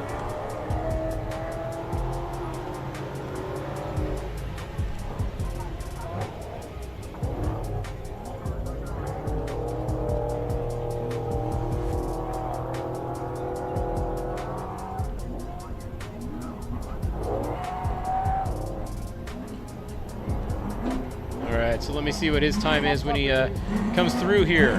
There you go. He did a 1 hour and 35-minute lap, it looked like. Where did he go? 142. He did a 142, so he is currently second in class. You're correct. He is behind the Adam Lund, R.J. Anderson entry. Yeah, and we've been watching that Adam Lund car just do work today. Definitely moving quickly. But the big story of the day seems to be that we've got T2s right in the mix with the T1s out here in Johnson Valley at the Toyo Tires Desert Challenge presented by Monster Energy. Not what we thought we'd see at the start of today, but it's the desert. You never know what's going to happen. You never know what's going to happen in the desert. Absolutely right. Almost anybody can win on any day. Almost. Depends on what class it is and how many guys are in the class and who's there. Any type of off-road racing, I've always made the argument, is won or lost in the shop the weeks before. Yeah. The prep that goes into these cars, you're basically leaving that starting line with a brand new car, ready to race. All the important parts have been either replaced or inspected, and then you head out in the desert, and then you just throw all your cards on the table and see what happens. Yep. Yeah, I think the driving, like I said earlier, is kind of the easy part, actually. Obviously, it takes a lot of skill, and it's hard. All right, so I guess we finally connected up with Tiffany Stone up in remote pit 1. We're going to throw it to her and see what's going on.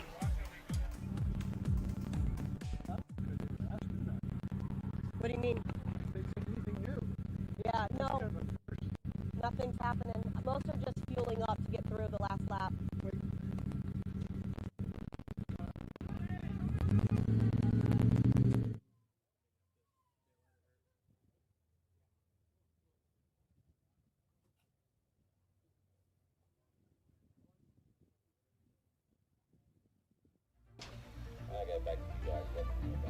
All right, that obviously didn't work out, but no big deal. We'll get back up here shortly. Right now, we're back out in Cougar Buttes. Adam Householders, who's on screen right here. All right, we're just watching some action here from Johnson Valley Lake Bed. Here we are at Toyo Tires Desert Challenge, presented by Monster Energy. We're doing our best to link up with Tiffany Stone up in remote pit 1. As soon as we get a good feed coming in from her, we're going to throw to her quickly to find out what is going on up there, because that is our sort of remote link. So let's give her a try and see if Tiffany answers the phone this time. Just checking in from a remote pit here. We've been seeing a lot of the drivers and the trucks making their third way through. Travis Williams right behind me just stopped for a little splash to make sure they can get through the rock section, turn around and head back to Hammertown. That's all that we have here from remote pit.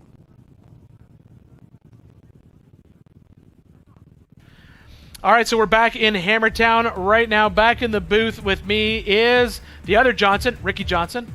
Super famous guy, likes to ride motorcycles and stuff. He's going to take over for me, and he's going to hang out here with Fish till we see some finishers come across the line. Started this day, you might as well end it, right?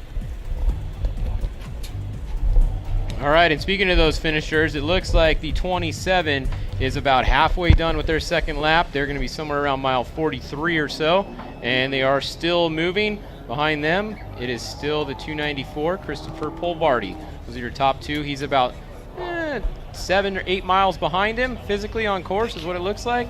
Then we have a couple more cars. Luke McMillin, we got the 19 in there still. Got a bunch of cars coming, so we'll see who makes it back here first. What do you think, Ricky? Can Kyle bring it back in? Well, I got to give it to the guys at Brenthel. You know, they ran that truck a week ago. They had to run into a quick prep on it, but he has been so fast. And here we're watching Thor. How I know that? Because it's got all the body work on it. You know, let's just touch base on that really quick, and I'll finish the thought about Kyle Jurgensen. Tim Herbst and his co-driver have to be, when they're upside down, I wish I had the in-car and I could listen to what they were saying. I could imagine Tim is cussing himself. His co-driver's like, yep. Really? The exact same spot right in front of our pit? Are you crazy? But this is great.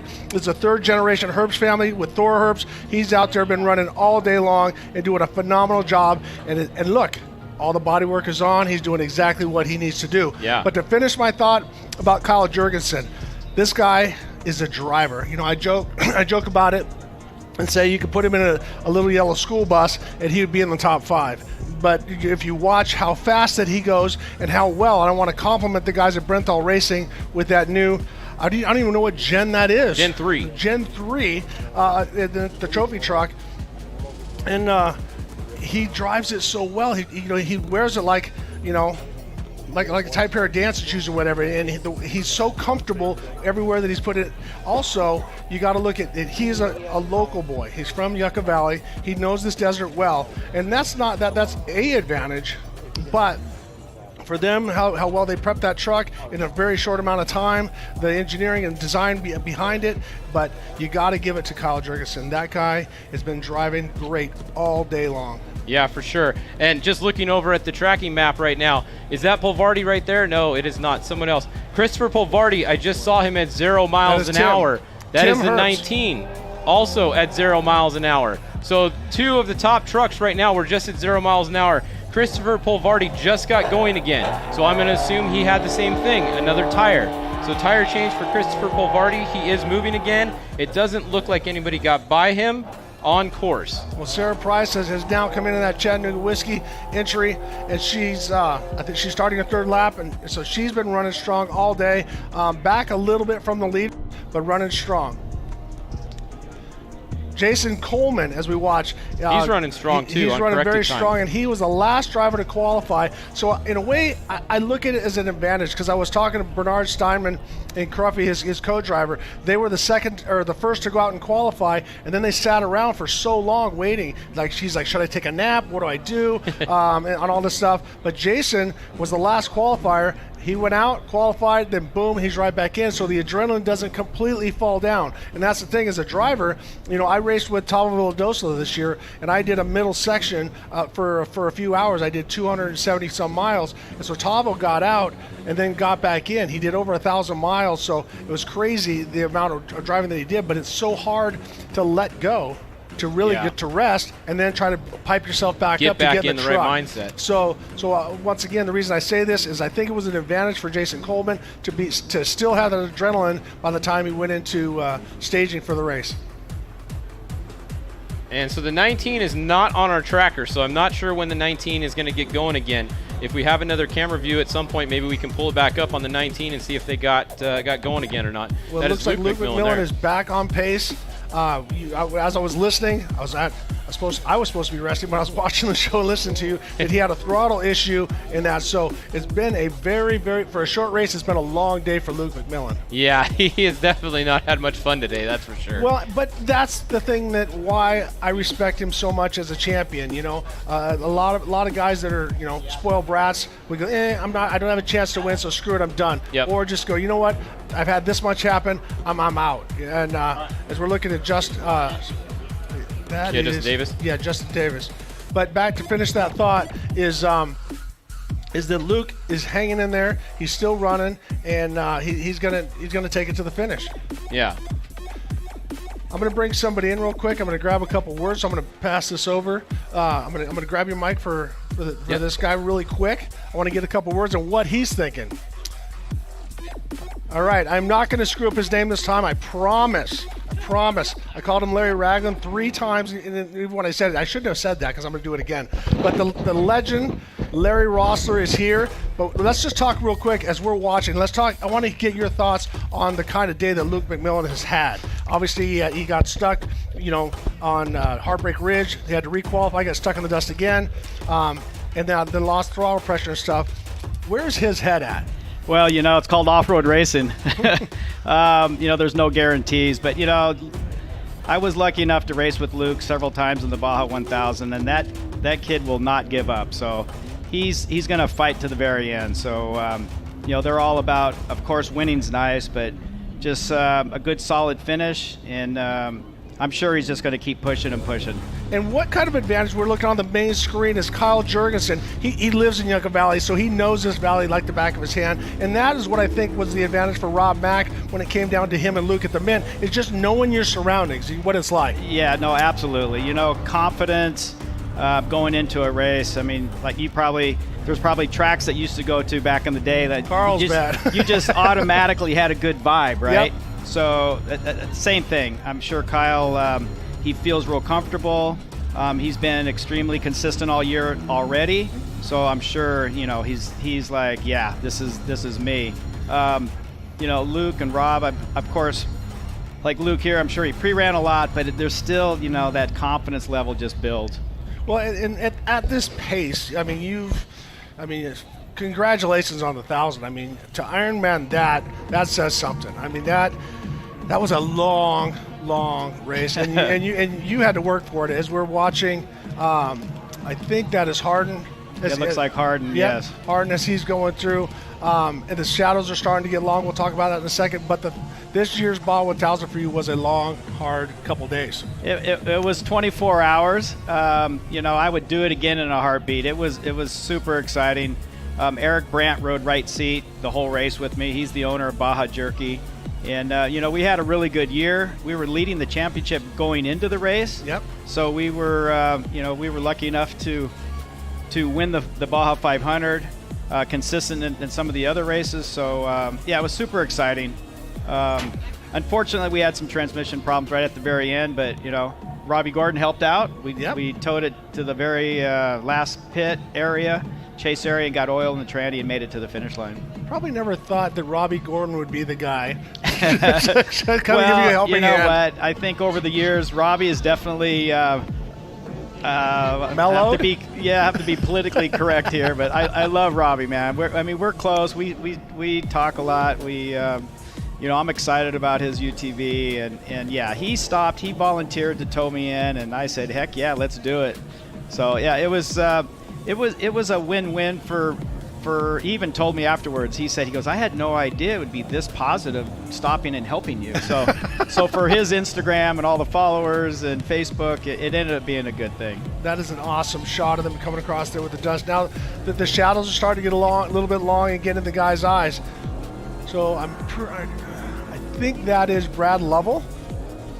I'm taking a guess. Well, that's an amazing shot of the dust and the silt and you know, track position as we know it as desert racers. The dust can be really a big enemy.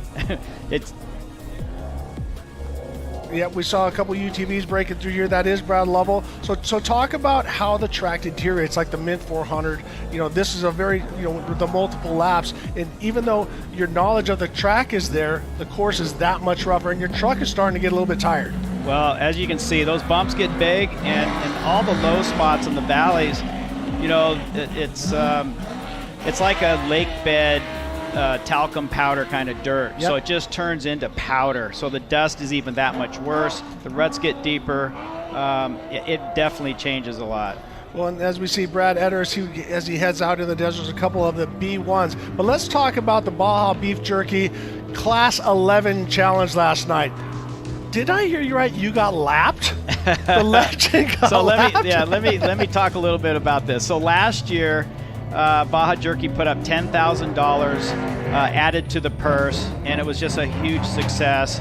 The owner of Baja Jerky, we're actually in the process of building 6 or 7 cars, and he's just a big fan of the sport, and he wants to give back, you know. So we're going to have cars built.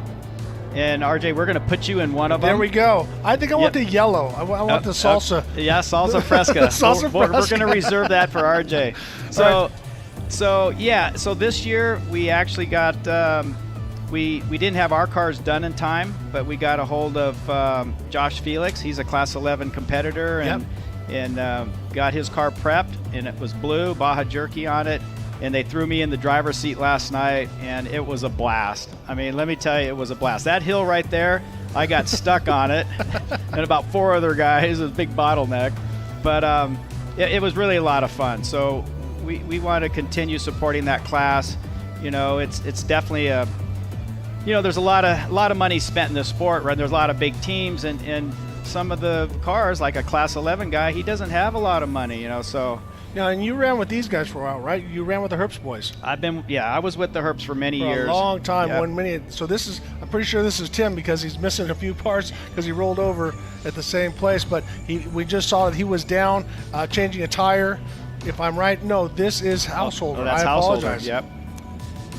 And that is Terry Householder. So Terry rolled over on the very first lap on Heartbreak Ridge, but it's great to see got that truck back on 2 wheels. Obviously lost the hood in the process, and now they're back out. I'm pretty sure that they're going to be starting their 3rd lap here shortly. Yep. So they have to finish the 2nd lap and back into the 3rd. But let's get back. I think it's a really cool concept with the Baja Beef Jerky, because I mean, it's local grown, Southern California, and it's down in El Centro, correct? Yeah, Brawley. So yeah, the Brandt family's been in the cattle business for years. They have the big facility there for you know, processing all the meat, the cattle, and the Baja Jerky is a relatively new venture for them, and we're really trying to, you know, kick it off. It's been less than 2 years, so it's starting to go. It's starting to catch on. Walmart. We're working on distribution.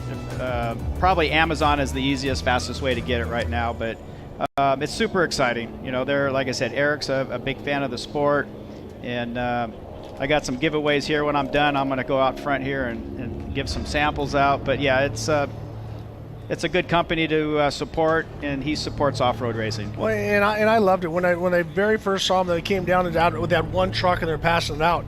I mean, I live on that when I'm pre-running. It's a great protein snack. It sustains me. It's not sugar. It's an unbelievable, and it's not so damn hard that it just wants to rip my teeth out. So tell them whatever they're doing, however they dry that stuff, keep doing exactly what they're doing. Yeah, I totally agree, Rick. It's it's a great healthy snack. So definitely recommend it.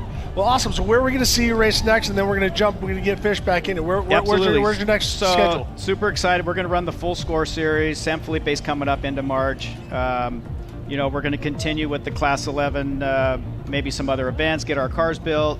And, you know, we'll be at other venues to, you know, support the sport. But yeah, for me, you know, it doesn't really matter if I'm in a UTV, a Class 11, a trophy truck. I love the sport. I love the fans, and as you know, I've been doing it for a few years. Just a couple. And it's just you're going to get there eventually, buddy. It's a lifestyle for us. Yeah. Well, Larry, it's always an honor to chat with you. It's been an honor to race with you, race against you. While we were teammates at Yamaha way back in the day in 1981, 82. Yep. So keep doing what you're doing, because honestly, you keep paving the road. If you're still getting rides, and I'm driving for Talavera Dosla, and someone came on the thing and said, you need to throw him out and get Larry Rosser. He's way better. I'm like, thanks, bro. But anyways, no, it's an honor to have you around. And once again, apologize for the mispronunciation at the Met. No, it's all good. Well, Ricky, it's the same for me too. You know, we've been friends for years, and our careers with motorcycles in the cars, and still being able to rub fenders and win, lose, or draw. You know, it's been awesome. It's been an amazing wave that we just keep riding. That, you know, it's just been endless. So we're pretty blessed. So let's talk about this, and I want to get your thoughts as Kyle Jurgensen. He got the lead early. For one, did phenomenal in qualifying, put that truck in second place, but then he gets the lead from Bryce, and he never looked back. So in my opinion, he's just listening and hearing every nook and cranny, like, oh no, that's not breaking, is that rattling, or whatever. What's his mindset? Well, you know, it's tough, because you want to just be precise. Of course you want to take care of the equipment, but you don't want to let off too much and be too conservative. And you know, you can't be, I mean, this sport, you have to stay focused. You know, you can't just start wandering off and start thinking about the trophy or start thinking about anything else. So you know, you're literally threading the needles at a high rate of speed. That's a perfect example. You're going 100 miles an hour down, then all of a sudden it like stops. You go between giant boulders, and then you got to hang a 90, and now you're on a power line road, where this is a great time to reach in your pouch, grab a handful of beef jerky, get a little bit of protein, Absolutely. and keep rolling. Yeah, no, there's little room for error. You miss cue, you're off into the boulders, or you hit a ditch. So, I mean, I can speak from experience. It comes up and bites you, like at the wrong moment. You know, it's you really got to stay focused. So I'm sure he knows he's got to keep moving, and at the same time not make mistakes, keep it on the road. You know, I'm sure he feels confident with his lines and the route. So he's got his head down and just get the job done. All righty. Once Appreciate again, it. The legend, Larry Rosser. If you come up to the front, he's going to have some samples to hand out. I think that's a pretty cool situation to have a legend like Larry Rosser give you some free beef jerky. So tell the guys once again, thanks for supporting the sport. Absolutely. And also thanks for coming up, buddy. I appreciate it, Rick. Always a pleasure. Thank you, everybody. All right, Larry Rosser, ladies and gentlemen. Thanks. No.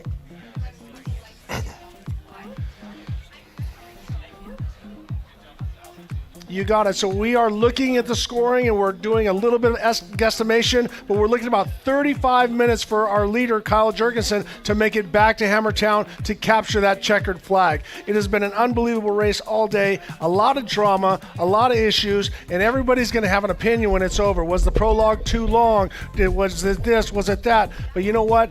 What I love about Dave Cole and the whole situation with Ultra 4 is that Dave is not afraid to change. Just like when we had Luke McMillin get caught up in some dust and tear up his drive shaft and get stuck, you know, Dave said it wasn't his fault. We're going to let him requalify and then put him back out there. So I love the ability to change and adapt to the situation, just like these drivers have to do lap after lap after lap. And Fish, you know, you heard Larry say, you have to think about every rock. It's not just right now. Kyle Jurgensen needs to not think about the prize money, the trophy, the win. He still has a million he's got things. 30 miles to go. The million things he's got to do the prologue all over again to get here, and there's a whole bunch of them that want to take him out. Exactly, and these last 30 miles probably feel like 300 miles in his seat right now. Well, and you're listening to everything, and that's the thing is your mind wants to travel ahead and go, oh man, if I get to when I win and this and that and blah blah blah, you got to tell yourself no, get back in here. And just like when I raced down in Matomi Wash, I'm like, see every rock, see every rock, see every rock. bring my sight in. But this is a great little transfer station when they're going down the power line road, where the guys can actually take a snack and also take a drink and kind of calm themselves, stretch their legs out. It was cool to listen to Rob McCackern talk about driving the Mason. He goes, man, there's so much room.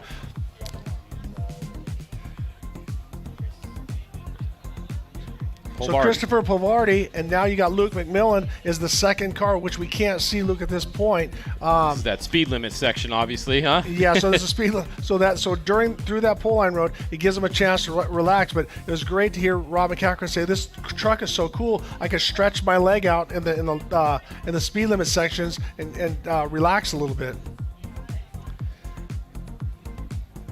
Yeah, so it's pretty close between Polvardi and Luke, physical on course. They're both on this speed section, very close to each other.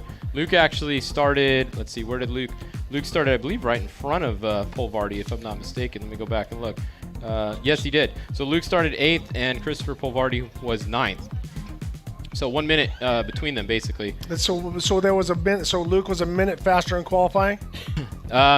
Luke was actually only 2 seconds faster, but the start was 1 minute ahead because he was on the row in front of him. Right, so he has to pass Christopher Polvardi and then has to put a minute on him, correct? Yes, because Polvardi would have a minute corrected on him. If they're side by side. Minus 2 seconds, so he had to be 58 seconds. Yes. Right.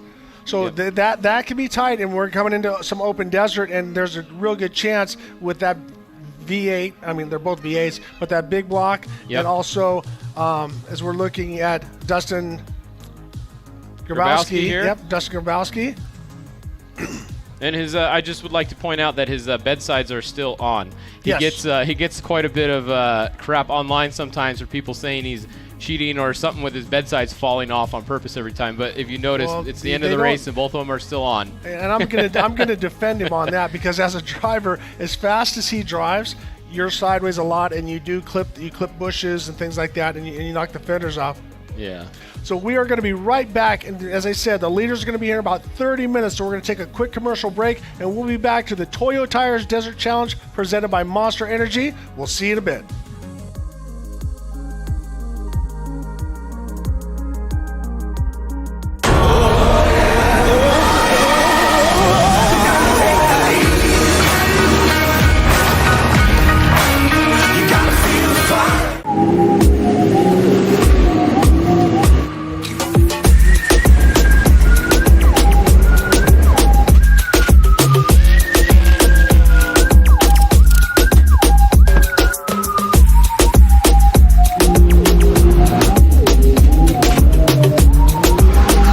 Conquer the elements, handle the most extreme environments, and dominate the desert and trails with King's new 2021 Ford Bronco 2.5 OEM Performance Upgrade Kit. All kits are 100% designed, manufactured, and assembled in our Southern California facility. See why we're the first choice for experienced off-road racers worldwide, and order your Bronco kit today.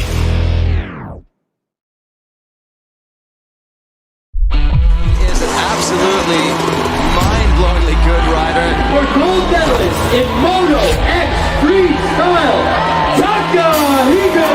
This sport changed my life, everything.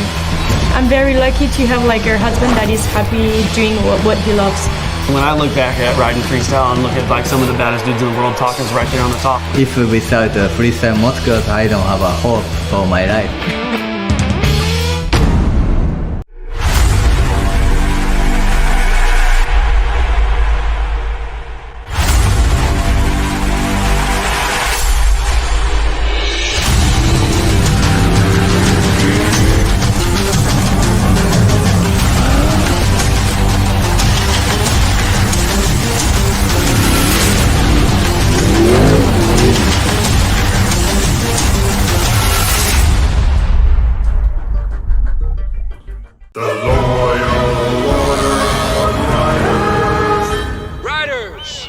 Your queries be known. Yeah, hi. Instead of letting passengers wrap their arms around us, can we put little handles on our jackets? Denied.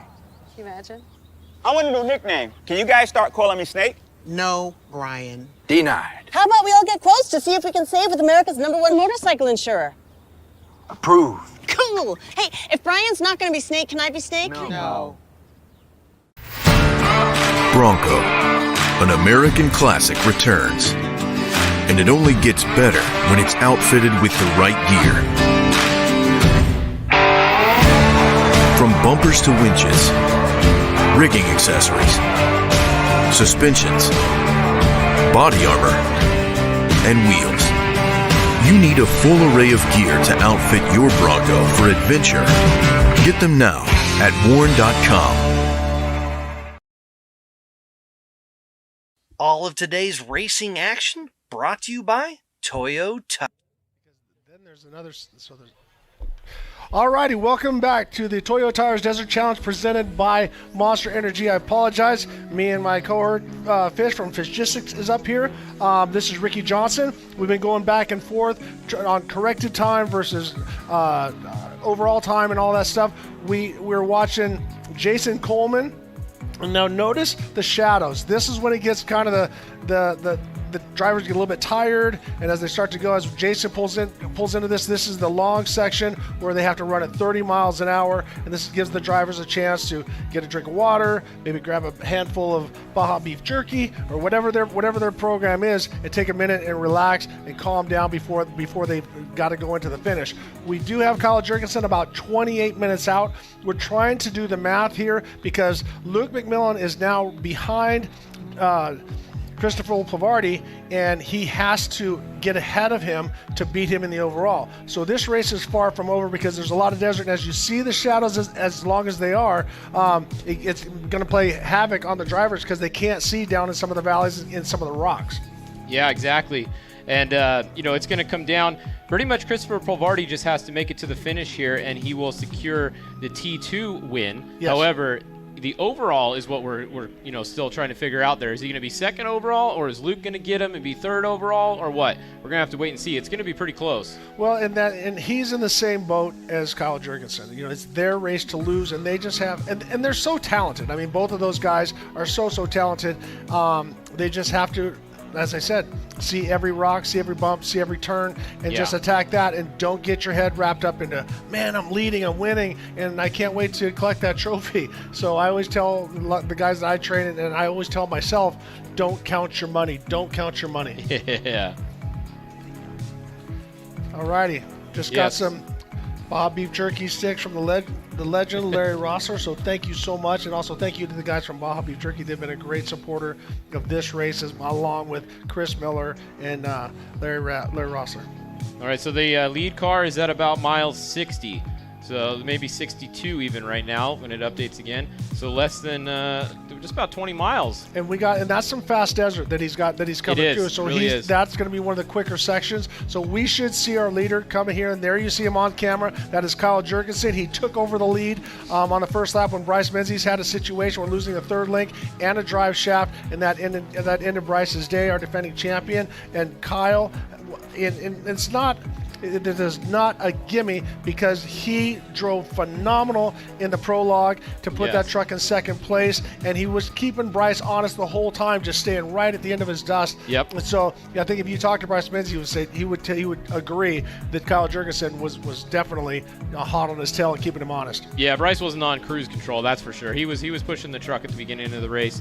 Not quite as hard as Kyle Jurgensen probably, but he was definitely pushing it hard. And this is a team effort. We've been talking about Kyle a lot, but we really have to compliment everybody on the truck.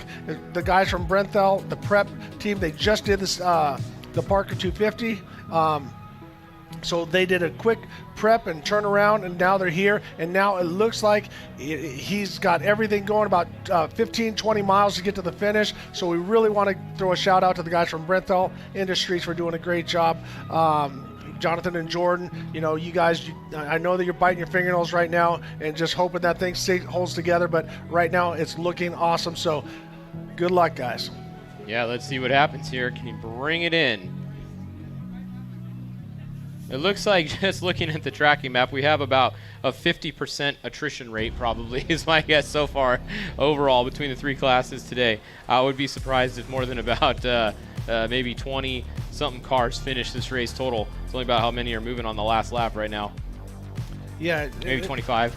And once again, notice how it goes from real light to real dark, real light to real dark. And when he does it that quick, especially when you're heading west into the sun, your eyes dilate to the light, and then all of a sudden you get to the dark, and then it takes a second going back and forth and back and forth. So the drivers, got to be creative on what they're doing with their visor. They don't want to get it too low because there's so many ups and downs here. You got to keep the ground in vision.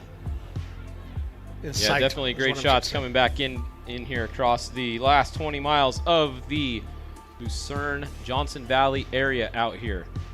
A lot of different terrain.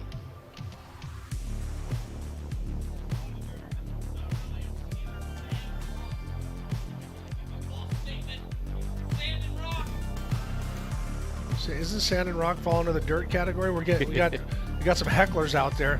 That's good. Here we got Sarah Price. Everybody's getting a little tuned up. They get a little louder later in the day. That's right. Everybody's got an opinion. You know what they say about that. So, as Larry said, you can watch as we go back to our leader, Kyle Jorgensen, as he works his way. This is a faster section, but notice how deep the bumps are. The elevation is changing up and down. The first couple laps, he was running much harder. So, as we said, as the truck gets a little bit more tired because he's been in full kill mode the whole time. Yep. But the track gets rougher as well, and it becomes that you start breaking that silt down, and it becomes a little bit harder to hang on to. Yeah, the wind definitely helped later in the day. Not as many cars racing right now, so not as big of a factor. They're not as close together, but it is definitely nice to see this wind out here. Unbelievable shot we have from the Method helicopter, and that's Stevie Wright behind the wheel. Stevie himself was an unbelievable pilot when it came to three-wheelers and side-by quads, winning the Baja 1000, I think, and the Baja 500 with a great team behind him. I think Waxeldorfer and Dean Sundahl, along with Tommy Gans and Marty Hart and all those guys back in the 80s.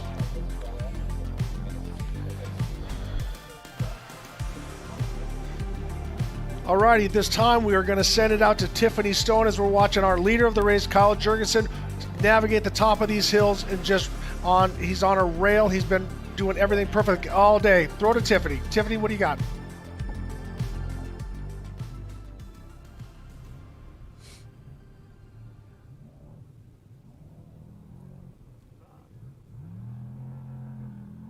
Kyle Jorgensen is making his way through remote pit one last time. Game plan is the same as always. Maintain his speed, make no minor mistakes as he heads back into Hammertown.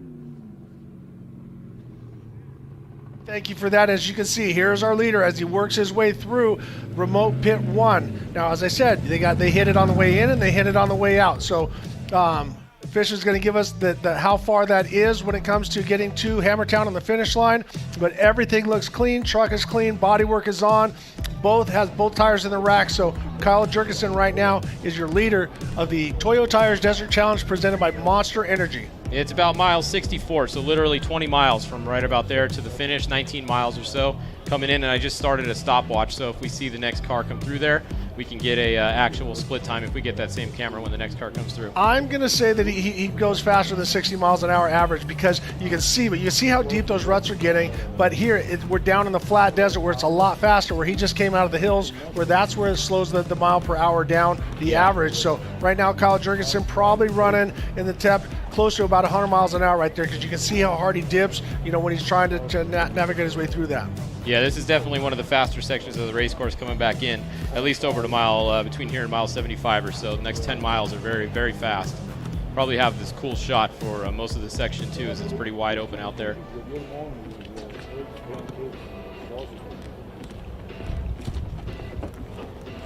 So you see the sun setting to the west. He's got to do a 20-mile loop around the desert, and then we'll see him coming into Hammertown. What are we getting for a speed if they do update the track? Let's see. Last time it updated, it was 32. That's not a good update. Right. We'll watch That's again not in there. a second. That was coming through the That was rocks. right before the pit. Yeah. Next time it pings, I'll check it again. It's got to be over 100. Then by the track, or what do we have going on with Christopher Pavardi and also? So the 19 is the wild card. We don't know where they are because they're not tracking. They're somewhere around Polvardi-ish, somewhere around there. Polvardi is about 4 miles out from the pit right now. So he might be next there, or the 19 might be next. We don't know. Right, but do we know where Luke McMillin is? He is a little bit behind him. So let's see. So we have the 19 of Tim Herbst in between Luke McMillin and Pulvardi. We think. Yes. On one side of him. So, as Bob Bauer said, unofficially, that gives us an escape, but we're giving you the best that we can. But hasn't updated in 5 minutes, so it's a little. He might be right with Pulvardi. Well, and if you guys want, remember, you guys can navigate your way around the site. So just get on there, and you can also check your drivers, see where they're at. But remember to check the time when they were pinged, because it doesn't all hit at the exact same time. That remote pit 1 camera will definitely show where everybody is when they come through here in a second. We'll see who's next.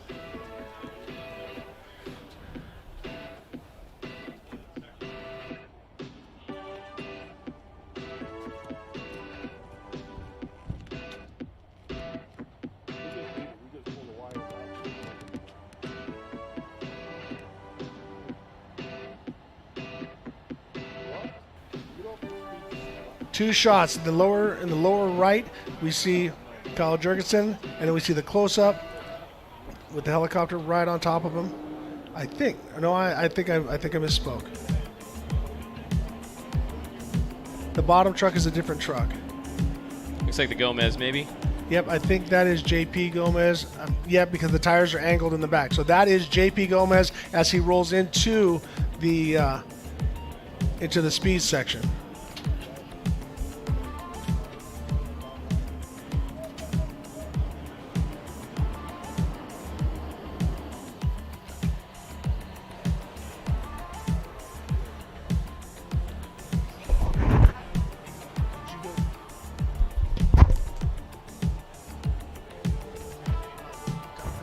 All right, just looking around the tracker real quick. It looks like the 65 Greg Adler has come to a stop again around mile 35. So a bummer for the 65. Hopefully it's just a tire or something they can get going again.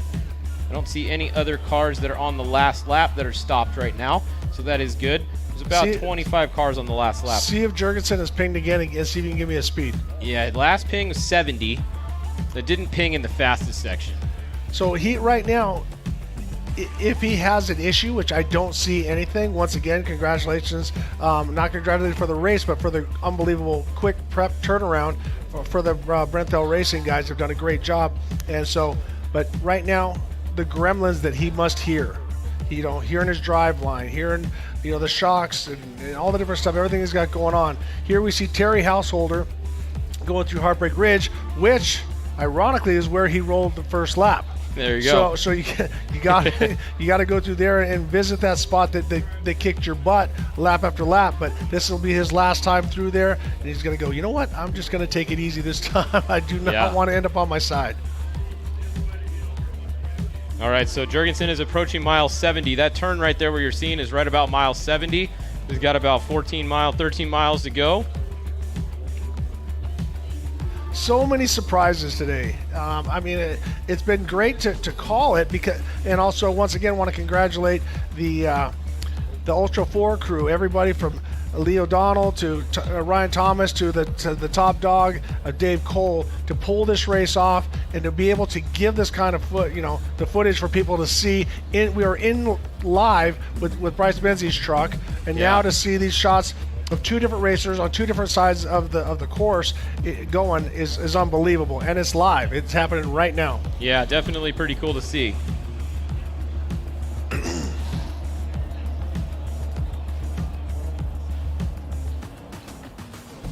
All right, so we should start seeing our next car come into the remote pit 1 pretty soon.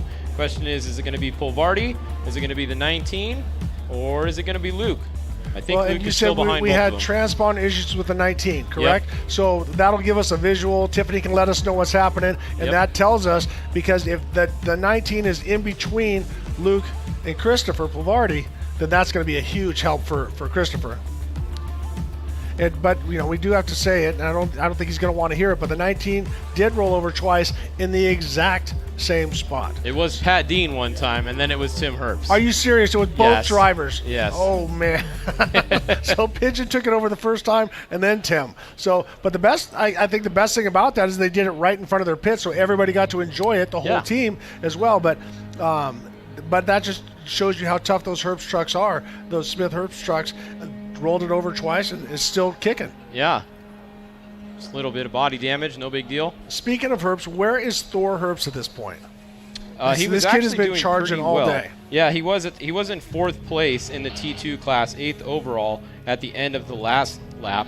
And let me see if I can find him on the tracker. He's number 264.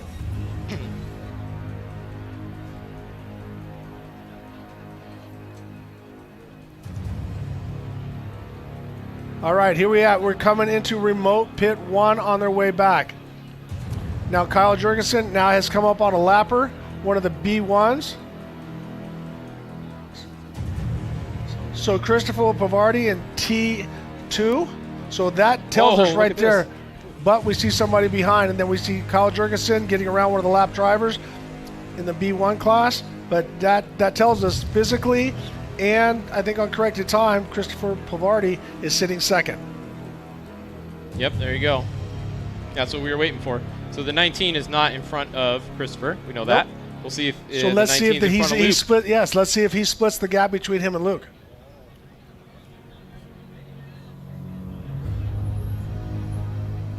And what do you have for Mike Osborne, number 6131? Yeah, I just saw him. He's at mile 55 right now.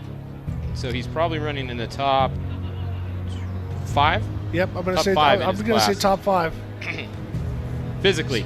I don't know about corrected time. He might be up even higher depending on where he's starting. Exactly. He's had a strong run all day.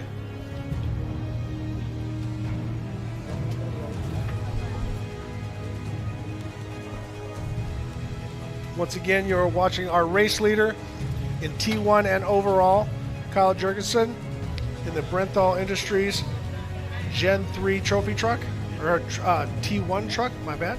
About 13 miles to go. He's at mile 70, a little bit past there. Maybe 10 miles to go. Longest 10 miles of the day. Yep, just updated, mile 74. 9 miles to go. 9 miles to go. So right now he's looking over. Check out that drone right up behind him. So Luke McMillin through remote pit 1. So the 19 is not in between. No 19 yet. The 19 is not between Plavardi and Luke McMillin. So nope. Luke second. It still has a possibility. There's some really fast desert coming up that he could possibly catch Christopher Plavardi, but passing him in this dust is going to be another story. Yeah, it's going to be almost possible to get around him. Depends on which way the wind is blowing. We do have wind, but if it's blowing at you, it doesn't do you any good, or if it's blowing with you, it doesn't do you any good. It only works if it's blowing sideways.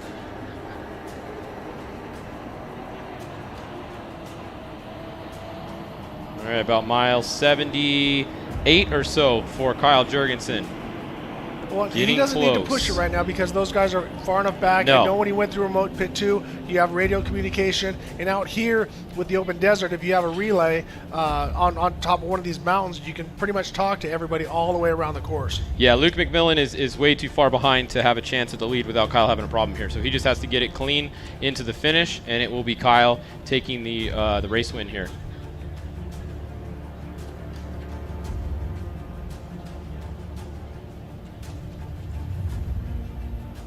It is crazy how close Christopher Plavardi is to Kyle on time, because he's not even that far behind him. Yeah, that's the thing, we talked about that. Even though he has about, I'm going to say, 2/3 of the horsepower. Yeah, 300 less at least. Yep. So maybe you more. know that this truck's probably running somewhere between 9 to 1,000 horsepower. It's 400 less at least. What's that? 400 horsepower less at least. Exactly. But the momentum that they carry is just as I said. And Plavardi's a short course driver, and he's done a lot of different stuff. So both of these guys are you can't say enough good things about them. And look at how clean that truck is too. That truck looks pretty clean. There's barely a little chip in the back panel there. All the panels are on there. It looks super clean. Losing just a little bit of that left rear. It's a wide corner right there. That's some knowledge right there. Don't go out in the sill. Keep that thing up high and rolling. Watching the Hero drone, we're probably going to see Kyle coming in here really quick. Yeah, he should be here pretty soon. I'm sorry, he's already in and out of there. We're going to be looking for Plavardi. Kyle should be around mile 82 maybe or so right now. Maybe a little bit less. He's got to be only within 3 miles of Hammertown right now.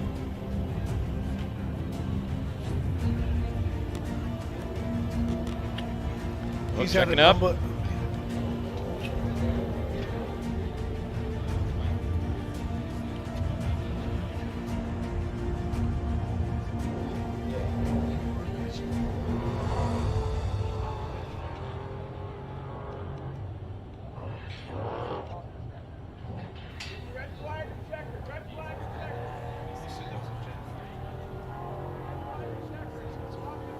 So once again, we are watching Kyle Jurgensen. He's only a few miles out of Hammertown. He's had a great day all day long. This race has to mean a lot to him. As I said, he grew up in Yucca Valley. Driving in these deserts, and this is what, when you're a kid, you dream of this stuff. You're like, man, one day I'm going to be a trophy truck racer. And I'm going to be out here, and I'm going to win the biggest race in Johnson Valley. And now, guess what? He's doing it. And yeah, Brenthals did a good job by putting him in. He's a paid driver for Brenthals, and they put him in here to come out here and show everybody what their trucks can do, and he gets paid to come out here and do that. So that's pretty cool. I don't know, there's not a lot of people that get to do that out here in the sport. So good for Kyle, and you can kind of see why. Well, and this is nothing new. He's been developing his craft for quite a while, racing a lot of different vehicles and stuff. So he's been crushing it, and he deserves all the accolades that he's been getting. As well, as I said, it's a team effort. The Brenthal guys work their tail off to make sure that they put a good vehicle underneath them, because it doesn't matter how good you are. If you break, you're down, and anything can happen. I mean, who knows what happened with Bryce's truck? Who knows what there was a situation with Lofton, with both Assassin trucks had issues. So as you said, we're about at a 50% attrition rate as we see him as he's coming across the dry lake bed, and he is really, really close to Hammertown. And way more attrition rate for the T1 class than the T2 class too. There's not very many T1s running out there right now. There's probably about 5 that are running on course. Well, and that's the thing. They're going to go back and look at what happened with the race, and they'll listen to some of the competitors, and everybody that I talked to loved the course. They felt it was quite a bit faster than last year, and I don't know. I'm going to speculate that Dave thought, well, if I keep it fast, because it's not a four-wheel drive is not as much of an advantage going once they're up to speed, as it is if it's a tight course where it's squirting point to point, as we saw on the starting line. Just right from the start, you gain about a second in one short straightaway. So now you add those straightaways up, that becomes a big advantage. But Kyle Jurgensen was keeping Bryce Menzies honest all day until Bryce had a problem losing that upper link and then also a drive shaft. Here we go, getting close. So it looks like I'm going to be off by about 10 minutes or so on my time for the guest for the day. All right, coming over Baldwin Hill, so we should be seeing him. We should definitely see his dust in the over on the horizon, and all he has to do is come around Baldwin Hill. So your leader of the 2022 Toyo Tires right here in front of us. Desert Challenge presented by Monster Energy. We also have BJ Baldwin in the house. Congratulations on your win, buddy. You got it. You got it. Good job. That's your hill. It's because you launched it. Did you name it? So remember the big launch going the other direction? I think that's why they called it that. All right, so as we're watching, we got Means Butte, and we're going to see Kyle Jurgensen coming around. He's going to come into sight, and all he has to do is go up through the arches. But he's also going to navigate that Herbst corner before he gets to the finish line. So the race is not over until it's over. You got to watch that rock. Yeah, the big rock right after the Bronco Arch. The anticipation and the music in the background is killing me. Now, the camera's not frozen. I see people walking around in the trucks. It's not frozen, just nobody there yet. Nope. He's oh, I see some people running out to cheer him on.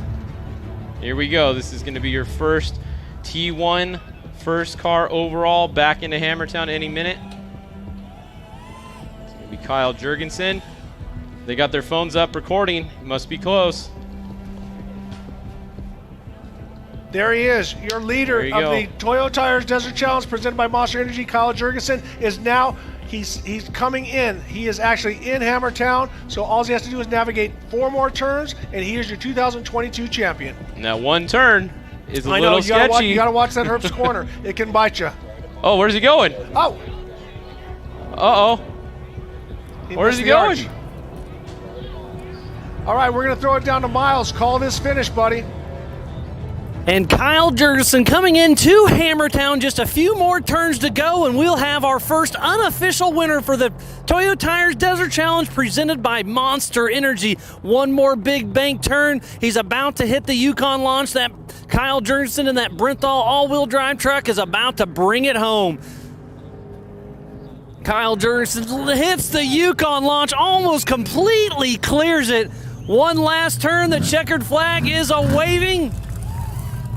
Kyle Jurgensen unofficially just won this race. 384-mile lap. Started out this morning with a 33-mile prologue. Kyle Jurgensen, absolutely amazing.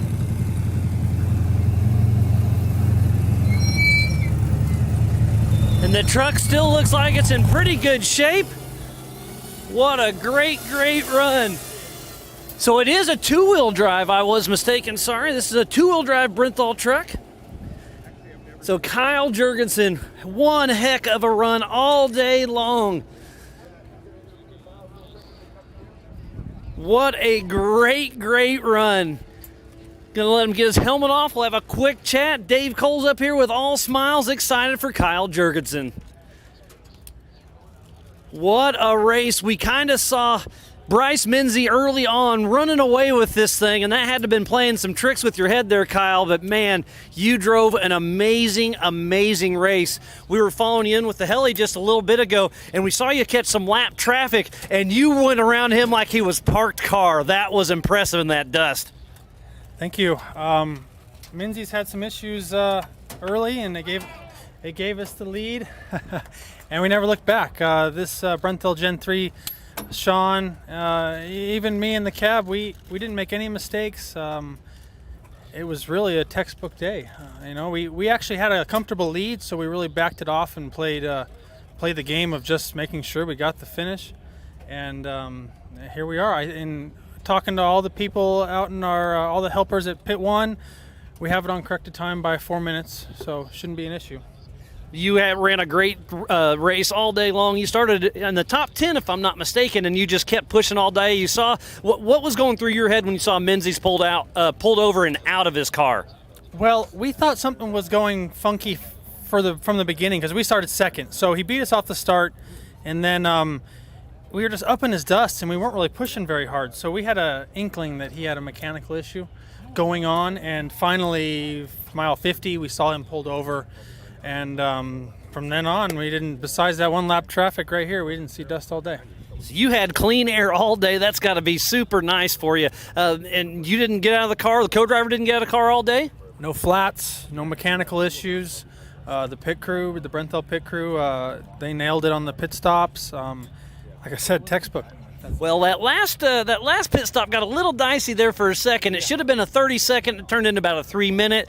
It went, and you're here, so that's all that matters. Right. That I was wondering what happened there, but I'm sure they had good reason. I think I had a flat, like in the pit or something. So they said that you came in, all four tires looked good, and then you were about to get sent out, and they saw a puncture. It wasn't flat, but it was gonna be. So they figured might as well have 10 guys change it in the pits instead of you two out in the open. So good call there. Good thing the Brenthal brothers caught that. Absolutely. It definitely is faster here in the pits than us getting out, because we can do it in like a minute 30. That's about all we can do if we have to change it in the field.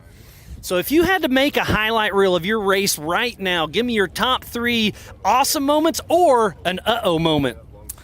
Man, we didn't have any uh-ohs. It was we were really in control today. I think the highlight of the day is Sean's catheter fell off and he pissed his pants. So that's all in good fun. So you gonna have to watch that tonight? I think I'll have to take care of that tonight. But yeah, what a great race. And the next story of the day, how excited you are for Christopher Polvardi in a T2 truck to be dicing it up with you. I mean, you had the lead on him, don't get me wrong, but for an underdog, that young 21-year-old dude, man, good for him. What explain what you're thinking. 6100 trucks in general, the whole class is great. They're so reliable. Although this truck, the Brenthal truck, is very strong, the 6100s, you can beat on them all day. So I know Polvardi was pushing 100% all day, which was my 50%. And I'm not going to lie, he was a concern because we knew he was back there. They're giving us splits. We had 4 minutes on him, but 4 minutes could go by like that. A puncture or one tire or a bad tire, something could get rid of that 4 minutes very quickly. Well, congratulations against unofficial winner for the Toyo Tires Desert Challenge powered by Monster Energy. So I'm going to send it back up to the stage real quick. Unbelievable, Miles. Congratulations, Kyle and Brenthal Motorsports. They did a phenomenal job all day long. As he said, he started off, Bryce got him on the whole shot, but he just hung back, and he said he wasn't running that hard. He was in his dust, and he said he thought that something was going on, so maybe something happened. Now we're watching. We see Christopher Pulvardi, and Luke McMillin has to try to go through that dust. You can see him towards the back of it, and there's no way. So we did a little math here. So, Fish, after our little discussion back and forth, tell us what Luke McMillin has to do to beat Christopher for second place. He's got to pass him. He's got to pass him and beat him by 59 seconds because Christopher started 1 minute behind him, but Luke was 2 seconds by faster. 2 seconds faster on the prologue. For Luke McMillin to beat Christopher for second place, he has to pass him and put 59 seconds, and that'll put him in second place by 1 second. Yep. So it looks like it's going to be Christopher, most likely here, coming around this corner next, and then Luke McMillin right behind him, and that's going to be 1, 2, 3 order. Yep.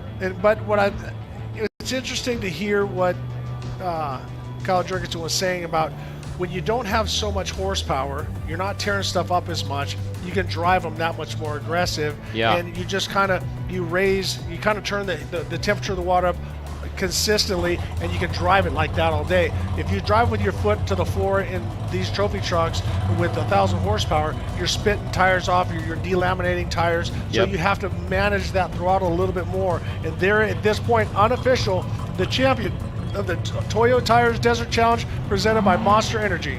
New champion too, because every year we've done this race so far, it's either been Luke McMillin or Bryce Menzies that's won, so new champion to this race right there. So coming around this corner any minute should be the 294 Christopher Pulvardi. There he is. He's in that new generation of Mason spec truck. Now this is going to be your winner of T2. Exactly. I knew that kid was going to be fast today. Oh, you did. You called it. You said he was going to be there. And I didn't think he was going to be second overall. He made it through the arch, but Christopher has done a great job all day long. He's got a great support from his mom, his dad, his whole family. So here he goes. He's got to navigate his way around Herbst's corner. Or maybe that's turn 19, we should call it. I like it. Turn 19. All righty. Your T2 winner and second overall of the Toyo Tires Desert Challenge presented by Monster Energy is Christopher Pulvardi. The highest a T2 has ever finished in any desert race, right there. Unbelievable job. So we are going to send it down to Miles. I know he's got his handy wrench out there, so we're going to give Christopher just a couple seconds to get his helmet off, to let Dave Cole come up and congratulate him. But this kid was on the throttle all day long. You see a little bit of a situation. Part of a fender's gone, but other than that, and here we have Luke McMillin. So Luke's been sitting in the dust the whole time. Has had an unbelievable day, and for him, as Larry Rosser said, he never gives up. To push and to put it on the podium. Great job. 13th podium in a row for Luke McMillin right here. 13th podium in a row. He's too young to call him a legend, but he's on his way to becoming a legend. So the reason I say that is not out of disrespect. He's just too young. We don't want to put him in that category yet. What's wrong with the young guys? No, there's nothing wrong with the young guys, but you just don't want to call him old. Legend makes him sound old. He wouldn't race the Legends class anyways. No, not the legend class, just sheer legend. So great job, Luke McMillin, rounding off the podium in third. We got to wait and see who's behind him, but right now, unofficially, your top three finishes are first, Kyle Jurgensen, second, Christopher Pulvardi, and then third, Luke McMillin. So Christopher Pulvardi finished exactly 5 minutes behind Kyle Jurgensen. Wow. So Kyle Jurgensen was 4 hours and 50 minutes. And Christopher Pulvardi was 4 hours and 55 minutes. Both of them at the 45-second mark after that. So 5 minutes exactly between first and second. Luke McMillin, 4:57.30. That means he was 7 minutes behind Kyle Jurgensen and just about 2 minutes, almost 2 minutes behind Christopher Pulvardi in second. And this is the stuff, as I say, how legends are made. Having that having to fight back and having to fight for it, have to go through the qualifying two times, having issues during the race and that. So you can always coulda, shoulda, woulda, but he stayed in the game, he raced hard, and now he's on the box. Yeah, I mean, I don't think he's, he always wants to win, but after the day he had, I think he'll be stoked on a second place.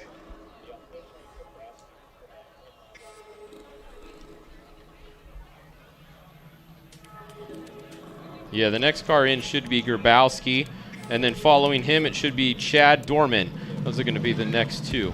All right, as we're watching, and some of this dust, but I think we have Dustin Grabowski, but we are going to throw it down to Miles to talk to Christopher Pavardi, our second place finisher and first T2 driver. Miles, take it away. So I'm down in the pits. You just finished this race. Christopher Pavardi, unofficial second overall, but first in class. You got to be pumped. Oh yeah, super pumped. I didn't even know I was second overall. This was one heck of a race. So much fun. It was nerve-wracking, man. We've had a lot of these close wins, and then it seems right at the last little bit they snatched them for us. So this last 20 miles or so, I was shaking. It felt like it took 4 hours, but oh my gosh, this Optima Batteries Ford Raptor was so much fun to drive. We were just out there cruising. We had made a couple little mistakes, but besides that, I'm so happy. My whole team. I ended up making a mistake and we did 2 pits, so they killed 2 pits, so huge shout out to them. I mean, they were super quick. They were on their game. I don't think we ever spent more than like 30 seconds in the pits, so shout out to everyone who gets me here. My crew chief Jimmy, my parents, so many people are behind this team, behind the scenes. So much goes into these things, and it just doesn't feel real right now. I'm gonna be honest, like that whole last little bit was so scary.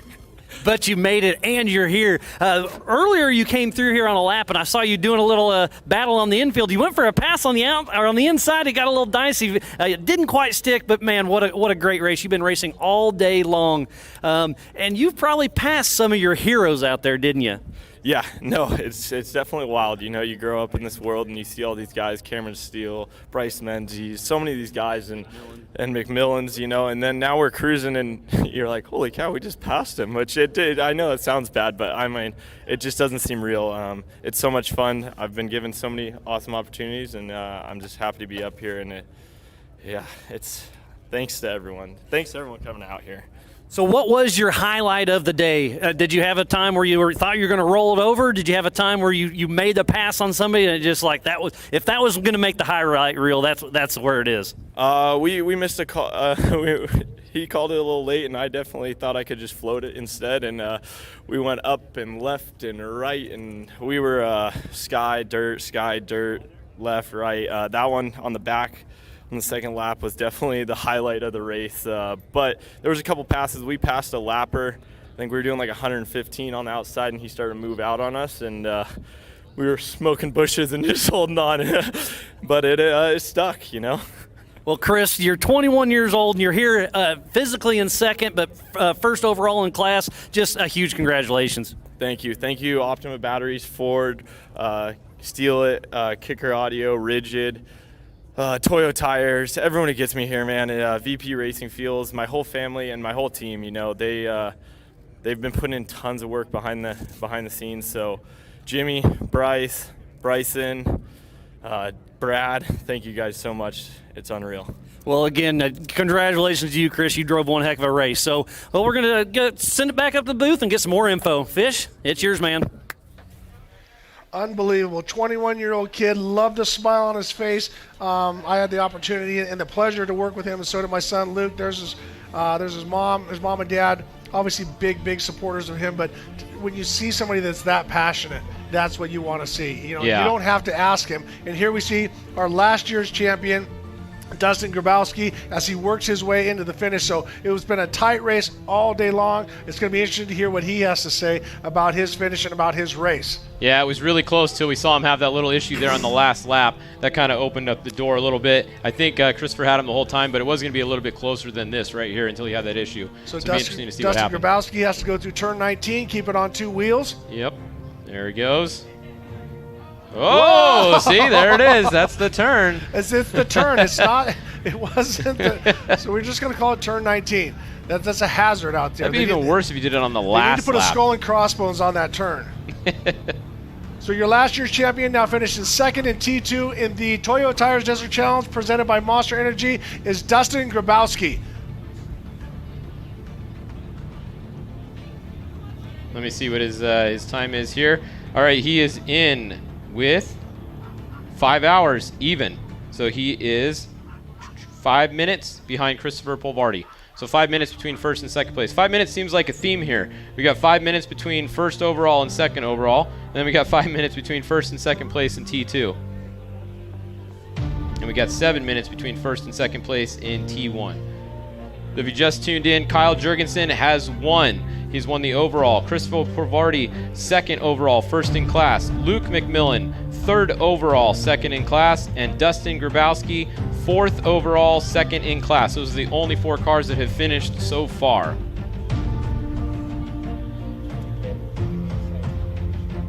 Yeah, we have to let everybody know that this is unofficial because we have to wait and see, look at the trackers, see what happened. Is there any speeding penalties down? Because remember that section, there will be penalties if they're speeding. Yeah. There was a lot yesterday in the B1 or B2 and B3 classes. So, and here, as we see, the 19, you were wondering where Tim Herbst is. There he is. He's made it through. He's got to go through the corner one more time. Is he going to make it? That's got to be scary. That truck's Let's going, see. no, be Here nice, we go. be nice. How slow do you think he goes through it? All right, 19 and turn 19. Here we go. He's like, nope, I'm cruising Look around. at him. First gear inside. I don't blame him. I do not blame him. I would have went a lot slower if it were me in there. All right, he made it through once. Good. There we go. But you know what? You got to give those guys so much credit for fighting all day long. So now Pigeon was in there for the first couple laps, and then now you have Tim Herbst. It looks like they're. I think it might be the other way around. Oh, I think Tim was first. Oh, okay, so Tim was early, and then we'll find out in a minute here. We'll see who comes out of the truck.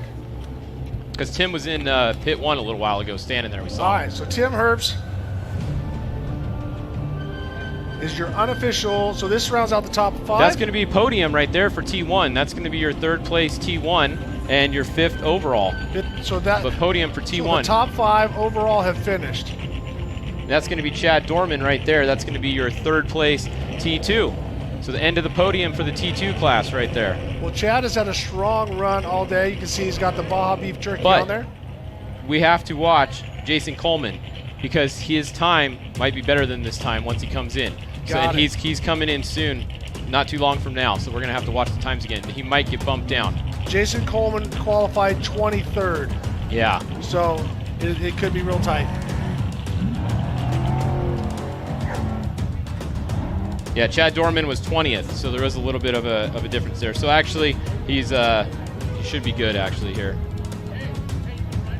Alrighty, Fish. I'm going to pass it back to my brother from another mother with a better hairstyle, Ian Johnson. It has been awesome to work with you all day long. Yeah, thank it was you fun. so much. You've been phenomenal. Thank you so much. You made my job so much easier. But Chad Dorman, let's finish with a thought with him. He was sort of invisible all day. I hate to say it because we had so much other action, but he was constant and solid all day long. So we really got to give him props for bringing it in the way he did. Yeah, major consistency right there throughout the day. Alrighty, I'm going to pass it over to Ian Johnson. Everybody, thank you so much. Steph, I'm on my way home. I'll see you in a little bit. In Hammertown, I will see you next Thursday.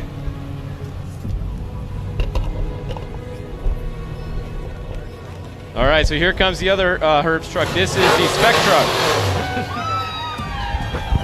And it looks like we got some action on the stage. That's our overall winner right there, and I think Scott Rain's out there.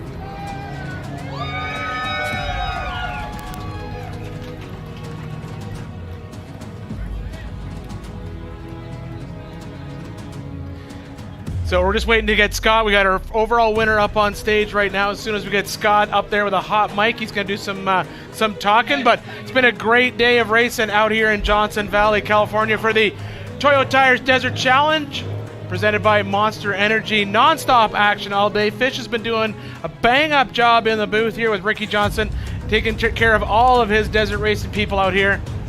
Couldn't ask for anybody better to be in the booth with. He's trying to sneak out there to get his mandatory Instagram picture and some That's selfies. right. I haven't posted much today because I've been in here all day. People are probably like, what the hell's wrong with him? There's a race going on and he's not posting anything. Making Fish work for a change. But yeah, we got Scott Rain up on the main stage with our overall winner. So Fish, you You called it earlier today, first you said 4:15, then you made an adjustment, 4:25. What time did our winner actually come across the line at? Yeah, I think they were around 4:25 or so. Yeah, right there. So, yeah, 4:30 maybe it was. It was 4 hours and 50 minutes. So they started at noon. That would have been, well, actually that's including the prologue time. So yeah, right around 4:30. Right around 4:30 finished, and now we've got the only class we haven't seen a winner come across the finish line yet is still the B1 cars. Are still out there, but I think we'll see one of those shortly. So what did you think, Fish? How did the rest of this race sort of play out the way you thought it would? Yeah, I mean, honestly, there was more attrition in the T1 class than I thought there would be today.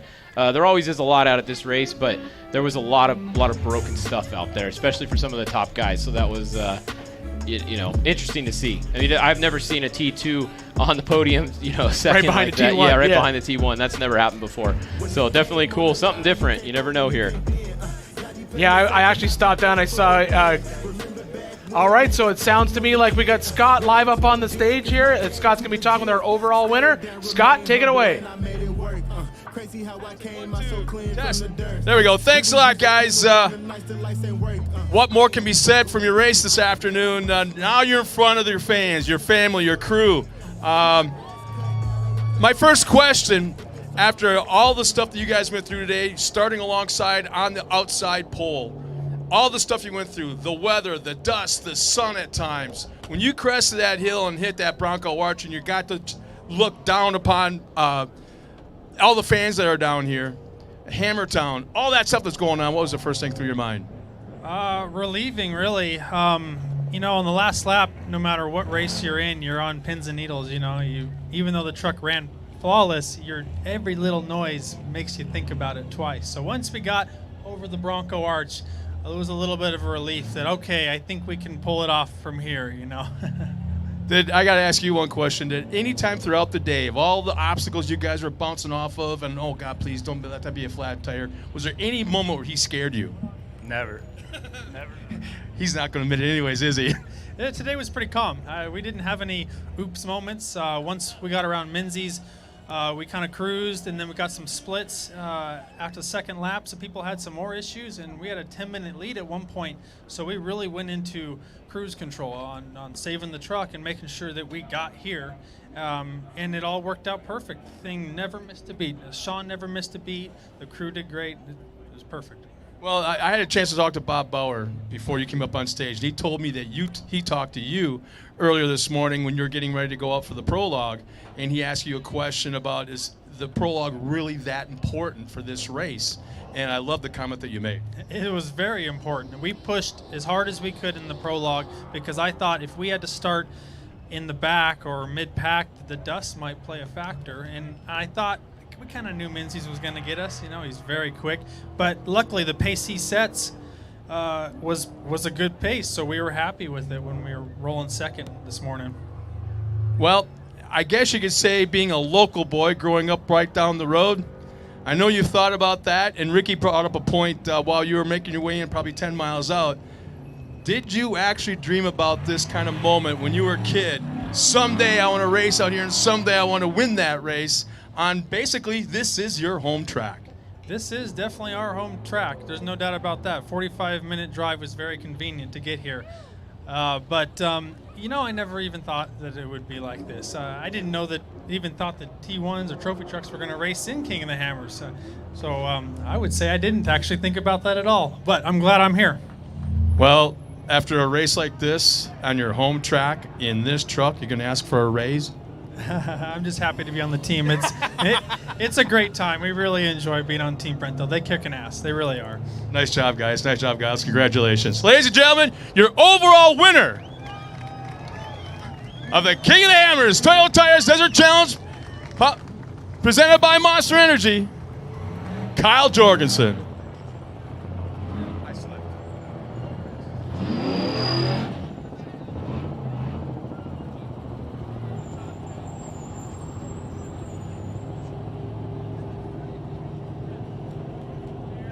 Our overall finisher, first T1 truck across the line. Yeah, and while he while he was up there, Thor Herbst finished, and a little note here. Yeah, it was crazy. Thor Herbst finished 14 seconds ahead of his father, who was in a T1. Thor's in a T2. Of course, I got to go back and check the timing. I'm going to assume 2 minutes lost due to rollovers. At least. But that doesn't matter because we're just looking at the overall time here. So he beat him. But what we're watching here right now are highlights of our physical first vehicle across the line. So that is your overall winner today at the Toyo Tires Desert Challenge presented by Monster Energy.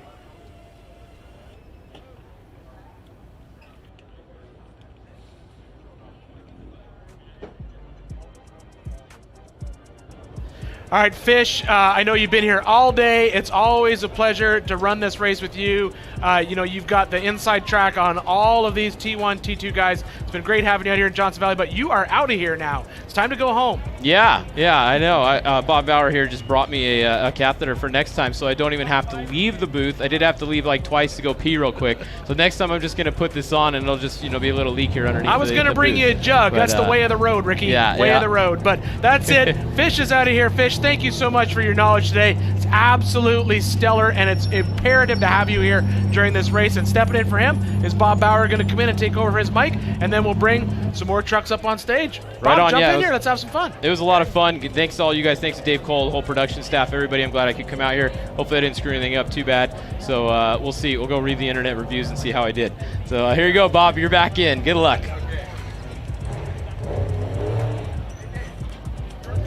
All right, so joining me here in the booth is Bob Bauer. Bob's going to come in. We're going to talk a little bit about the day. Bob's been here all day. He's been watching the race in the live truck, been keeping track and occasionally sticking in here, making sure that we all had coffee and energy drinks and all that kind of fun stuff. Bob, what did you think of the race today? I'll tell you what I think of it. It's impressive what the T2s have done today. It's sort of, everybody figured it's a given. The T1s are going to go and they're just going to smoke everybody else. All they did was smoke themselves. There was a lot of carnage out there. We saw it all day long, but we've seen a bunch of T2s come in. We saw a T2 come in physically second, a T2 come in right after that. Luke McMillin came in after that in the all-wheel drive truck. I was shocked not to see another all-wheel drive truck on the podium like we did last year. I kind of figured we would, but I think therein lies, we had breakage, we had little issues, and I think it kind of verifies how razor thin this edge is between winning and just not. Yeah, Fish called it. We talked about it earlier, and he just sort of said, and it's true. This is a long race. This is 300 and some odd miles, plus the prologue of 30 miles. But at the end of the day, this is a sprint for these guys. This is a drag race for these trucks. It's not what they normally do. So for them, this is a short day. This is a sprint. So some of that came into play today, and we saw a lot of the T2 trucks be able to take advantage of that and come in really, really fast. It's about mindset as far as I'm concerned. People talk about how rough it is in the race car. And, doesn't it beat you up? And doesn't it smack you? No, it doesn't. And how can little guys win? Well, they're not strong. It doesn't take muscle. You win with brains. Now, if you lose your brains, you lose your race. Absolutely, but what we're watching right now from one of our helicopter shots is a couple of vehicles chasing their way into town. I can't see who it is. It looks like that might be a B1 car in the front based on the basic outline of that car. But we have an actual drag race coming back into Hammertown right now. Faster line on the left. Oh man, this might all meet right up at the top.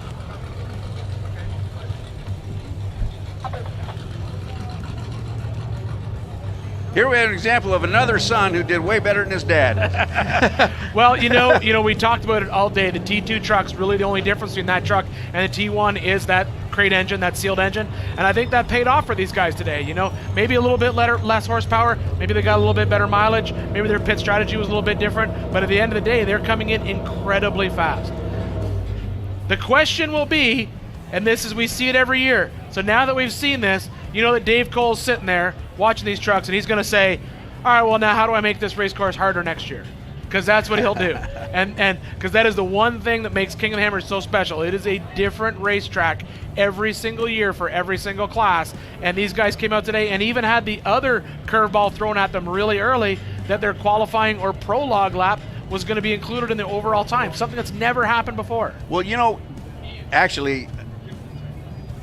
All right, I'm just getting a little bug in my ear right now. It looks to me like we're going to go straight to some prizes being handed out on the main stage. They're going to throw it back over to Scott maybe to do that. We'll see what's going on out there. Scott's going to give away a little bit of money to our overall winner here at the 2022 Toyo Tires Desert Challenge presented by Monster Energy. Hammertown, it is now official. The winner of the race this afternoon, the big check, the big trophy, and all the cool stuff, Kyle Jorgensen.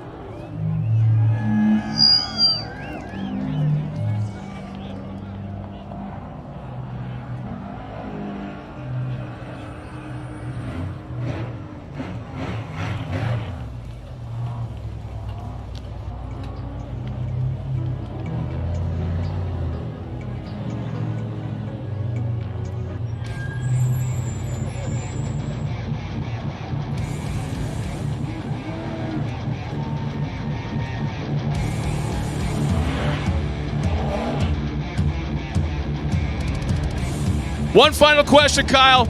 Now that it's official, let's hear about it. We're ready to party now. Well, the champagne's popped, the big check is out, trophies are out. One more time, let's hear it for this afternoon's winner, Kyle Jorgensen.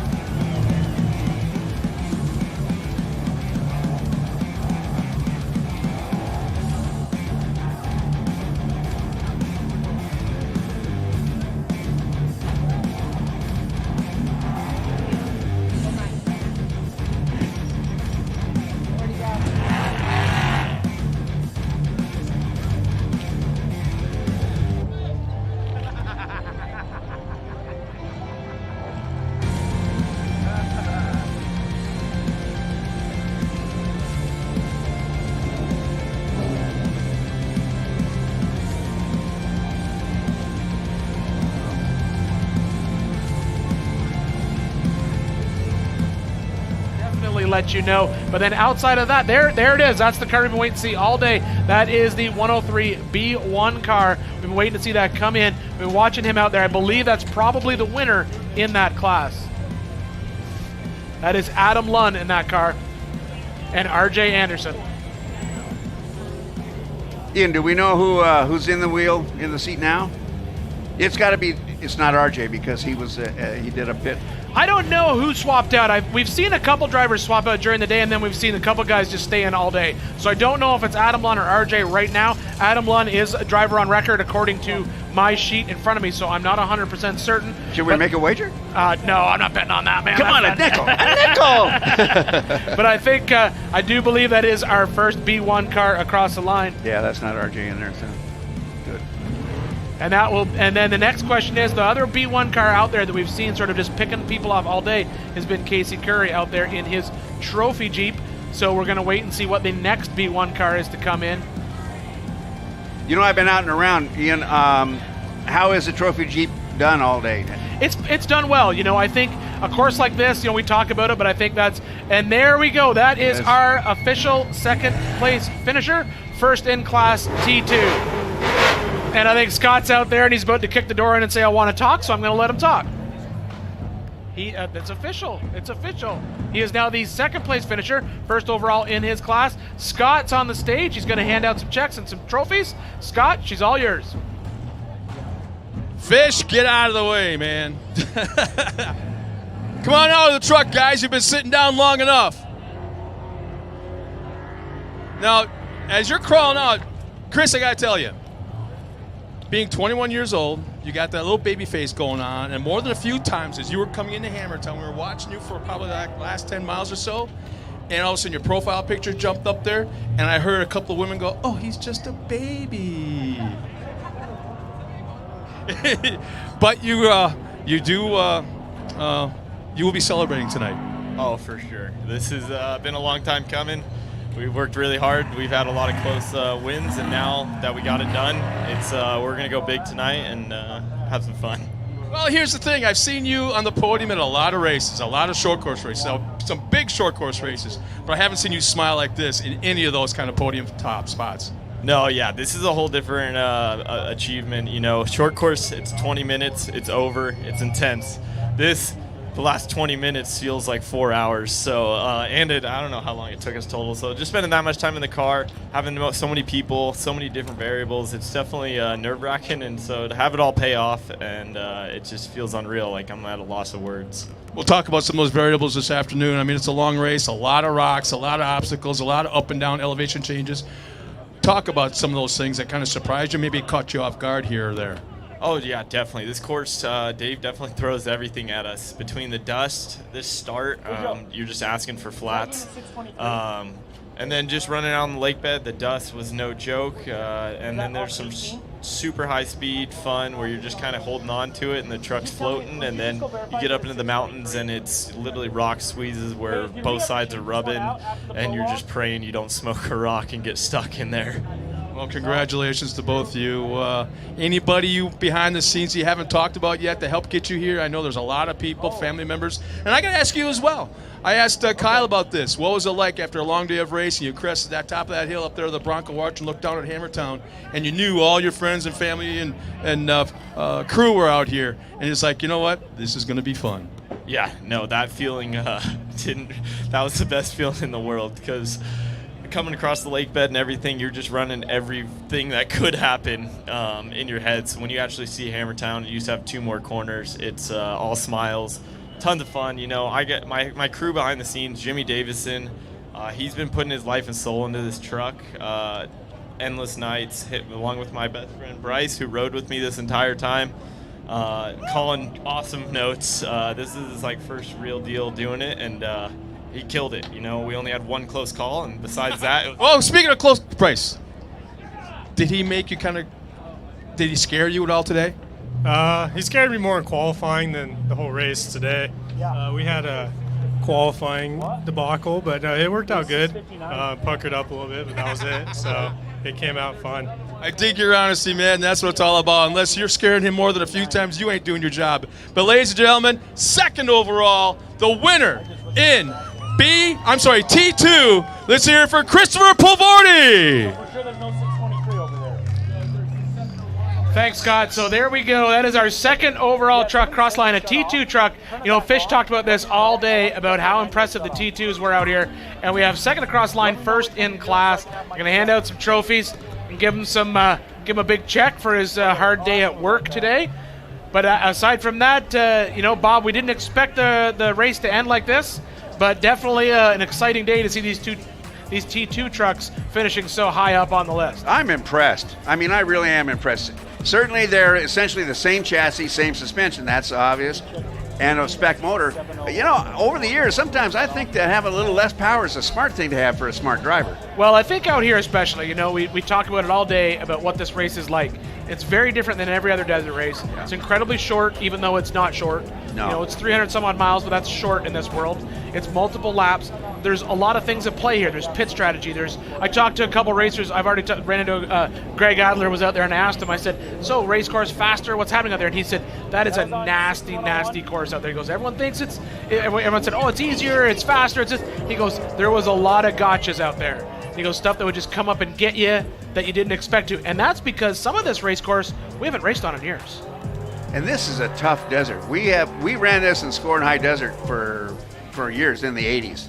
So, and there's been some nasty things happen. This is a tough spot, but I'm getting the hand signal from Scott out there. We're going to hand out some checks, pop some cheap champagne, and have some fun. Scott, take it away. Hammertown, it's now official. Chris, grab the big check. You got the big trophy and pop the champagne. Guys, Hammertown, let's hear it for the official winner of T2, Chris Pulvardi.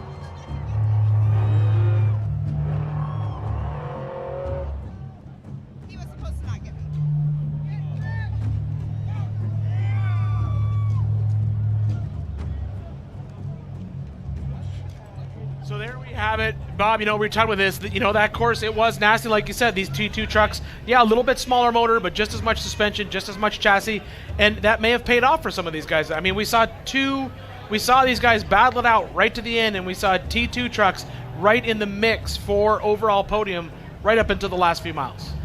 It was never totally known. No. Yeah, we saw probably more carnage out here than we've seen on any other of our desert racing portions here at King of the Hammers. A lot of trucks get taken out, a lot of things out in the desert that jump up and get you, and I think that came into play as well. I think we saw a lot of people that we thought were going to run away with this race just not do it. Well, you know, this 280 or 384 mile laps, like you said, Ian, it's a short race. No, it's a long race. Wait, no, it's a short race. And you know how you have to set your mind? You know, if you're going to run a Baja 1000, you get your mind set, we're going to do this, we're going to slow down, we're going to, I'm stamina.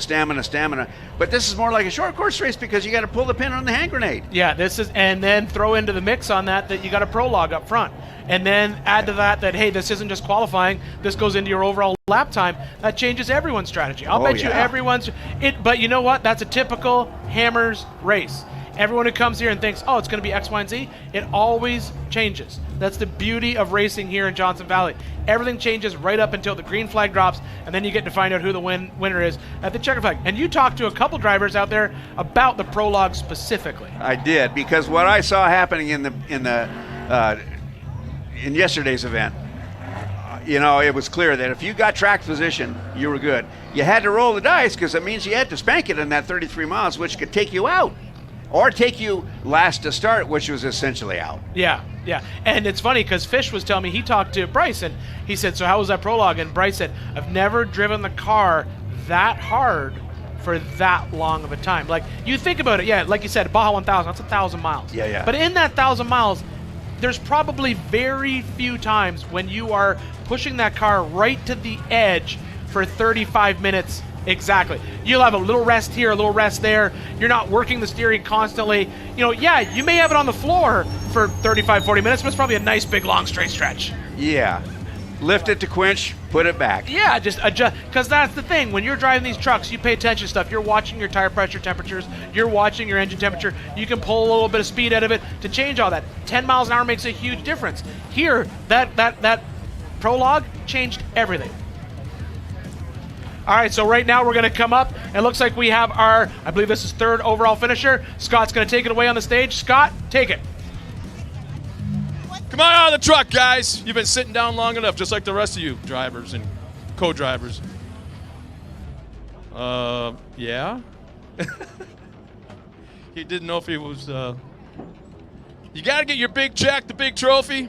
Ladies and gentlemen, third overall, second in T1. Luke McMillin, and there was a really cool stat that Fish came up with, and I don't know if I'm probably going to get it wrong, but I want to say he was saying that this is the 13th straight podium for you in this truck. Yeah, it is. Not all in this truck. Started off podium run in the two-wheel drive.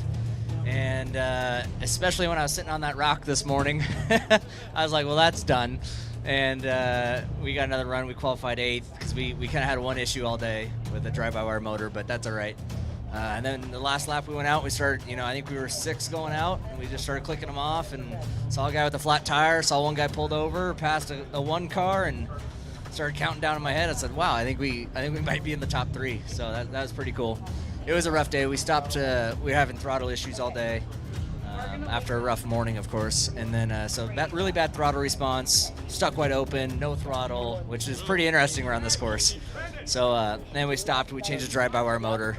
It was great for about 50 miles and started going on again. But it's all good. Congrats to Kyle. He's a phenomenal driver. Stoked for the Brenthal brothers. They work really hard. They do their thing on their own, and I can appreciate that. So congratulations to them. And I think this is our 3 for 3 at the King of the Hammers on the podium. So I'm really happy that we worked our way back up to the podium, learned a lot about the truck, and now it's on to Baja. Well, if you remember, I brought this up at the Mint 400 a couple months ago, yeah? That if you look closely at this guy, he did not just race a desert race. He just walked away from a boardroom table and a meeting. He's so clean, so well-groomed. You got to be the cleanest desert racer that probably going to cross the podium tonight. That's funny you say that because we had 2 things malfunction today. One was the drive-by-wire motor, and the other was my catheter. That's why the check's right here. I got nothing now.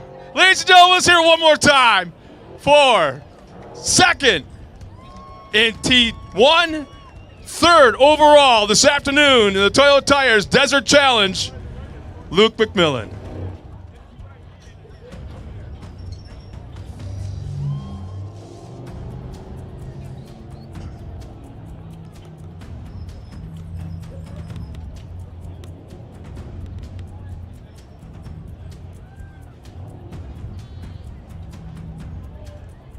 Hey, I guess it's also Luke's birthday today. Tomorrow. It's officially tomorrow. Hey, if the crew wants to come up here for pictures, the family, anybody that's here want pictures, come on up real quick. But we gotta sing him happy birthday.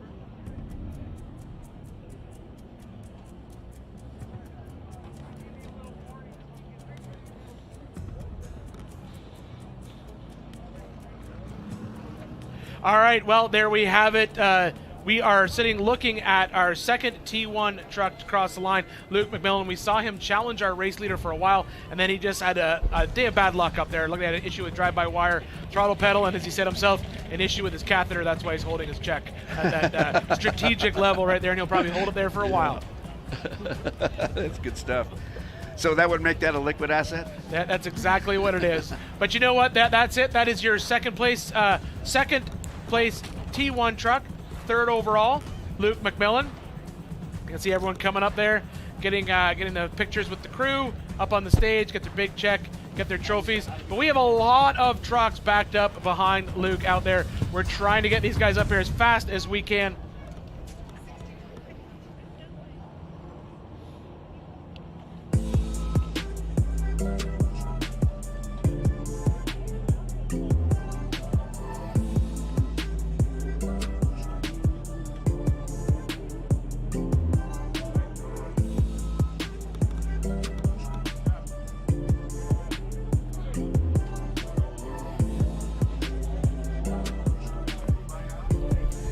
All right, so there it is, our second place T1 truck coming off the stage, Luke McMillin. And like I said, we have a lot of finishers coming across the line here at the Toyo Tires Desert Challenge presented by Monster Energy Drink. But all in all, a great day of racing here in the desert. As I said before, 3 classes racing today, T1, T2, and B1. That is your second place finisher for T1, Luke McMillin.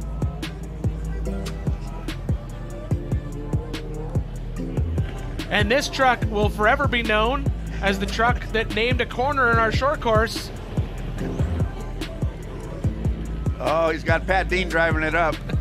So I don't know. I reckon that Troy tipped it on the lid once, and then I think the second time was Pat.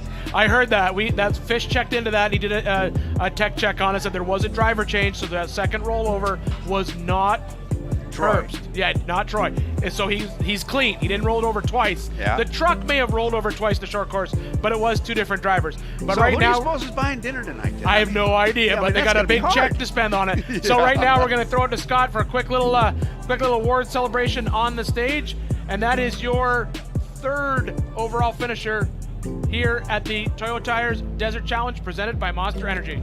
Actually, Ian, I believe he's 4th overall, 3rd in class. Pat Dean, you realize that while you guys were out there racing, that one turn, that high bank turn right here in the infield has been now officially been named turn 19. Well, that's not awesome, but when we rolled it, they're also on their radar going, hey, your partner Tim Herbst just rolled there too. So I was like, there's no way. So obviously embarrassing, simple, I guess a big mistake. We were coming back up into the pack, I felt. The Herbst Motorsports truck with the Monster Energy and BFG tires everything was really fun today, and the track was getting really fun until those corners. So then after that, we took it a little bit easier, and we ended up 3rd, so we're happy with that. Well, as I look at this truck, there's something about the Herbst name and the look of this truck right now, and those two things are synonymous with each other. This old warhorse right here, and the way you guys drove it to get to the front, heck, you're on the podium, man. Congratulations. This thing earned it today. Well, thank you very much. We're super happy. Like I said, Tim Herbst did a great job.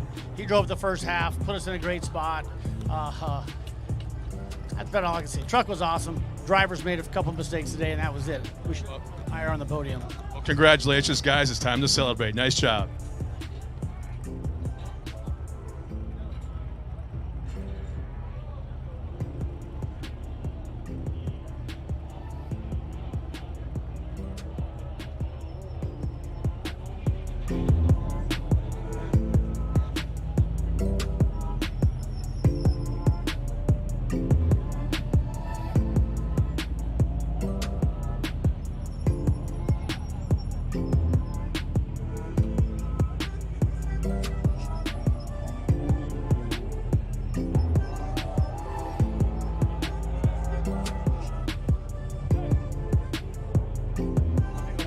is the reality is a lot of these guys, it's over, but for a lot of these people out here, it's over just for today. You know, the Gomez brothers are going to be coming in here. They have a whole week's worth of racing. You know, there is a whole bunch of people out here who will be racing. They'll be racing right up until Saturday. So Even some of these, Cameron, he's doing 5 again. yeah, this some year. of these T1, T2 guys, you know, they came out, they did their desert race. We do know that some of them are going to come back race UTVs because there's a lot of crossover in that desert racing life. A lot of those UTV races as well as the big trucks. There's very few guys who are going to be racing 4,400, 4,500. Lovels are one of them. Yep. They were out today racing. They're going to come back, race the stock class Bronco, which I'm super excited to see. But yeah, I think we've got now just over 20 trucks across the line here at today's race. But we're just picking them off and getting them up on stage and getting them their big checks.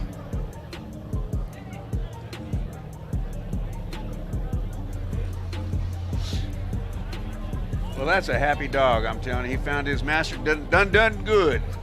They finished the race. Jeff Proctor now. That is a Honda that hauls butt.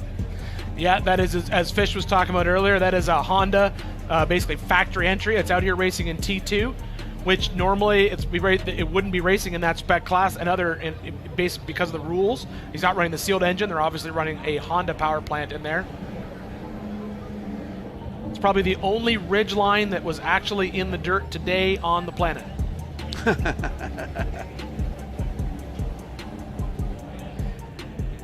And we're going to throw it back out to Scott on stage with our next truck. Here, this is Grabowski coming in, getting out. Scott, take it away. Thanks a lot, Ian. Dustin, congratulations. Hammertown, let's hear it. Second in class, 5th overall. Dustin Grabowski, congratulations, guys. Big check, big trophy. But yet you're looking at, it was an okay day. Yeah, it was a good day. We had some problems the last lap. Ended up losing power steering going out in the last lap, and then got a flat about maybe 20 miles in, so put us back a little bit. But overall, we had a good day. Track was super rough, which ended up being good for us because we like rough courses. But thank you for King of the Hammers for putting all this on. All the sponsors that come out here, family, all the friends come out to run pits, and we just can't thank everybody enough. What was it like for you guys? Everything you battled through, like you see all the issues you had out on course, when you hit the top of that hill underneath that Bronco arch and you saw everybody down here waiting for you, what was that like? Oh, when we were coming in the last lap, I was just like, thank God we're almost done.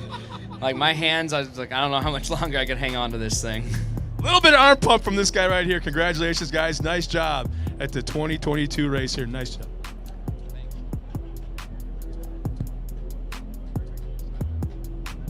Go, another T2 truck across the line. Second T2, 5th overall, I believe Scott said. We watched them battle all day long. Dustin was out there working hard. Saw him finish incredibly high up on the list.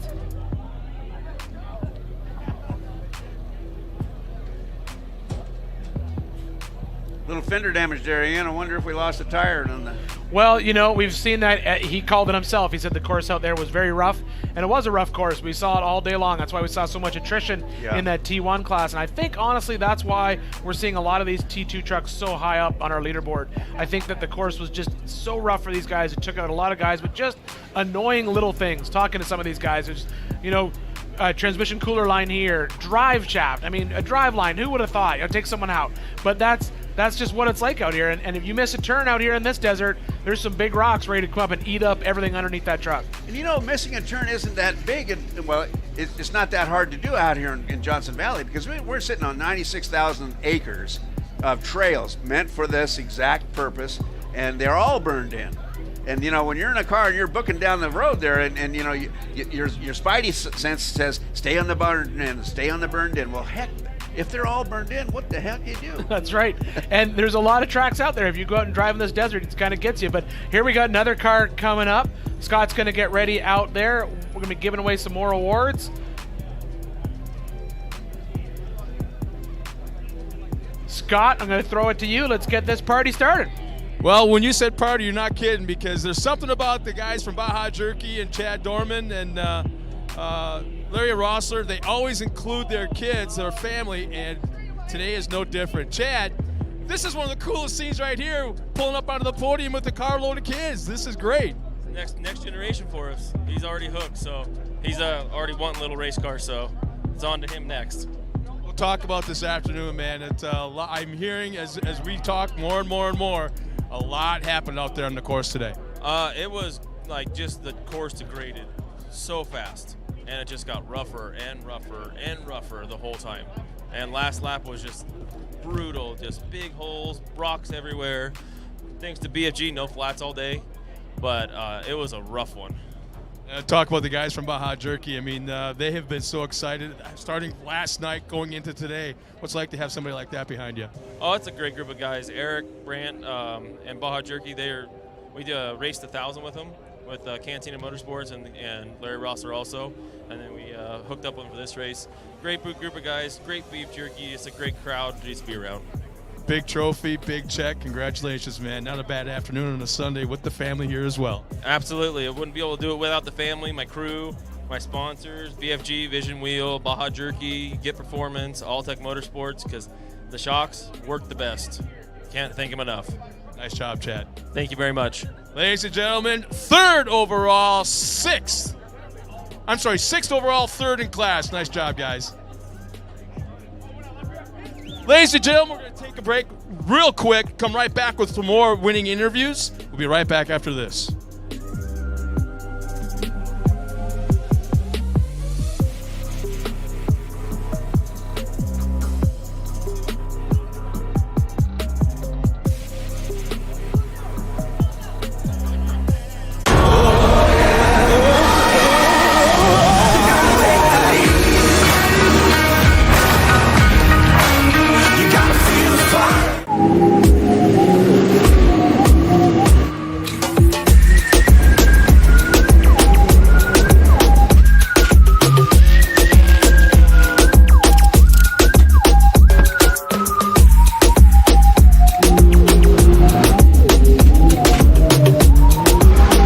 Conquer the elements, handle the most extreme environments, and dominate the desert and trails with King's new 2021 Ford Bronco 2.5 OEM Performance Upgrade Kit.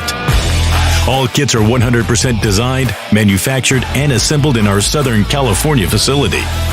See why we're the first choice for experienced off-road racers worldwide and order your Bronco kit today.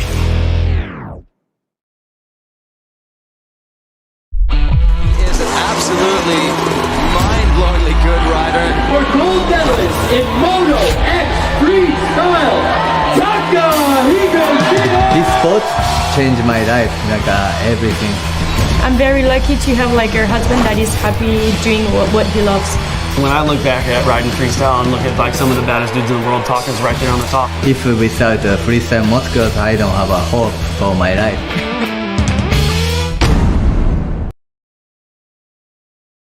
All of today's racing action brought to you by Toyo Tires.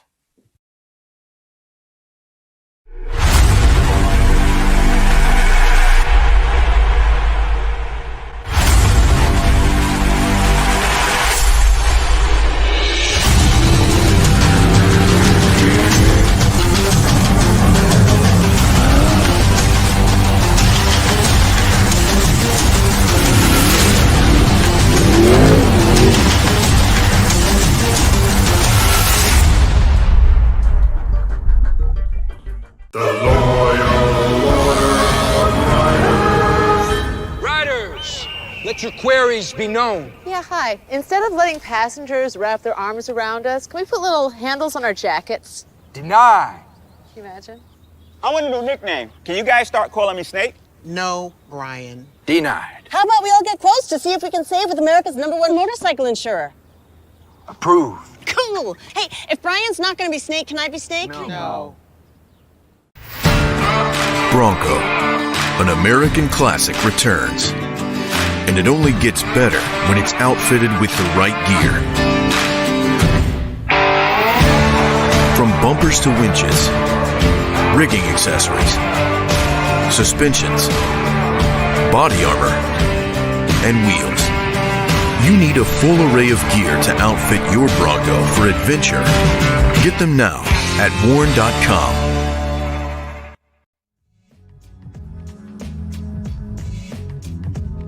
2, 1, 2. Testing. Welcome back, Hammertown. We've got more trucks coming up on the podium. Get out of the truck, guys, real quick.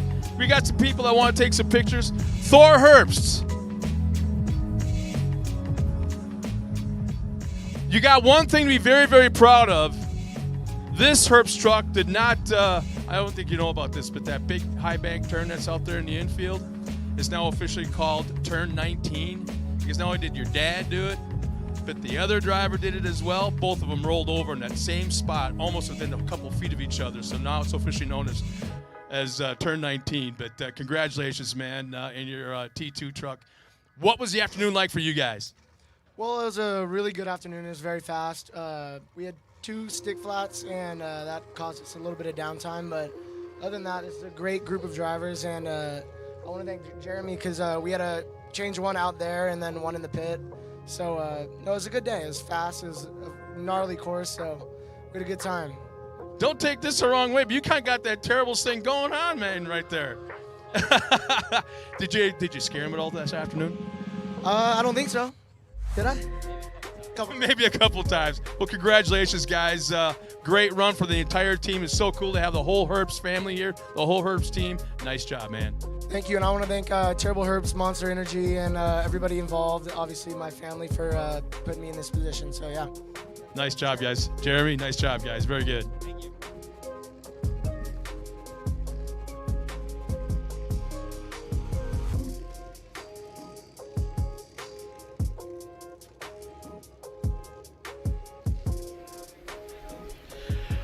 All right, so Scott just brought Thor across the line. Probably the coolest part about Thor's finish is he actually finished 14 seconds faster in his T2 than his dad did in the T1. Whoa. Yeah, we got that information earlier. That's awesome. Yeah, so of course, flying inverted will slow you down. Well, there were a good 2 minutes of rollovers for the 19 truck. Yeah. We figured maybe more. Perhaps. It was upside down a couple times in what Scott has now deemed.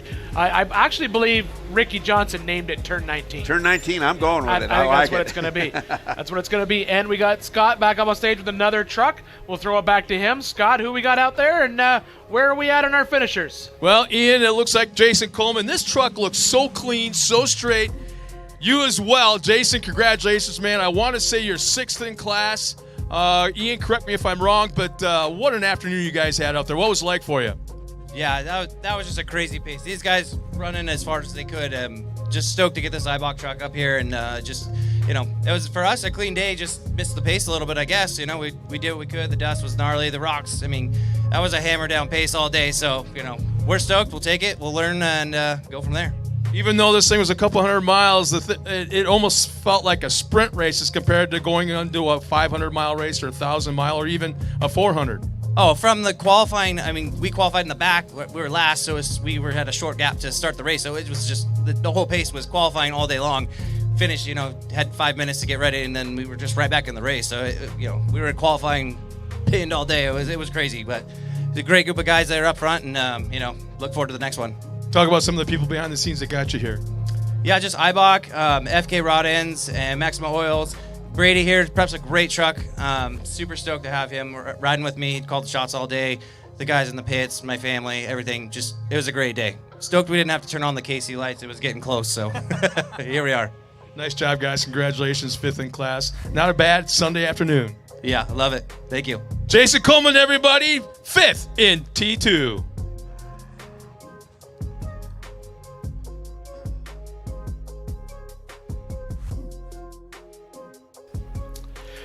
Thanks, Scott. Appreciate that. I think I heard Scott say 5th in T2, 5th in his class. Respectable finish. Like Scott said, the truck looks really good and clean. Looked like he had an uneventful day out there in the desert, which is kind of a good thing to have sometimes. You rarely get one. That's the deal. And you don't know when you're having one because at any given moment, nothing bad happens slowly, Ian. This is true. And, you heard him say he was glad he didn't have to turn on those off-road lights because it is getting dark here in Hammertown. The sun has gone down. The giant cancerous orb in the sky has gone away. And it's getting a little bit chilly here in Hammertown, but we still have a lot of trucks who've come in. The one class we haven't seen come across the line and pick up a big check is a B1 car, but I know he's back there. They have finished, and we're waiting to see them come up, and then we'll be able to give away a little bit more of some money here in Johnson Johnson Valley as part of the Toyo Tires Desert Challenge, presented by Monster Energy. You know, it's fun giving away Dave's money. It's fun to give away anybody's money. That's how Yeah, that works. I love that idea. But, all week long, you got to remember, here we are, Johnson Valley. There's tons of people here, literally thousands and thousands of people out here for another great Hammers week here in the desert. And this is just the start. We raced yesterday, raced today, but this is just the tip of the iceberg. People may look at this and go, oh, a bunch of T1 trucks out in the desert. That must be the end of the week. No. We got a week's worth of excitement. Launch. Yes, that is the aperitif to your week here in the desert. Your amuse-bouche, we shall say, your little appetizer. We're going to have tomorrow, we've got Can-Am qualifying. And speak of the devil, I just said it, there's our B1 car coming up on the stage. This is my favorite cars to watch race. And we're going to throw it back over to Scott on stage. Scott, hand out some big, giant checks. Hello. There we go. You got it, Ian. Big checks. Come on, guys. Get out. You got some celebrating to do. You've been sitting down long enough. I want to make sure you have the right kind of beverage. Yes, you do. Now, that's them all. I thought I was working on one. Dude, that's serious action right there. Big check, big trophy. Adam, let's talk about the race, man. Your hands are full of all this cool stuff, and you obviously had issues. I'm looking at your hands. Wow. You guys are like up your elbows in grease and grime and stuff. So what happened on the course today?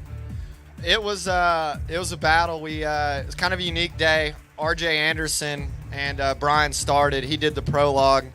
They threw down a heater, had about a 2-minute lead. We noticed we had a CV boot go out, so we had to dive in there. Literally got it changed, a few minutes to spare, and then the racing god smiled on us. We had a perfect day from there. RJ and Brian drove it up to 4th physically on the road against all these trucks, which is a tough thing to do. And then we kind of decided we had a pretty good lead on 2nd. Let's just chill out and try to get the class win. And I had an easy job. I drove the 3rd lap, and they handed me the truck with the good lead, or the buggy with the good lead and in perfect shape. So as a team owner, it's all you could ask for. And so we just really got to thank RJ for killing it today and made my job really easy. He became your new best friend today, didn't you? Best friend, and we've been chasing it. This is our 3rd race with the car. We got 3rd here last year, 2nd at Mint, and now the win. So 3 podiums in a row for our team. This racer buggy's awesome and just on top of the world. I mean, anybody that knows me knows I don't shut up, and I'm just glazed over right now. I've been chasing this big win for a long, long time, and we've won some little ones and missed out on some big ones by a few seconds, a few minutes, and today it was our turn, and just pumped overall. And got to thank our sponsors first and foremost, Trophy Tractor, BF Goodrich Tires, Turner Country Properties, everybody that makes it where we can come out here, Walker Evans Racing, my wife for letting me do this, chase the dream. And we lost her dad about a month ago, way too soon. So this one's for Big Tim. Well, congratulations, guys. So something tells me if RJ Anderson's still here, you're going to have a hell of a party tonight. So nice job. Let the party begin. Let me tell you this, about nobody's seen a Class 1 go down back door. Well, you might tonight. Nice job, guys. First place finisher in B1. Thanks, Scott. Right there, B1 car, first cross line. Did I just hear him say he's going to take that car out back door tonight? And if he does, I want to be there to watch that, because that is not going to end well for him. Not even close. Not even close. But it would be fun to watch. It would definitely be fun to watch, but I think people might actually, like point at him and laugh. It would become my prediction for that would be what we call in the South a good yard sale. A good yard sale. A good yard sale. There'd be some expensive parts being for sale instantly. But needless to say, like he said, they've been chasing that win for a long time. Right now we're watching highlights of his podium finish in his class, B1, first in his class across the line. Big win for him, and it's a good place to get it because this is one of the highest paying desert races on the planet. So it's good to get first here because you get the biggest check. The biggest checks. That's the one thing about Hammers that no one talked to me about. All I knew about was the wheeling and the amazing race courses, the big old rocks, and how many hearts it breaks. That check's not going to break any heart. No. And we saw today, it is true. This is a nasty place to go wheeling. It's a nasty place to go racing. We saw a lot of carnage out there in the T1 trucks. We saw a lot of carnage across everyone's race. That is the first place finisher in the B1 class. Right there, you said he had Adam Lund. And I love those cars. They are so cool to watch. And it's hard on that. That's hard on that car to be on that race course. It's a nasty race course for an IRS transaxle car. No questions. I mean, that's a tough way to do. It's a tough race to win in that car. Getting that thing, because that's a wide car. How wide do you suppose the front of that buggy was? Like 85, 90? It's probably going to be every bit of 85-inch wide. Those are wide cars. And And then you've got, the IRS in the back.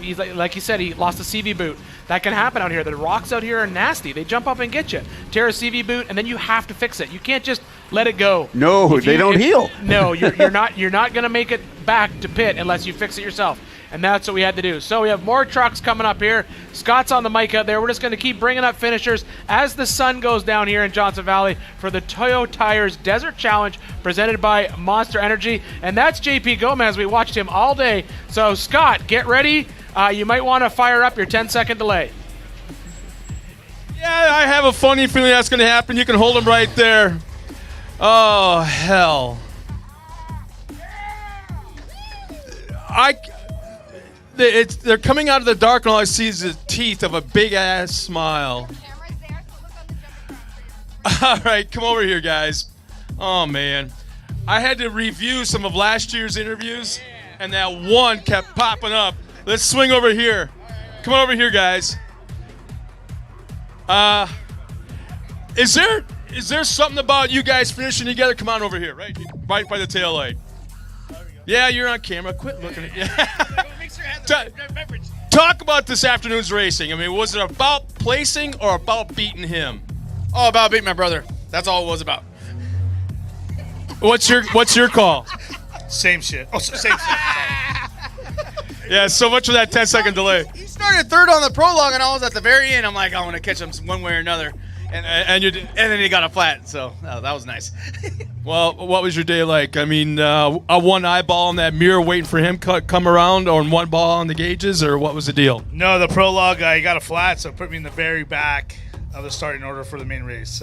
So basically, you beat him. Pretty much. He beat you across the line, but you beat him in time.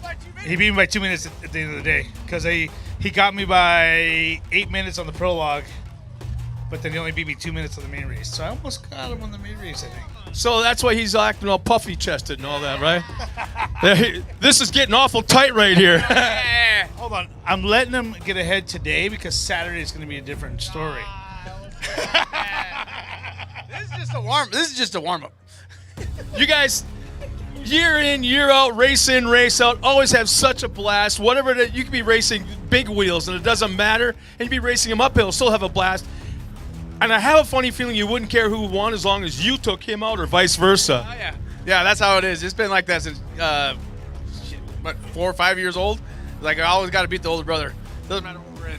Well, congratulations, guys, because I want to say it was in I'm trying to figure out what it was in placing order. I believe 4th and 5th in class. So congratulations, guys. Time to celebrate tonight, but then get tuned up for Saturday. Nice job, guys. It's so good to see you both up here again. Thank you so much. GBR team, they're all out here, man. They kicked ass. They prepped the truck. Josh, the whole team, put countless hours in. And then our sponsors, Mountain Enterprise, Toyo Tires, Method Wheels, and King Shocks, to get us to the finish line. So, what was all that serious shit about? That was really serious, but it's okay. I'll let him talk. All right, nice job. Everybody, the Gomez brothers! Thank you, Scott. What a nice idea. Two brothers having a darn good time out in the desert just to beat each other. I'll take that. I like it. Bob, the question will be, what happens on Saturday? Because these guys will throw down again. Well, they'll throw down all week because I think they're also in UTVs as well. We'll see them out. These guys will be racing here all week. There's very few of a T1 drivers and T2 drivers that are going to come out here and also racing in other classes. The Gomez brothers are one of them. And we'll talk about this when it comes to race day. Yeah. But I got some predictions for the 4400 class, and these guys are in my prediction loop for this year. But right now, we're going to take a quick break from the action, and we'll be back with more finishers of the Toyo Tires Desert Challenge presented by Monster Energy.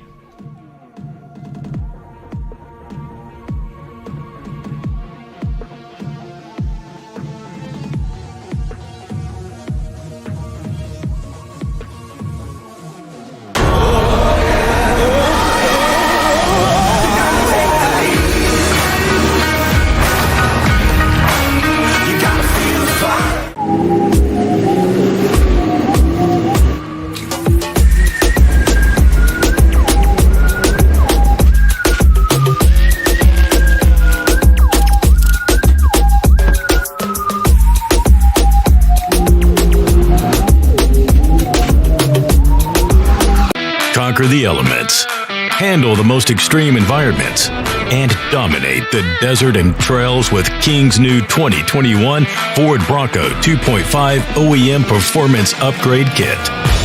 All kits are 100% designed, manufactured, and assembled in our Southern California facility. See why we're the first choice for experienced off-road racers worldwide and order your Bronco kit today.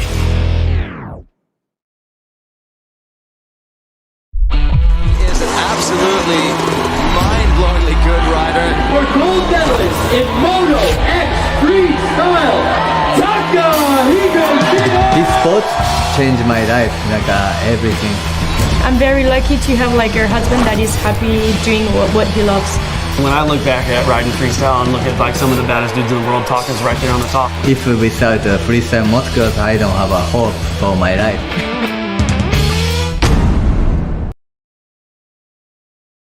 All of today's racing action brought to you by Toyo Tires.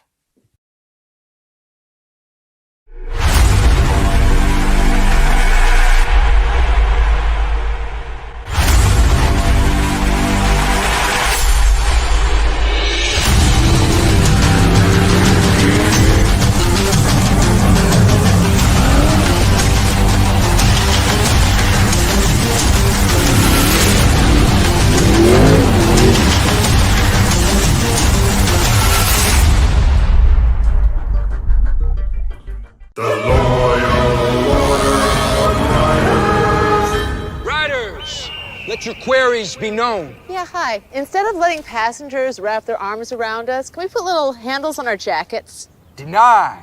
Can you imagine? I want a new nickname. Can you guys start calling me Snake? No, Brian. Denied. How about we all get quotes to see if we can save with America's #1 motorcycle insurer? Approved. Cool. Hey, if Brian's not going to be Snake, can I be Snake? No. Bronco, an American classic, returns. And it only gets better when it's outfitted with the right gear. From bumpers to winches, rigging accessories, suspensions, body armor, and wheels. You need a full array of gear to outfit your Bronco for adventure. Get them now at warn.com. And welcome back, everybody. We've now got the 6th place finisher up here in T2, 10th overall, I believe it was, or in the top 10. Brad Lovell, congratulations, man. I know this is, you were just mentioning off camera a little bit ago that you just pushed the you-know-what out of this thing. Yeah, I mean, the pace we're running out there is crazy in these T2 trucks. Really competitive with T1. But we were running as hard as we could run the whole time. No flats on the BFG tires, which is amazing to me with the ruts and rocks and dust, and we're flying all over the place. But look, we were pushing as hard as we can. We got 6th place, which is great, but it's a testament to how fast these T2 trucks are out here. Johnson Valley is such a technical desert, and there are places out there where we're flat out, but there are also these really technical ruts and rocks. So really happy to be through that. No flats up here on the podium back in Hammertown. Well, on a side note, get in here, Shannon. This guy right here, I had a chance to talk to him yesterday and said that this is his last race week, last Hammers, last desert race of any kind. And he says he's not sad about it. He's got all these plans of things he wants to do. And I'm calling bullshit on it too. Yeah, we'll go there. But what's it like to have this guy on your team the last, 10, 12 years? Well, I'll tell you, I first met Shannon in 2006, racing Baja for my first time in a Jeep Speed. And I remember how very distinct he was about safety down there. And I really took it to heart. You have to be safe down there, but he's kind of a dick. But Capital K. But, yeah, he got us straight down there and have had a great time racing with Shannon for, I don't know, last 15 years, Shannon. And he can say that it's his last race. I hope it's not, because there's still a lot of great things to do, great things ahead of us. Well, I just remember staying alongside of him or walking with him after a race, whether it be short course or desert or out here at Hammers, and he's always shaking his head, looking down, and it's like, I can't figure out what he's thinking. Well, probably thinking what he wants to tell me after I get out of the truck. But, Shannon's had a great influence on our team with Roger and myself and our kids and the whole team's down here, and we really owe it to them. They've been working on this truck. They've been working on the 4600 Bronco that we're racing later in the week in the stock class, which is really exciting for our team. This is the first King of the Hammers that our Ranger has not been at. So big changes for our team, and we were able to talk Shannon into coming out for this one. So maybe we can in the future as well. Well, congratulations on your top 6 finish, I believe, in T2, top 10 in overall, and he's no longer a crew member possibly, but I think he'll forever be a member of your family. That's it for sure. Thank you, Scotty. Well, it's like I've always said, Brad. Why did I give you the microphone? Because you like me. Brad and Roger, the 2 sons I never wanted. Yep, that's Shannon. Ladies and gentlemen, Brad Lovell and Shannon. That's awesome. Thanks, Scott. Good to see Lovell up there. We talked about it before. Brad is one of those drivers we're going to see later this week. He hinted at it right there. He's racing the stock class Ford Bronco out here this year. They unveiled it last year. There was a lot of technology in that car. Normally we see Brad out there in his Legends car, but this year they're going to be out racing that Bronco. I'm excited to see what they can do in that car. I think they're going to do very, very well. Ford they made a smart choice, a smart decision in that they brought Brad in to give them the user's advice. It has to do this. And here's a grassroots guy, according to corporate America, and they opened their ears and he opened his mouth, and that Bronco is showing the results. Absolutely. And we've watched Brad race out here for years now, little Ford Ranger. And it was racing 4,400, and then he brought it down to 4,800. He did really well in Legends in it, and now he's going to go out and race that stock class. It's going to be super exciting, and it's going to be a very competitive car. A lot of those stock class guys don't know what they got up against this year. But right now, we have another finisher. We're going to throw it back to Scott out there on the stage because he's got that mic, and he's got to work.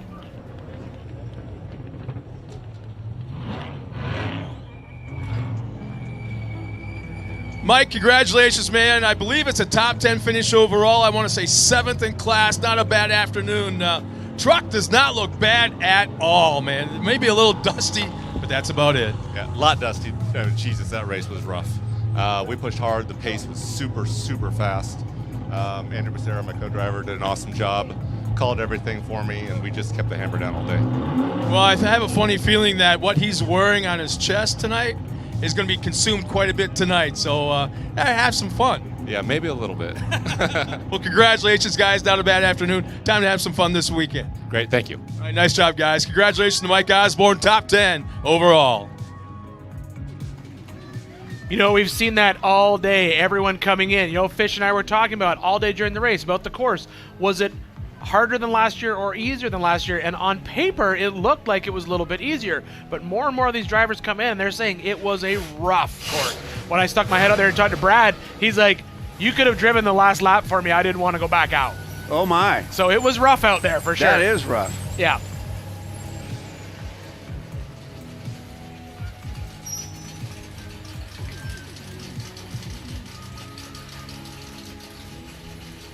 And we watched this guy battle all day. He was in the hunt for a podium finish.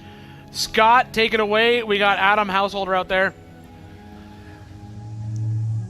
Obviously, Adam, this truck looks like you're getting ready to start the race, not so much finish it. What was the afternoon like, man? Oh, man, it started out really good. We got the 2 guys ahead of us, and then we were chasing down Bryce and Jurgensen. 3/4 of the way through the first lap, we lost all rear brakes. They were gone after that. That's how we had to drive, only front brakes only. So it made it a little difficult. took out one drive shaft right at the end and one flat because I KO'd a boulder. But other than that, we had a blast. Can't wait to do it again. Are you coming back next year? Oh, of course, man. Last year was our first time racing it, and we said we'd be back this year, and we'll do it again. Well, it's funny because I've been watching your expression, watching your eyes, and as soon as I asked about next year, the twinkle got a little bit brighter, and it's like, okay, I know what I did wrong, I know what I can improve, and I'll be back without a doubt. Yeah, well, it's the atmosphere and everything around. This is not everyone has seen these trucks up close, and when you see these guys that are like, man, what are these things driving by? It's a pretty cool feeling. Well, nice job, man. Congratulations. I want to say top 10 finish in T1. Let's see, where is Sheila? Yep, there he is. Did he scare you at all this afternoon? Never? Then you weren't going fast enough. I know. No, Trevor hangs on, so it's really good. He does a really good job for me, and I don't know. We're next year I want it all, so I want to win it. Nice job, guys. Congratulations. Time to celebrate. Thank you, guys. Adam Householder in a very nice-looking truck. Thanks, Scott. Yeah, we watched that truck out there in the dirt all day today. As Scott said, we believe that is a top 10 finish. What we're looking at right now, it's going to be all unofficial until we get the official results in. But we're still bringing finishers across the line here. The only checks we have left to hand out are all in the B1 class. We haven't seen, we've seen one finisher come across in B1. We still have 2, 3, but we still have a few cars actually out on course, but we got a lot of trucks. You can see them right there lined up. Those are all finishers. They've come in. They're just waiting for their time on the stage. And you know what, Ian? They're going to start getting cold sitting there. Because you know how you get heated up in the car and you get wet, and then the cold hits. Well, you get wet if you have a catheter malfunction like we heard earlier. You get extra wet, but that is, yes, you're out there in that car, those cars, you're basically wearing that engine in between you and your co-driver. So they've built some serious heat in these trucks. We see it every year. And also the fact that, we had these trucks out here, and it was a day that we saw all day.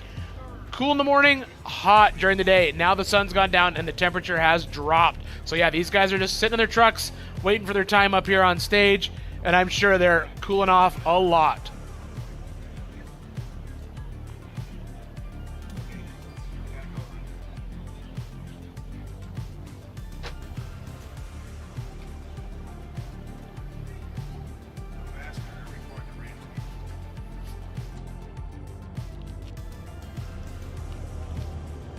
But it's been a great day of racing out here in Johnson Valley for the Toyo Tires Desert Challenge presented by Monster Energy. Three classes racing today, just over 340 miles, I think was the total race time, plus the prologue. I think that everybody here in Hammertown would agree that today was a way better day than yesterday. Yes. For everything. We had a little bit more wind, dust cleared up a little bit. Excellent day of racing, lots of action here Warmed up. in Hammertown. Warmed up all day, sun came out. Now sun's down, it's cooling off a little bit, but yes, great day of racing here. And the week's just getting started. We have racing all week long. We still have UTVs. We still have stock class, legends class. We have qualifying going on all week, all getting ready for the big race, the Race of Kings on Saturday, 4,400. So you still have a week's worth of racing to watch right here. And what we got coming up, we have another B1 car. We've been talking about this all day when we watch these trucks come in. This is our second B1 finisher, I believe. Scott's going to jump out there and talk to him and maybe hand out a big check. Testing. There's no doubt about it. Come on out, Brad. Big check, big trophy. Come on. We got some... He's saying, oh, you're on your own, dude. The way you drove today, congratulations, man. You get Brad up here. He's the one who drove most of the race. He let me drive the last lap when the track was complete crap, but the car worked good. Let's back up a little bit. Camera's right there. Hollywood's watching, man. Yeah. It was a fun race, fun course, challenging. Dave Cole, Ultra Ford, puts on a really great race and a challenging course. So, I want to thank Brad, Lorraine Etter for letting me drive their car. Prado Raceway, EPCO, ZLT, and then all the crew that helped. Matt, that co-rode, Derek co-rode the first 2 laps, and then the whole crew did a great job. So, stoked to get this thing to the finish and, come back, try to go for a win next year. So what you're saying is if Brad walks up to you and says, okay, here's the keys, you'll do it again? Yeah, I can't turn down a race car. He forces me into it, but no. Oh, wait. Well, come on, man. Who are you kidding? He's forcing you into a race car. I love to drive, but I like to see him do it. I prep the car, so for him to get to do all the miles, that's fine with me. But I don't complain when he wants me to get in. So, yeah, thanks again. He let me drive his 10 car yesterday, his Class 1 car today. So, yeah, can't complain. Brad, how hard do you have to twist that arm? Yeah, I would say not very, man. So there's something going on here. You're not telling us, but congratulations, guys, for the entire team. Brad, you as well. Time for some pictures. Nice job. And also time for some celebration, guys. Nice job. Yep, thank you.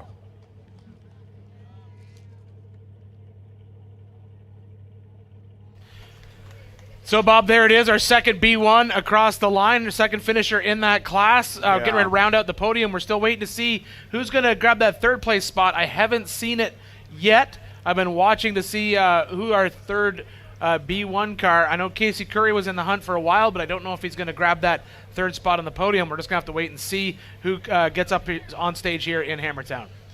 I wish Fish was still here.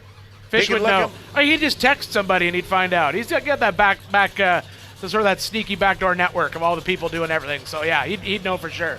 He would. But they're here. And Justin Davis is here. Justin, get your butt out of that truck. Why not? Pictures? What? Hey, top 10 ain't a bad thing on a day like today. Plus, you look pretty darn fast. A couple times you came through the short course area. Not a bad afternoon, man. It wasn't bad, but it could be a lot better. But, that's racing, Just need to get the truck a little faster than some of these other guys. But, we'll work at it. It's only our fourth or fifth race for this truck. So, got some work to do. But Jason prepped a solid truck. I mean, it took the beating. Toyos, no flats, KMC wheels, rigid lights.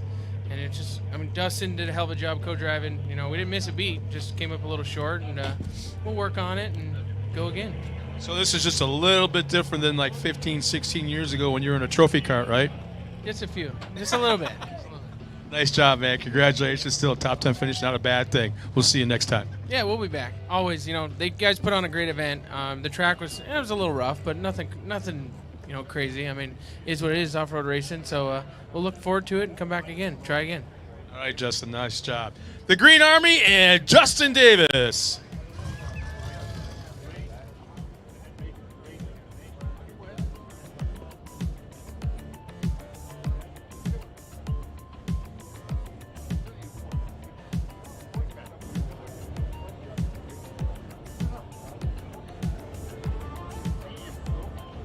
Scott, I just want to know if Sarah's got any Chattanooga whiskey in that truck. Find out for me.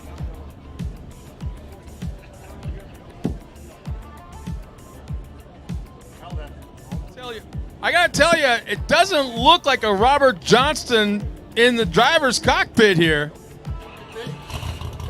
How come your name's not up there, Sarah? Well, I didn't know I was going to be racing this truck until I got a knock on my door this morning at 5 a.m. So I was preparing for the UTV KOH race, and then Chattanooga knocked on the door this morning, and unfortunately, Robert wasn't feeling very well at all, and so he wanted me to fill in for him. So we went out there blind, and we did the best we possibly could to get her on the box, and we had some time delays out there for sure. We fell off a mountain, that took us a while, and then we had a flat tire, and we had to bring out the alternate jack because we had some jack issues. So that was definitely down on time, but I think if we didn't have those issues, we would have been doing really darn good. Well, I got to go back to 5 a.m. this morning. Was there like a little baby scream that popped out when you found out that you were driving the truck this afternoon? Oh yeah, my boyfriend, friends, everyone were actually we had a bunch of people sleeping in the motorhome, and I'm like, we're going trophy truck race of the day. Let's go, guys. So yeah, it's been an eventful day to say the least, and I can't thank Chattanooga Whiskey and Robert Johnson for letting me borrow their truck, and then also all my sponsors, Monster Energy, and my personal ones that have got me here to King of the Hammers, like 4 Wheel Parts and VP Racing, as well as Geyser Brothers pitting for us, and all the Chattanooga guys. They are freaking awesome, and they always have my back, and they're always doing such a good job. Well, something tells me there's going to be a little bit of a party this afternoon. I should say tonight now. And the one thing I love about this girl right here, the twinkle in her eye right now, that she had one hell of a blast this afternoon. Nice job, Sarah. Thank you so much. Yeah, no party tonight because I have to qualify tomorrow. And Kyle really killed it today. Like it's his first time in a trophy truck too. So we had a lot of things to overcome today, not being prepared. So it was quite eventful and grateful. Kyle, did she scare you at all? No. Liar! Oh, I didn't see all of a sudden what you can't see. He's like, yeah, well, she kind of did, yeah. Nice job, Sarah. Congratulations to both of you. Thank you so much. Sarah Price, behind the wheel, number 12, Chattanooga Whiskey.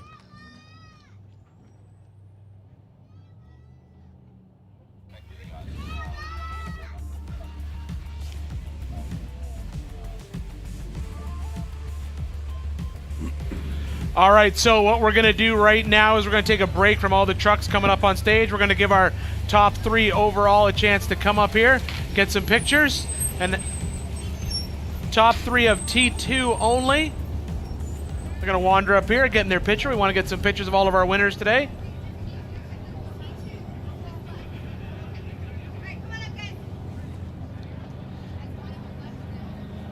You know, it's another great day of racing out here, Bob. You got to say, it's always a good day racing here in Johnson Valley. It's always tons of fun to be out here in the dirt. But, of all the excitement of today, do you have a favorite moment of the day? Boy. Yeah, I tell you what, I think that first time when Kyle Jurgensen came around for the pit, I was over there standing with Miles. And you just kind of could tell that everybody was dialed in. I liked it. I saw confidence from everybody. And, it's just a vibe thing. It's just a vibe thing. And that like made my day, truly. Yeah, I think once he headed back out into that second lap, he turned on the afterburner and that truck was moving. And Fish called it. Fish says he is going to put some space between him and the rest of the pack. And he did. And he had to. Because in the end, the race still came down to just a few minutes. But he needed to put that space on there. And we saw McMillin charging from the back. This race could have ended 1,000 different ways, just like every good desert race could have. But we saw him come in after that second lap, lock this race down, and that was it. He had to be hearing and feeling things because the Mint 400 turned out poorly for him at the very last moment. Same deal. So we're glad he made it. Look at this. All right now we have the off-road warehouse car coming up. That does. We saw Greg race that for the beginning, and then another driver step in. Scott, take it away. Thanks a lot, Ian. And I believe I look up and I don't see Greg Adler in there. No, he's just a little guy. So I take it you're Thomas. Thomas, congratulations, man. What was it like behind the wheel of this thing out there today? Well, this is the second time. The first time was the Mint just less than a month ago to drive anything off-road. And it was so much fun. Greg did the first 2 laps, and I did the third, and learned a lot with Byron's help. Yeah, it was a really good time. You banged your head a couple times this afternoon, didn't you? Huh? Yeah, he was hitting the roof, and he was going to get out and get Dylan in here, but he stuck it out, and I'm happy he did because we got a little rhythm going, and it was a lot of fun. So I want to thank ORW, Greg Adler. We're friends and been friends for a long time, so this opportunity goes to him because without him and his doing this forever, I'd never get the opportunity to be involved and own a truck with him. And so we got to give ORW and Greg Adler a lot of thanks. The Raceline wheels came on the board this year with us, as well as, we got Fluid Logic, we got Rigid is a new sponsor for this year. So we're looking forward to doing more of these and getting better and see what the future brings. Well, as long as there's that twinkle in your eye and that big, heavy right foot, you guys are going to keep having fun. Yeah, I want to thank Dave Cole, too, for this event. This has got to be I don't even know what to put this on, but to have us out here, it's a nightmare, yeah.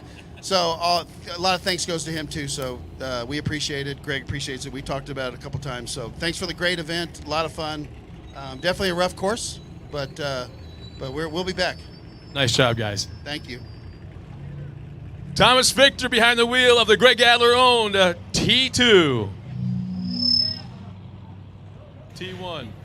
Yeah, I actually popped on. I saw Greg walking around after he handed that car off, and Bob, I saw him in the crowd, and I just asked him. I said, "Hey, we saw that how's the course out there? Everyone's talking about it being fast or less technical than last year. And he said it was one of the roughest races he's had out here. And he said he was glad he didn't have to go back out in his 4400 car because he's not racing 4400 this year. So, yeah, we're getting a lot of feedback from the drivers that course got chewed up hard over 3 laps of these guys tearing it up out there in the desert. And Greg has seen some race courses, so his estimation is probably really right. Well, and he's seen a lot of the hammers out here in a 4400 car. So for him to say that the course is torn up so hard, he's glad he's not going out in a 4400 car. That says that, you know, there's a lot of dirt got moved out there by these guys today. And, you know, to do 3 of those laps at the speed they did them, there's probably a lot of torn up desert, and we're going to see that play out the rest of the week. Yeah, I bet we do.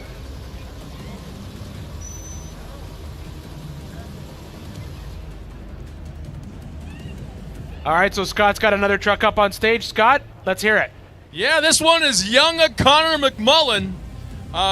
It's getting to a point where if it's got 4 wheels and a steering wheel, you're going to find yourself somehow strapped to a race. And it not a bad afternoon, Connor. I watched you a couple times come through the infield, through the short course, and I just love your driving style, man. You were so on it. What was the day like for you? Well, you know, it was a good day and a rough day, kind of all in one. You know, kind of struggled with right off the start here. We got it right from flat. Took a little bit just trying to get stuff going again. Then we had a few guys pass us and just trying to catch lap traffic all day. Then had, you know, a little bit of the, I think, wiring stuff kind of going on, so we got to get some stuff figured out. But all in all, the day went good today. The truck ran great. The Brenthal Industries truck, you know, on top of the box. Obviously here at the finish line, you know, like they said, their program and their trucks are top notch. So we're up here again here at the finish. But, you know, as it is, you know, me and my co-rider and the whole team, the Brenthal team, hats off to them for all that they do. And, you know, as much as they're up to par with their stuff, you know, without them and everybody else here, there's no way we'd be up here at the finish and doing what we're doing here. Well, I got to tell you, I remember, it wasn't that all that long ago that you were driving a little trophy cart and you were so shy, so quiet, and like afraid of the microphone and ducked out of the camera shot. That ship has sailed. Nice job, man. Congratulations. Great afternoon. Yeah, thank you, Scott. I appreciate it. All right, we'll see you next time.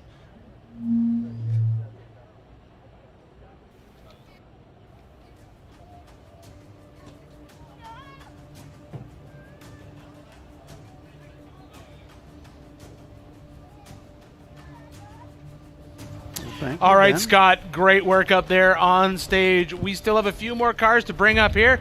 It's always kind of been the tradition here at King of the Hammers that we keep going until we're done working. That's just how it works. Sun's gone down. These guys are well off the podium, but here in Johnson Valley, just getting to the finish line is sometimes prize enough. Boy, I tell you what, after what you've been through today, the finish line's got to feel good. Back to the camper, get your feet up, maybe have a sip of something, and probably a good hot meal. Probably brown water. I'm a fan of the brown water around this time of day. But yeah, we just have a few more vehicles that have made it through.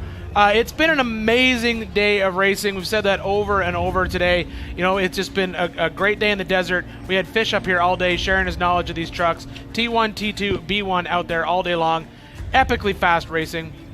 So many things changed during this race. Leaders changed. Predictions changed. Yeah. It just sort of seemed like it was like make a plan, execute the plan, throw the plan in the trash. And you know, almost everybody had to do exactly that except Kyle Jurgensen. And here is the only ridgeline that was in the dirt this day in the country, I bet. This thing was out there doing work. Scott, let's talk about some Hondas.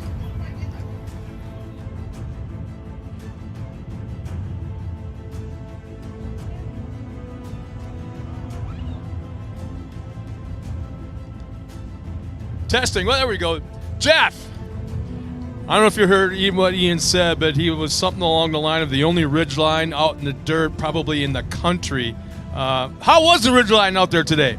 This Honda ridgeline was so tough out there today. That course was insanely rough, especially the third lap, and this Honda ridgeline held up flawlessly all day. You know, we were driving it at about 110% to keep up with the pace today. The pace was just insane, and unfortunately, it wasn't our day. You know, we struggled with some tire issues that were earned, and you know, Evan navigated a great race though, and we're just happy to be here and grateful to all of our sponsors for allowing us to come out here and play. And Sometimes you win some and you lose some, and just today wasn't our day. But we're grateful to be here. Well, there's something to be said about taking a negative and turning it into a positive, because you know what the problem was, you know what you did wrong if there was anything, you knew what happened to the truck if there's anything going on, and there's always that chance to improve that, whatever went wrong.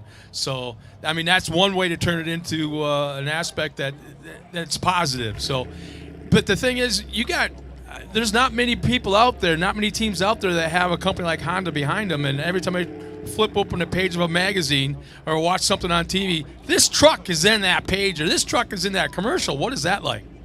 It's pretty incredible. Honda just loves racing. At the forefront of everything Honda is their racing heritage, and they've just taken a liking to off-road racing, and they want to build more rugged vehicles, and we're here to promote the ruggedization of Honda vehicles. Congratulations, man. You're well on your way, and it's going to be neat to see what other commercials you're going to find yourself in, or other TV or other magazine ads. Yeah, for sure. Most importantly, though, I need to thank my crew out there today. They did a phenomenal job in the pits for us. Got to thank Evan Weller, my navigator, also for an incredible prep job on this truck. Like I said, this Ridgeline held up so well out there. I thank Fox Shocks, Maxxis Tires, Steele at Coatings, KMC Wheels, VP Racing Fields. Everybody out there that supports us and allows us to come out here and have fun and do what we love. Nice job, Jeff. Nice job to both of you guys. That truck right there, to me, it's racing in T2, but as we talked with Fish earlier, normally that T2, that's a very closed class in a lot of other racing sanctioning bodies. But the fact that he can come out here and compete in that particular class at King of the Hammers kind of goes back to what makes King of the Hammers cool. It's an equalizer. You find out how fast or not fast some things are. Some guys think they're fast. And then what, Ian? Well, you're always winning the race right up until you're not. That's the reality of it. And we got more trucks coming up on stage. Scott's got another one out there to talk to. Tracy Graff. Justin got Bean driving. Yeah, I was going to say, that don't look like Tracy. Bean. Not bad afternoon. It looks like 9th in class. What was it like out there? Wow. They call it King of the Hammers for a reason, man. It was rough. I just did the last lap. Tracy and Jake did the prologue and did the first 2 laps and did a great job. Had a mystery tire issue on the prologue, set us back, and then just, they had lap traffic to deal with in the slower classes. So, wow, that was rough though. But the truck was great. The crew did awesome. Had a couple great pit stops. Everybody was on point. Truck held up great. Everybody in the shop, man. So it was great. It's nice to have this day behind us, and I'm a little excited for the week ahead to maybe take a little vacation and watch the rest of these monkeys beat themselves up out there. Well, during this afternoon's race, while you guys are out on course, Ricky Johnson had said something about you guys, and he was very proud of what you guys are doing, and B, really excited because for you guys or this team to come down from Canada and be so aggressive and just go after everybody's throat, try to get on that podium, that it was really digging you guys and what you're doing out there. Yeah, Ricky's a great competitor, and I love racing against him and stuff like that. And, like Tracy comes down, he flies down a couple days before the race. We do testing, racing, and then he goes home. So he doesn't get to drive very often. So he does great, and he always wants to win. It's always about what can we do to make it better. How do we do better? My driving, the truck, the team, the crew, whatever we got to do. So we're putting a lot more into it this year. We got some high expectations for ourselves, so we're going to keep pushing and keep knocking on those guys' doors and see what we can do. It's never easy in this class, especially in trophy truck, the unlimited guys. It's everybody's pushing, everybody's developing parts, everybody's trying new things, and it's pretty good. So it's the pinnacle of the sport, in my opinion. And all the Ultra 4 guys, I think, are learning from the 4-wheel drive trophy trucks and the big blocks and everything in between. So we're just going to keep pushing and see what we can do. Nice job, guys. Yeah, thank you. I want to give a big shout out to Tracy Graff for letting me drive and beat up his truck, and the whole team for making it happen. Everybody that backs us: BF Goodrich Tires, Butch's Speed Shop, Fox Shocks, Maxima Racing Oils, KC Highlights. Jake over here in the co-rider seat all day did a great job. We might have tortured him a little bit, but he didn't miss any calls, so he did good. But big thanks to them and my wife for putting up with all the BS and watching the kid while I'm in the shop working. That's what it's all about. But next time, It's the wife that comes first, okay? yeah. I know. All right. Justin Bean Smith in the Tracy Groff trophy truck.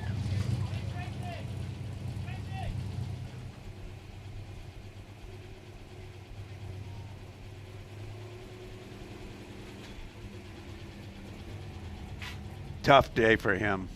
Tough day. Yeah, but I'm sure he's going to enjoy a bowl of good whole wheat shreddies and maybe a coffee crisp. You know, that's what Canadians end their day with every day, you know. Yeah. Maybe a nice cup of Tim Hortons, and he'll be okay for tomorrow.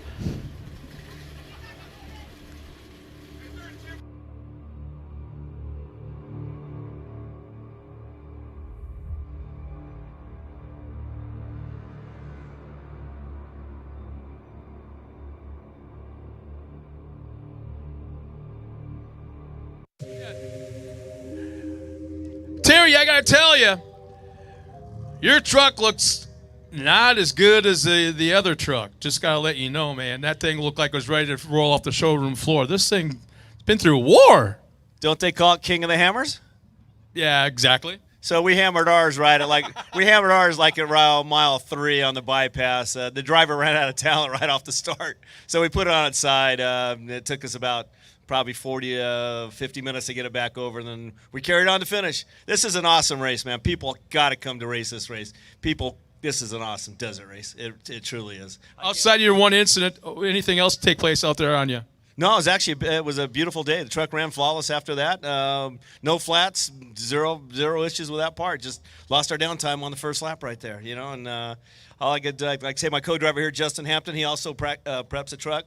I'd like to thank all the guys in my shop, Jonathan Cameron, Adam Householder, and Colby Scharf, and those guys, and all the rest of the team, the Playtech team.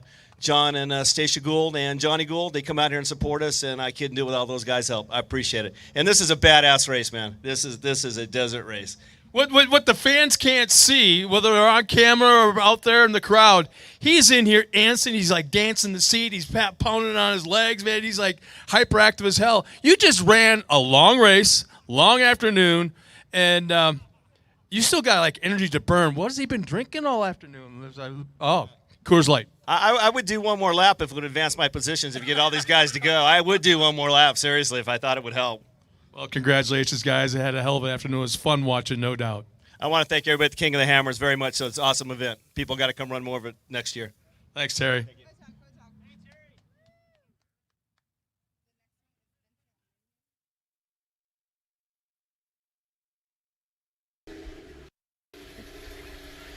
So it looks like we have one more truck to come up here on stage, Bob, and then that might round out all of our finishers for our Toyo Tires Desert Challenge presented by Monster Energy. Great day all around. Long day and short day, all in one swell foop. All right, we're going to throw it right back to Scott. He's going to be ready out there with one of our last trucks to talk to. Scott, let's wrap this bad boy up for you. Well, Vincent, nice job, man. You got up on the stage here. You finished the race. Truck looks really nice. Not beat up at all, but I'm looking at your co-driver. Maybe not so much. Yeah, it was a long day. I think on lap 2, coming back in, we got stuck behind Laughlin, and we got stuck on the hill, broke a drive shaft, had to get down the hill and fix it and change all that stuff. So we were pretty far down on time, but I'm glad we were able to bring it here and get it finished. Awesome race course, pretty fast, really rough now. I feel sorry for the guys who's got to run it the rest of the week. But, yeah, I'm glad we're here. Did you have a good time out there? Obviously, you got kind of a little bit of a smile, a twinkle in that eye, like, you know what, we're going to improve this thing and come back next year and do it all over again. Yeah, definitely. We'll be back next year. It was a good start to the year. We raced Mexico Score Series, so this was good coming to the States and race. It's fun. We love it. But, yeah, we'll be here next year. You got it, guys. Congratulations. Nice job, both of you. Sounds like Scott's got one more truck to get up on stage here to round out our interviews here at in Johnson Valley. Then we'll take a quick look back at each class top 10. And we may show a little bit of highlights from yesterday's mess. Yeah, the one good thing of you'll never have a shortage of footage out here when you're watching King of the Hammers. It sounds like we've got some good horns going on here. It's like these guys are ready to party. He's got something that nobody else has, and that's that big-ass horn. Mr. Dahlquist, congratulations. You got up here on the podium and finished this race. It's not an easy – from what I'm hearing, every single person saying thing, it wasn't easy. Especially the 35s. The 40s left big squared-off holes. And we melted our fans for the tranny, so we weren't able to get in time to finish the third lap, and burned a hole in the exhaust. So a couple tires. But outside of that, not a bad afternoon, or what was the dust like out there? We were by ourselves most of the time. So, but it's nice to have a truck still instead of crashed or broke. Well, you look at it this way: you drove up onto the stage, you'll be able to drive it onto the trailer. That's not everybody can say that after this week. We didn't last year, so this is good. And I like to thank Jason Pauly for helping me build the truck, and everyone else that come and helped, and friends that helped build the truck with me and everything. It took a long time, so thanks to them. Well, congratulations, guys. It's time to kind of kick off those fire suits and throw down a couple of Coors Lights or whatever it is your pleasure, but not a bad afternoon. Nice job. Thank you. Well, Ian, it looks like that'll take it for now. Let's send it back to you guys back up in the booth. Thanks, Scott. I'm here with Bob. We've had a great day here in the desert. We're going to take a look back at our basically top 10 from every single class right now. Got a little bit of a leaderboard coming up here. So we're going to look at our top 10 leaderboard presented by Bronco. This is our T1. First place, we had Kyle Jurgensen, followed by Luke McMillin. Tim Herbst in with a 5 hours and 4 minutes. Then we've got JP Gomez and Raul Gomez. We saw them up here. I warned Scott, get that 10-second delay ready when you're interviewing those guys. Adam Householder, Eric Harden. Sarah Price, who I'm really proud of, to get up and just get into a car and make it work. Good job, Sarah. Yeah, Tracy Graff, and then we finished it out with Greg Adler. That was the driver of record. He started the race. That was our T1 top 10. Now we're going to take a look at our T2 top 10.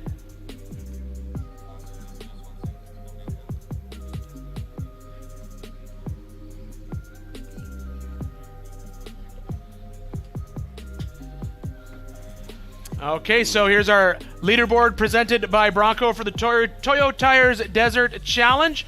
These are race results for T2. Started with Jeff Bader. Charles Durantz took on second. Nice job. Yep, Christopher. Okay. Hold on, we're getting some technical issues here. Hold on. Paul Hardy was for second, really. Wasn't he? All right, so I think we're going to pull down that leaderboard, make a couple quick fixes in it. You got a lot of highlights going on right now from racing all day today. You can see right there, these guys were talking about it all day. This track is tore up. Yeah. And that was last year's champ, who we thought was going to take an easy run at this one, clean it up. Fortunately, had some mechanical issues out there early in the day. It's that desert.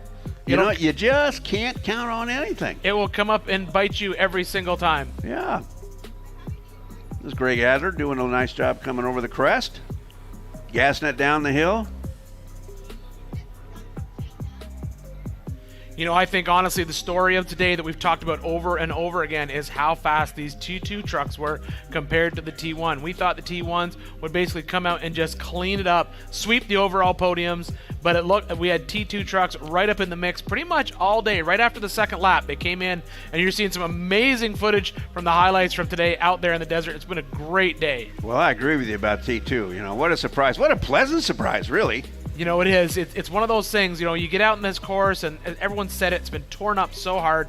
And that, I think we're going to see that come into play a little bit later. Now, we have some other trails that have to get played. Remember, this is called King of the Hammers, not King of the Dirt Trail. So we do have some rock trails that we're going to throw at them. So, you know, a worn-out desert section. There we saw, that was right where we saw the lead change hands. You bet. Jurgensen went right by. Yeah, and from that moment on. All right, so we don't have a leaderboard to come up, but we'll give you our T2 race results right now. Yep. So we have Chris Polvardi was first place T2. Second place, Dustin Grabowski. Chad Dorman was in third place.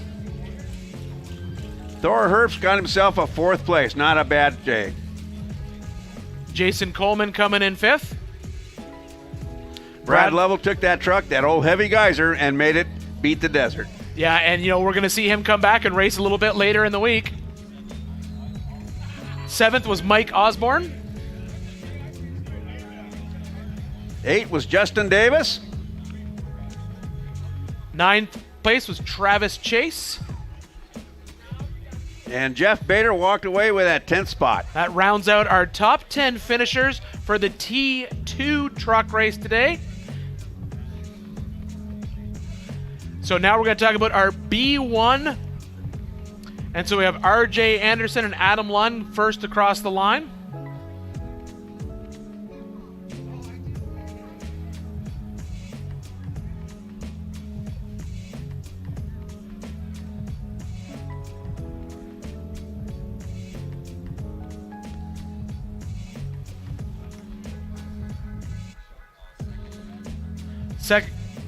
Second was Brad Etter.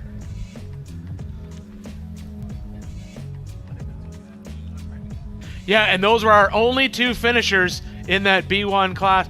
We talked about how rough the course was. It's hard for those B1 cars out there. That IRS transaxle with those CV boots, it's just tough out there on those cars. So much swing in those arms. If you don't rip the boot, you're just gonna take it too far for the angle of the CV to work. Yeah, we see it right now as we watch these highlights of the day here. We just see how much travel is in and some of these big jumps that they're taking out there. Imagine that poor little IRS axle shaft having to do all that work out there. Is this the highlight reel that we're using? Is this the closeout? Are we going to throw out of here?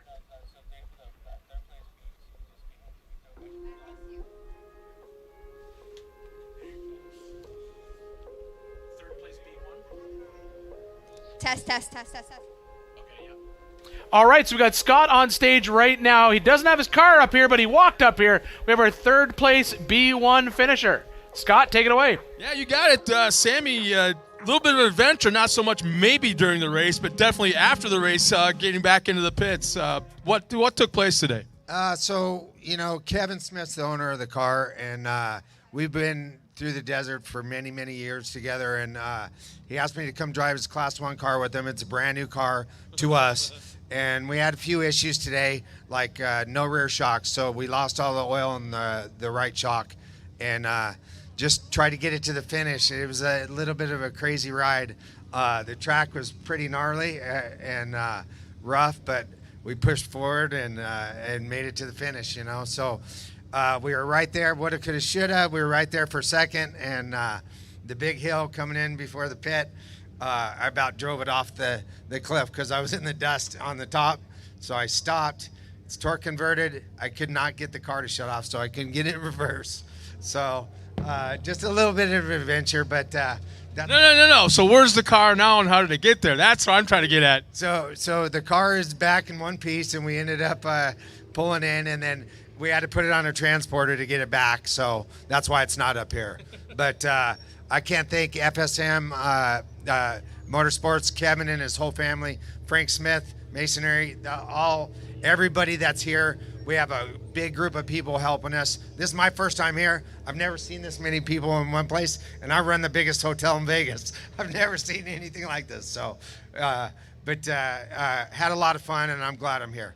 Well, congratulations, man. It was an adventure without a doubt. I believe there is a big check as well. So nice trophy, big check, and hell of an adventure, let's put it that way. Thank you for a great race course, and we'll be back next year. Nice job, Sammy. Okay. All right, thank you very much, Scott. So that's going to round out our racing here today. So we're going to take a quick look at where we're going to start tomorrow. We've got more racing tomorrow morning. Throw a little schedule up here so you guys can see what's going to happen. That is obviously Monday. Not going to be a bad Monday because at 9 a.m. we're going to start our Can-Am UTV King of the Hammers qualifying presented by Progressive Insurance. 4 p.m. we're going to go off with the Can-Am UTV King of Hammers Power Hour. And those then qualifiers. Yeah, and then at 6 o'clock is the one that everyone loves to watch, the Holly EFI Shootout, where a whole bunch of shenanigans goes down here in the desert. I'm Ian Johnson, joined with Bob Bauer in the booth right now. Scott Rain is here with his vest that apparently has heaters in it because he's got a little light on. Fish from Fishgistics was here earlier. RJ was here. It's always great to have Ricky Johnson on here. Thank you so much for tuning in today for the Toyo Tires Desert Challenge presented by Monster Energy. We'll see you tomorrow. See you tomorrow.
Renowned worldwide for reliability, the ARB air locker is a must-have for off-road drivers, including rock crawlers, overlanders, and racers.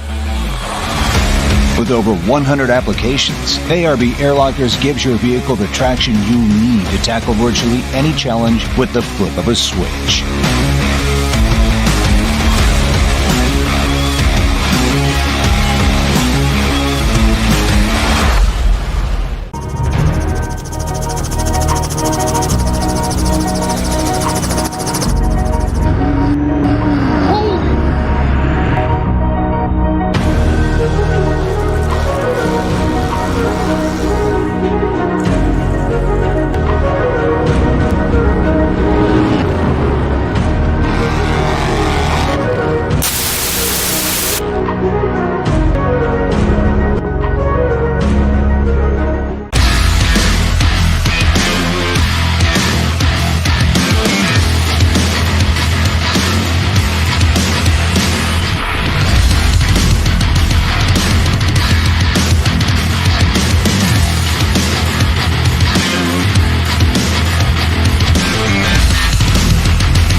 PCI Race Radio is the leader in off-road communications since 1972.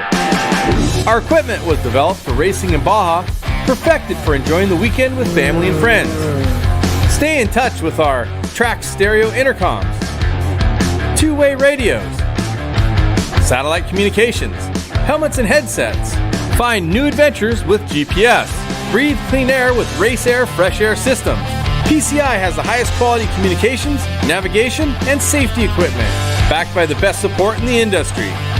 Find us at hundreds of events each year, supporting our equipment on site and providing the PCI Weatherman Relay.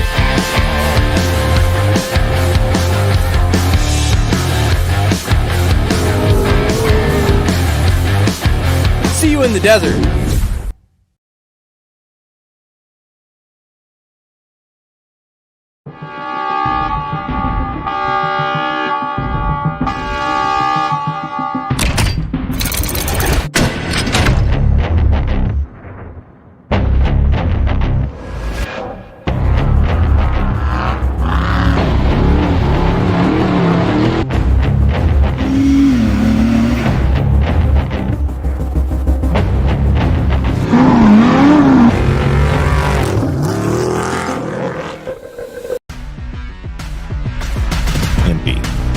Tradition of performance.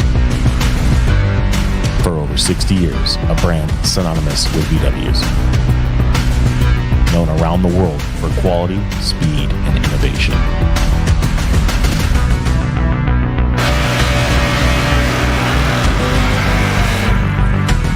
Impy, the first in VW speed equipment.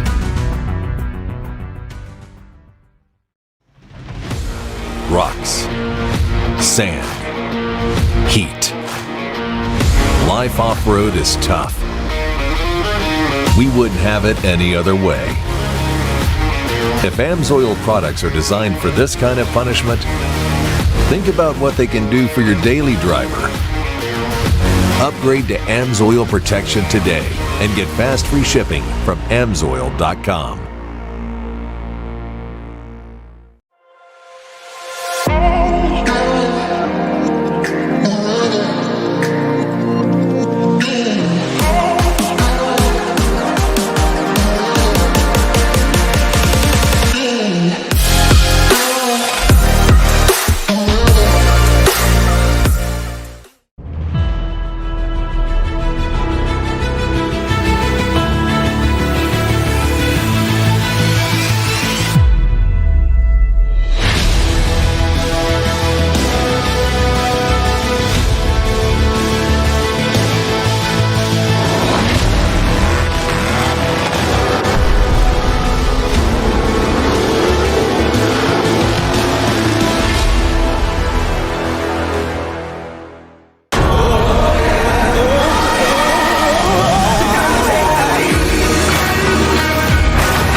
Conquer the elements, handle the most extreme environments, and dominate the desert and trails with King's new 2021 Ford Bronco 2.5 OEM Performance Upgrade Kit. All kits are 100% designed, manufactured, and assembled in our Southern California facility. See why we're the first choice for experienced off-road racers worldwide and order your Bronco kit today.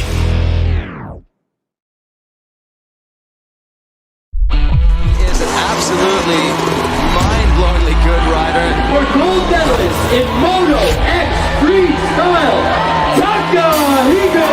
This sport changed my life, everything. I'm very lucky to have your husband that is happy doing what he loves. When I look back at riding freestyle and look at some of the baddest dudes in the world, Taka's right there on the top. If without freestyle motocross, I don't have a hope for my life.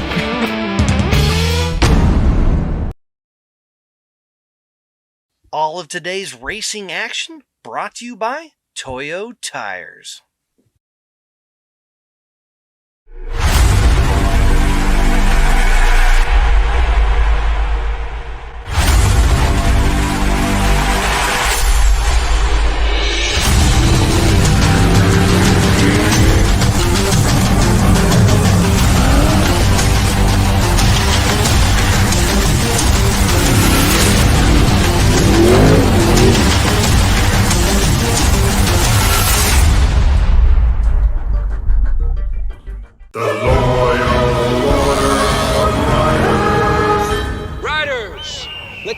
worries be known. Yeah, hi. Instead of letting passengers wrap their arms around us, can we put little handles on our jackets? Deny.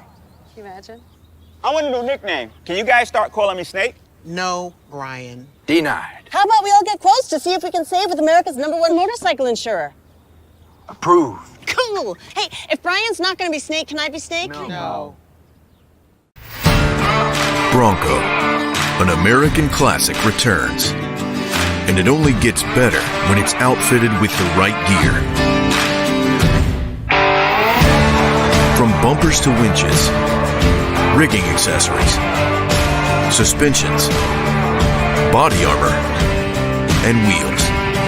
You need a full array of gear to outfit your Bronco for adventure. Get them now at warn.com.